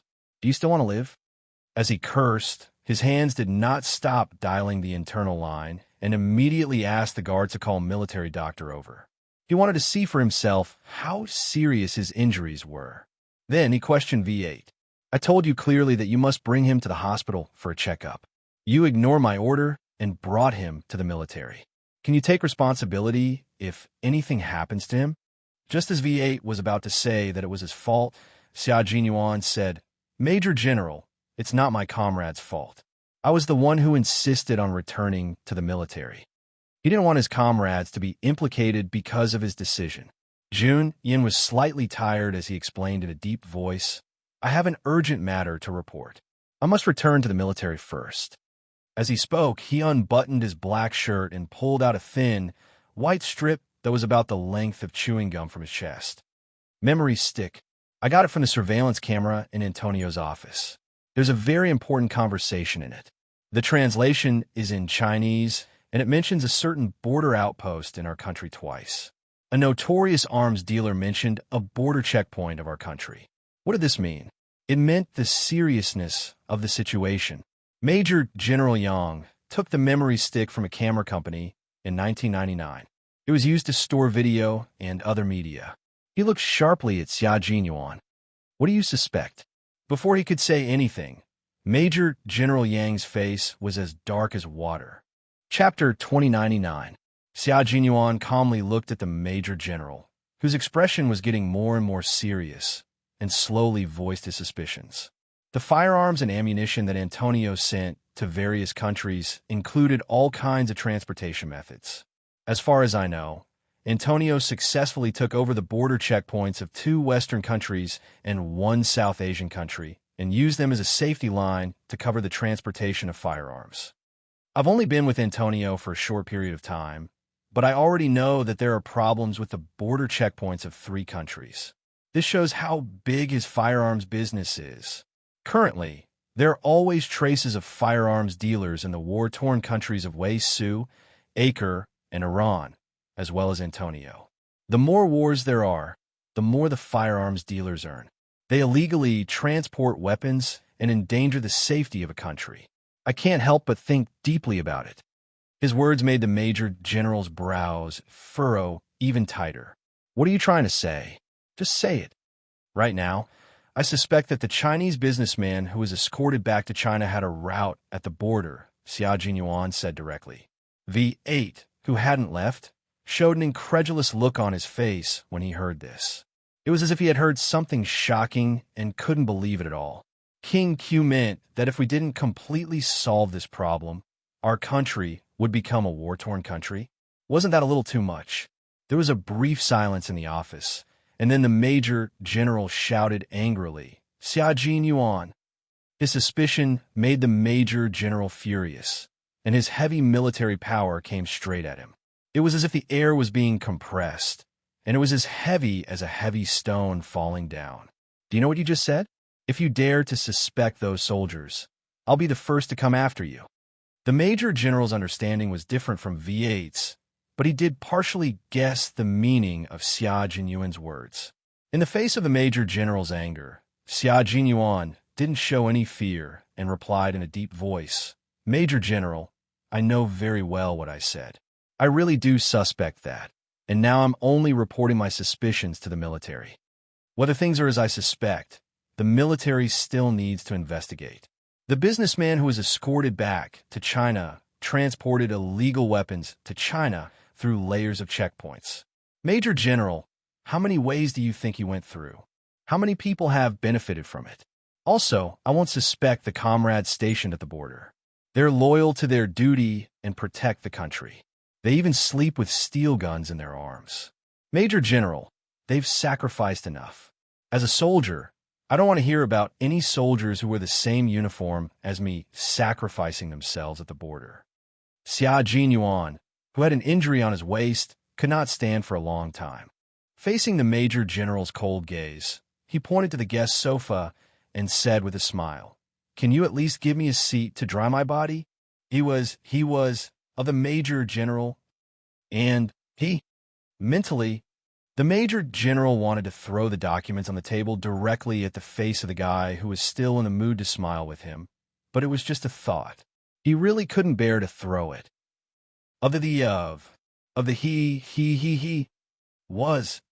you trying to show off your ability? Why, can't you stand for a while? While he said that, his eyes signaled for V8 to go over and help him. He didn't want to cause any problems. Chapter 2100. This kid had always been a tough guy since he was young. He never screamed unless he was pushed to his limits. Could it be that he was seriously injured? The Major General thought of Xia Jinyuan's usual behavior, and his expression became particularly grave. Just then, there was a knock on the door. The guards had arrived with a military doctor. "Come in." The Major General, who no longer pursued Xia Jinyuan's words, immediately raised his voice. After the military doctor entered, he pointed at Xia Jinyuan and said anxiously, "Doctor, hurry up and take a look at him." V8, who helped Xia Jinyuan sit down, said softly, "Captain, your courage is as big as your reputation. You managed to make the Major General's mood fluctuate with just a few words. You're amazing. You flatter me." Xia Jinyuan's thin lips curled slightly. While the Major General was instructing the military doctor, he lowered his voice and said, "Brother, I've implicated you just now. Find an excuse to leave. Don't stay here any longer." V8's arms stiffened and his voice trembled. "Brother, is the injury on your waist serious?" "It's a little serious, and it's a little inflamed." Xia Jinyuan told his comrade honestly and comforted him with a sympathetic gaze. "That's why I reminded you to find an excuse to leave so that the Major General won't be angry with you." "Then I really have to thank you for your reminder." V8 gritted his teeth and helped his comrade sit down. He said to the Major General, "Major General, I have something to deal with here. Can I leave first?" The Major General did not hesitate and waved his hand in agreement. V8 did not stay for a second and strode away. Soon, the military doctor removed the blood-stained gauze. The Major General, who still had some anger in his heart, saw the wound on his waist. At that moment, the last trace of anger in his heart was extinguished instantly along with the bloody wound. It was a very serious wound that went straight through the side of his waist and came out from the back of his waist. Although the wound had been stitched up, there were signs of inflammation around it. It was red and swollen and looked terrifying. The military doctor picked up a small medical flashlight and shone it on the wound.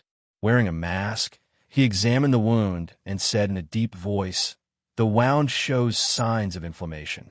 We can't rule out the possibility of pus forming inside. To be conservative, we should remove the stitches again." The military doctor gently pressed his hand around the wound with a pair of sterile gloves. After taking a closer look, he raised his head and asked Xianxia in surprise, "Did you sew it yourself?" Although the stitching technique was appropriate, the stitching was sloppy, and there were signs of pulling at the top and bottom of the stitching. At a glance, it was obvious that the stitching was done by oneself.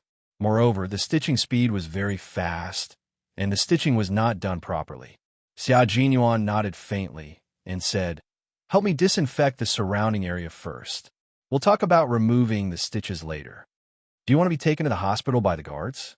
The Major General glanced at him coldly and asked the military doctor how serious the infection was.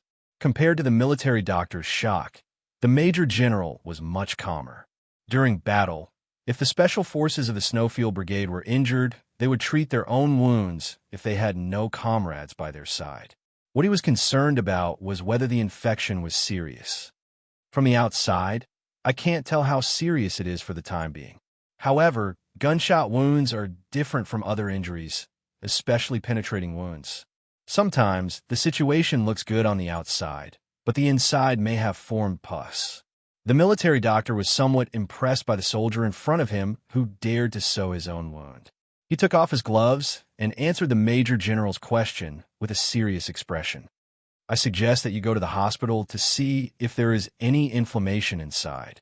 Xianxia knew that he could not escape going to the hospital tonight. He asked the military doctor to disinfect the wound first and said to the Major General, "There's no need to trouble the guards. I'll take the initiative to go to the hospital after reporting to you." Chapter 2101. Major General realized that the problem did not end with the arrest of the illegal Chinese businessman. He looked at Xianxia, who was in charge again, and asked the military doctor, "Can his injury be treated in a few hours?" "There are no signs of fever. It can be treated in a few hours." The military doctor packed up the medical supplies, saluted, and left. It was already 8:30 at night. The office building of the military headquarters was brightly lit. The security outside was tight. Inside, uniformed soldiers were working on their work quietly. The Deputy Chief of Staff, Du, came out of the General Staff Department building and took a car to Wang Fu Restaurant. He was tired after an entire day of meetings, so he sat in the back and closed his eyes to rest.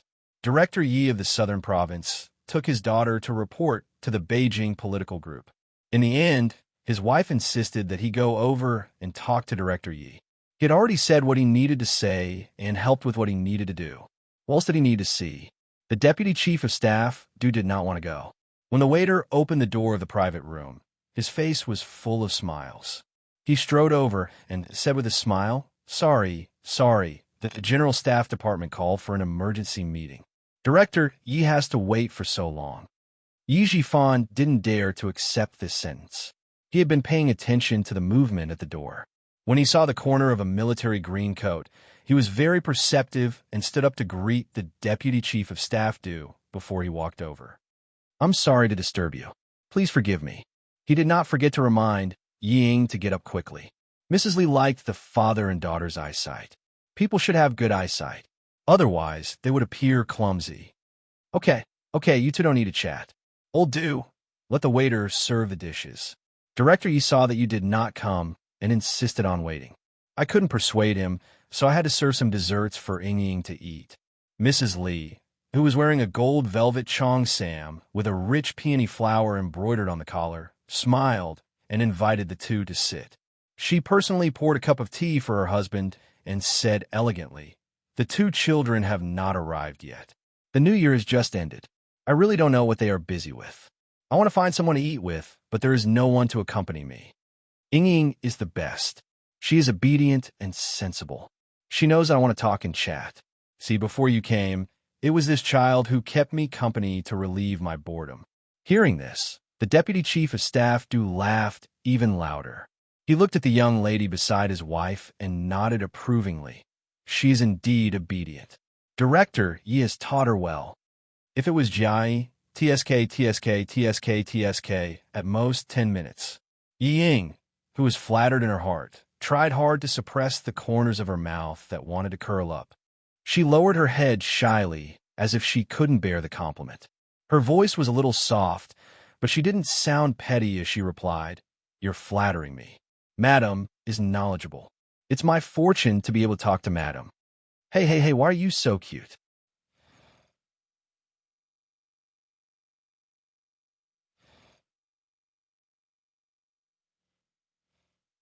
I am still outside, but I can still hear you through such a thick door.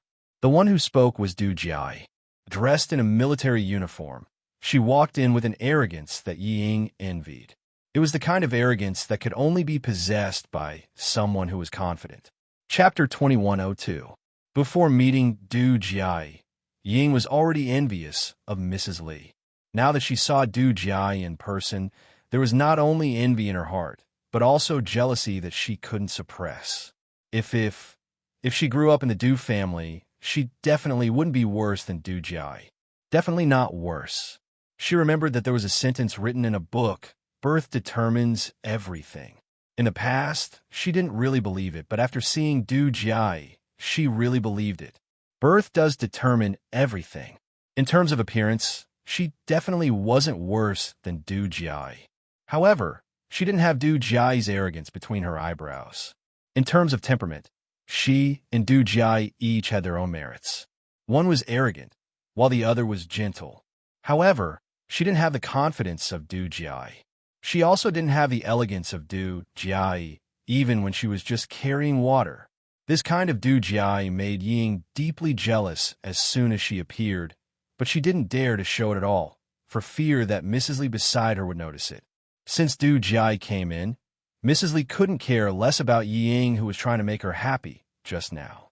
She revealed a deep and loving smile and directly joked, "I can't finish talking bad about you even if I talk bad about you for 3 days and 3 nights. I dare to say in front of you, but I dare to say it behind your back even more. Your mother is right. You are the most disobedient. If your mother and I don't talk bad about you, who else will we talk bad about?" Compared to his eldest daughter, the deputy chief of staff doted on his naughty but considerate youngest daughter more. After joking, he introduced her to Yi Fan. "Chief Yi, this is my daughter, Jiai, who always gives me a headache. Jiai, come and say hello to Uncle Yi." He pretended to criticize, "Look at you, you don't even know how to be polite. You don't even know how to say hello when you come in." When Du Jiai came in, it was her home ground. She took off her military cap and put on the table. She smiled and said, "You didn't introduce him. How would I know who he is?" She stretched out her hand and took the initiative to shake Yi Fan's hand. "Hello, Uncle Yi. I'm Du Jiai. The bad things my parents said just now were all lies. Please don't believe them." She was generous, decent, and experienced in dealing with people. Yi Fan could tell at a glance that Ying was not as good as her. He had been an official in the southern province for a long time, but he had never met a superior who had a daughter of the same age as his daughter. Even if there was one, it would be the daughter of a subordinate who was inferior to him. In comparison, he felt that his daughter's temperament was outstanding. Now, compared with the daughter of the deputy chief of staff Yi Fan could not help but sigh with emotion. He said to Mrs. Li and the deputy chief of staff "When I see Miss Du, I really understand the meaning of the saying, 'Dragons give birth to dragons, phoenixes give birth to phoenixes, and the son of a mouse can dig holes.'" In one sentence, the 3 members of the Du family were praised. Du Jiai said in her heart, "It's a bit interesting." Then she took the initiative to talk to Yi Ying when Mrs. Li introduced her. "She's really well behaved. I don't dare to speak loudly. Besides, she's even more beautiful than my mother said." Yi Ying was a little flattered. She quickly got up a little and said in an anxious tone with a little admiration, "Miss Du is more beautiful and very handsome. You're quite honest. Yes, although you're very beautiful, you're indeed a little worse than me," Du Jiai purposely said with a smile. The pair of eyes that looked at Yi Ying were as bright as diamonds, shining brightly. Her eyes were obviously sizing her up. She was very presumptuous and calm. Ying was a little nervous because of her words. Now she was sizing her up, which made her even more nervous. Moreover, as a girl, her intuition told her that although Du Jiayi was smiling at her, there was unfriendliness in her eyes that made her tremble. She didn't like her. Chapter 2103. This discovery made Yi Ying's palms break out in layers of cold sweat. She did not even notice that the phone in her bag had been vibrating nonstop. Yi Ying's intuition is correct. Du Jiayi really doesn't like Yi Ying. Obedient, well-behaved, honest, and beautiful.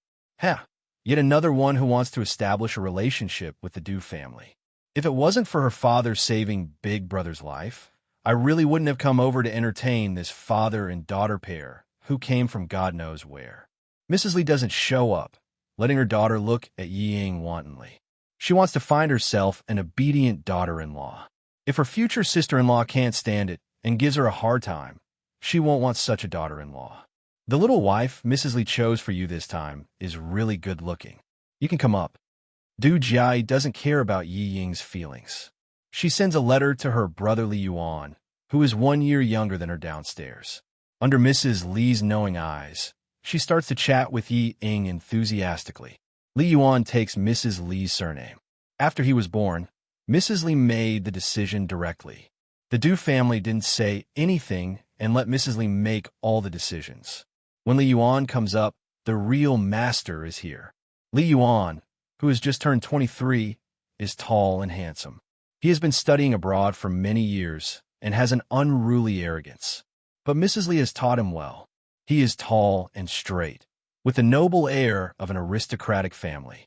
When Mrs. Li sees her youngest son, she talks more than before, especially the sentence, "My son has never had a girlfriend." "Director Yi, how about we be in-laws? What do you think?" Li Yuan's half-joking words made Yi Ying's heart beat like a little deer. When Li Yuan smiled and said, "Missy is very suitable for the image of a girlfriend in my heart," Yi Ying's cheeks were so red that Li Yuan could not help but cast sidelong glances at her. Yi Zhifan knew that Madame Li would not speak without thinking. She only said this because she really meant it. For a moment, even someone as calm as him was a little excited. The father and daughter are so excited that they don't care about the vibrating mobile phones in their bags. After 3 rounds of drinking and talking happily, the vibrating mobile phones in their bags are directly turned off by Sun Dongqing. Sun Dongqing heard that both phones had been turned off. She sat weakly on the sofa like a frosted eggplant. It's over, it's over. The days that I finally had hope for are over again. Her disappointing daughter, this time she was really going to be angered to death. He had sent her abroad to study because he wanted her to study hard and start from scratch. But what about her? But as for her Ioyo, she was so angry. But she actually hung out with those blonde guys from overseas and even allowed them to put their hands in her clothes and grope her all over. She even curled up on the sofa with the 2 men and kissed them here and there. She was infuriated. She didn't look like a student at all. She was just a slut. Sun Dongqing, who was shocked by the contents of the videotape, was really angry. Although she always defended Yi Ying, she was a woman who came from the countryside. What she hated the most was debauchery. The things that she couldn't bear to see the most, her daughter had done them all. Everything was done. God damn it. The whole family was disgraced. Sun Dongqing, who couldn't get through to her husband, burst into tears. It was too embarrassing. Too embarrassing. After such a shameful thing happened, she wanted to take a rope and strangle herself to avoid being criticized behind her back. Sun Dongqing called the phone again and again, but it was always turned off. She was so angry that she screamed and jumped. Suddenly, she rushed back to her room and rummaged. She wanted to go to the capital. Chapter 2104. Sun Dongqing didn't think about anything else. She just wanted to bring her daughter back from Jing City as soon as possible. It was okay if her daughter was humiliated at home, but she couldn't let her daughter embarrass herself outside. That was all she could think of. The most important thing now was to bring Yi Ying back from Jing City. She didn't think that Yi Ying was about to enlist in the military, nor did she think that the videotape might have been sent to more people. Sun Dongqing found her ID card. She only brought her wallet and mobile phone. She didn't bring any other luggage. She locked the door and went to the airport. She didn't dare to ask the driver to send her home. She was afraid that the driver would notice something wrong from her face. She even covered her face with a thick checkered scarf to take a taxi. On the way to the airport, she was so anxious that she kept calling her father and daughter, hoping that one of them would turn on his phone. Yi Fan, who was chatting happily with Deputy Director Du, didn't even look at his phone until they returned to the hotel room. Ying was even more so. Facing the handsome and rich Li Yuan, who had a good family background, her heart was pounding like a deer the whole night. She didn't care about anything else. She was not attracted to Li Yuan, but to the Du family's family background and wealth. She didn't expect that her mother's words would come true. She would really find a husband who could be a general in the future. No. Li Yuan said that he didn't want to join the army. She didn't want to find a general as her husband, but a general as her father-in-law, and a mother-in-law from a famous family. It didn't matter whether Li Yuan was handsome or ugly. Of course, she would feel more comfortable if he was handsome. Although Ying was excited the whole night, she didn't become impetuous because she was always calm in front of others. It was as if Mrs. Li was just joking. After a short moment of shyness, she returned to normal. Mrs. Li was more and more satisfied. Before leaving, she held Yi Ying's hand and said with a smile, "Tomorrow is Jiai's birthday. There will be a birthday party at home. Remember to come with your father."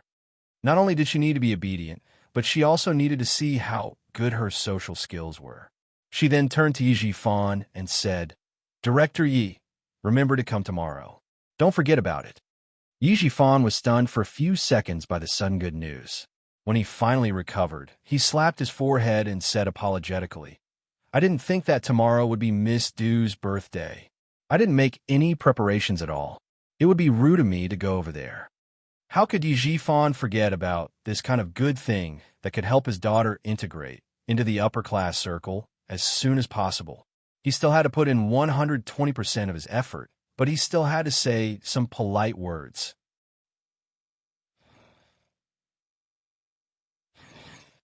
How could Ying compare to Du Jiai when it comes to speaking? Du Jiai, who secretly curled her lips in disdain, smiled like a flower in the blink of an eye. "Do I still like a gift from you? It's fine as long as you're here. I'll introduce a few friends of your age so that you can play with them during your holidays." How could Ying not notice the hidden meaning in Du Jiai's words? She was disdaining her for not having enough status to give her a present. She hadn't done anything to anger her, but she had been saying such harsh words the entire night. Yet on the surface, it sounded like she was being magnanimous and polite. Isn't she just afraid that I'll steal Madame Li's attention? Chapter 2105. A lady from a prestigious family? Bah, she's so narrow-minded. If it weren't for her surname, I wouldn't have bothered with her. Yi Ying, whose heart was in turmoil, continued to pretend that she didn't understand Du Jiai's sarcasm. Maintaining a sweet smile, she said calmly, No need. I'm already very satisfied to be able to attend Jiai's birthday party. There's really no need to trouble Jiai to introduce more friends. I'll take my time." Mrs. Li had been paying attention to their conversation the whole time.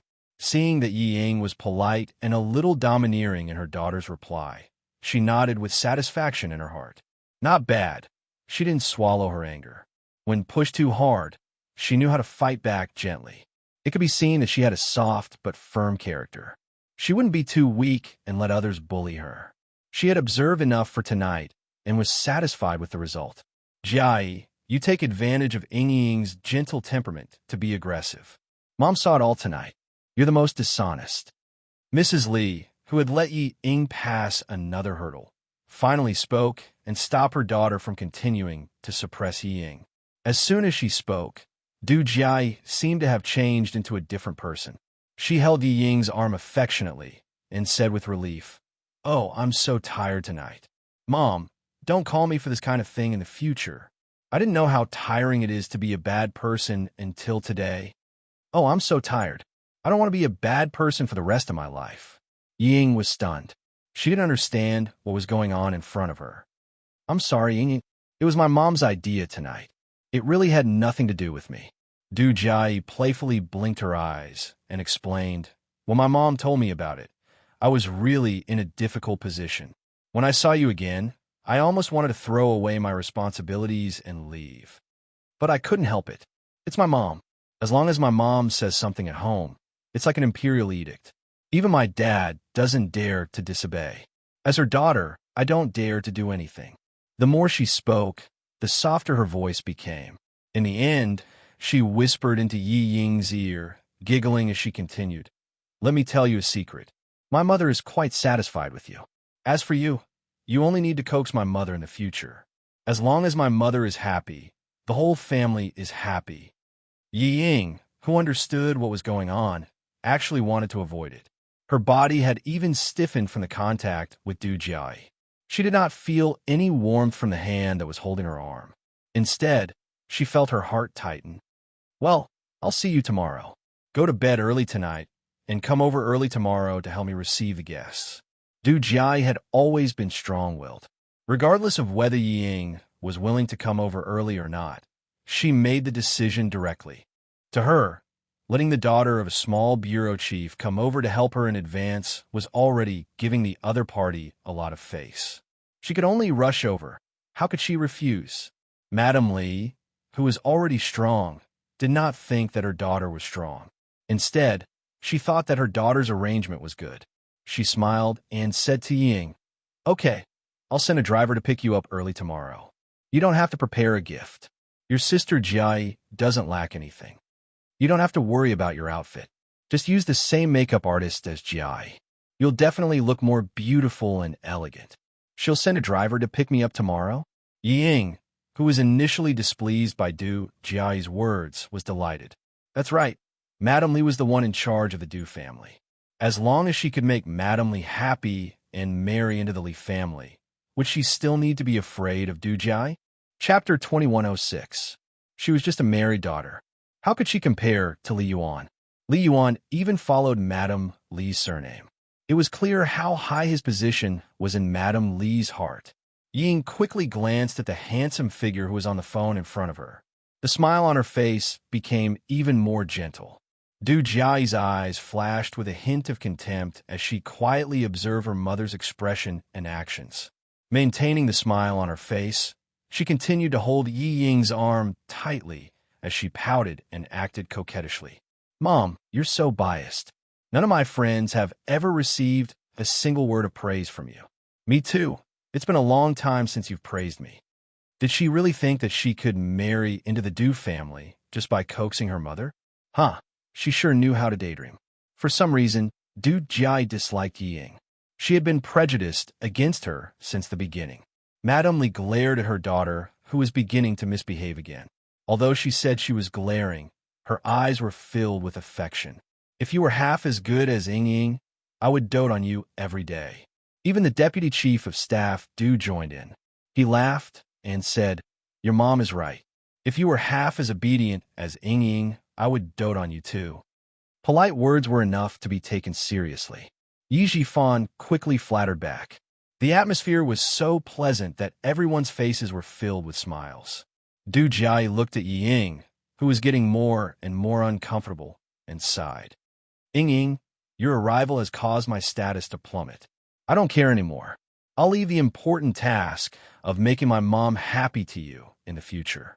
The intimate and witty words made the three adults laugh even louder and louder. Ying had no idea what Du Jiai was thinking.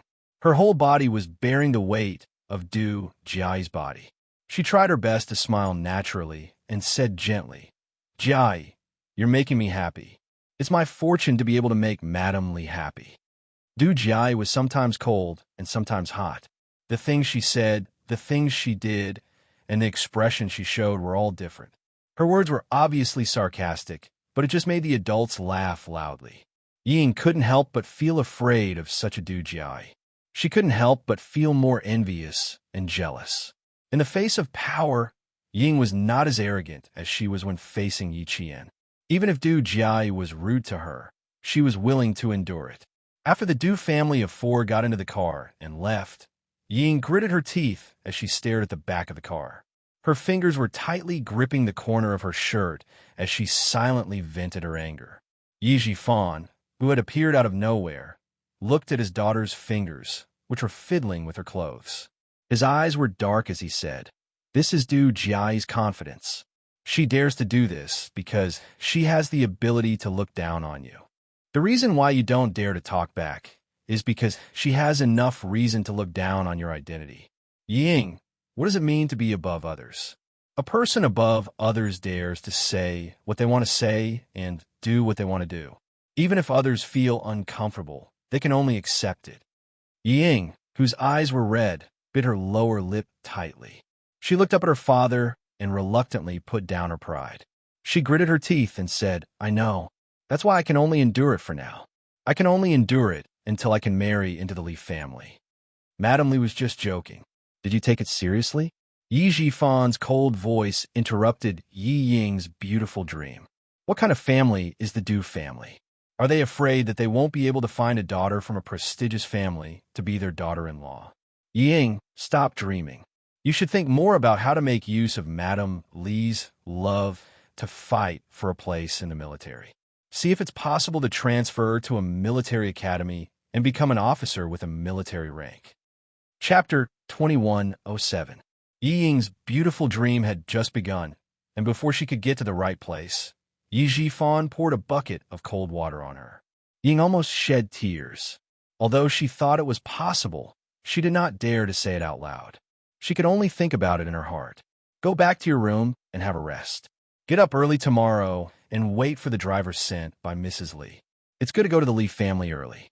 I think Mrs. Li will introduce you to the wife of the governor who is close to her. As long as you can rely on the Du family, Ying, your marriage will not be too bad.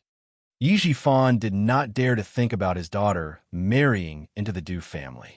He only wanted to get Mrs. Li's help. Thinking that Mrs. Li will send a driver to take her to the Du family tomorrow, Ying felt a little better. Ying went back to her room and took a bubble bath. It was not until she went to bed that she found that her phone was out of battery. She plugged it in, but did not turn it on. She went to bed directly. Yi Jifan was afraid that something would happen in the bureau, so he charged his phone and turned it on. As soon as he turned it on, countless text messages beeped. It was either the home phone or Sun Donqing's phone. There were nearly 30 text messages in total. Yi Jifan, who seldom received continuous calls, calmly called home. No one answered the home phone, and the phone was turned off. He did not have much patience with his wife, so he ignored it and went to sleep. At this time, Sun Donqing was sitting in the luxury cabin flying directly to the capital. Other passengers had fallen asleep, but she was not sleepy. She was looking forward to getting off the plane as soon as possible with her eyes wide open. In the car, Mrs. Li was asking Li Yuan about his impression of Ying. Li Yuan did not think much about it, nor was he interested. He just said to please Mrs. Li, "She is not bad. At least she is pleasing to the eye. She is not like the women I have seen before who think they are so great.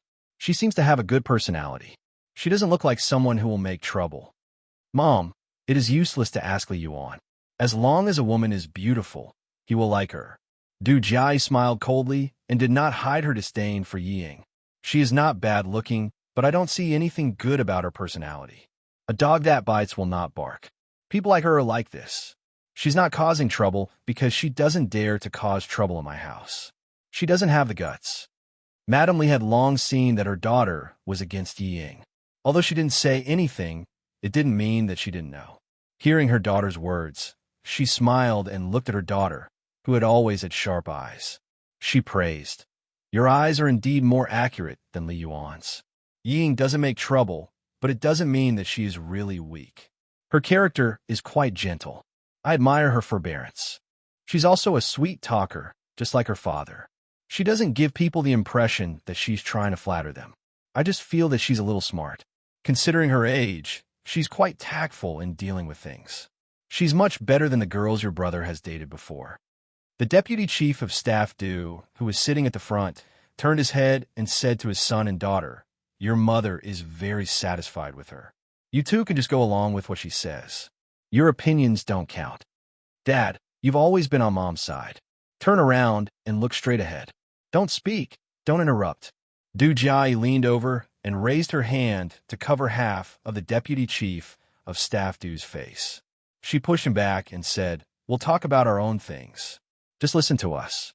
Okay. I won't say anything. I won't say anything. You two continue to talk. The deputy chief of staff, Du, whose face was pushed back by his daughter, laughed. He never cared about the things at home. It was enough for him to have his wife. If she said it was good, it was good. If she said it was bad, it was bad.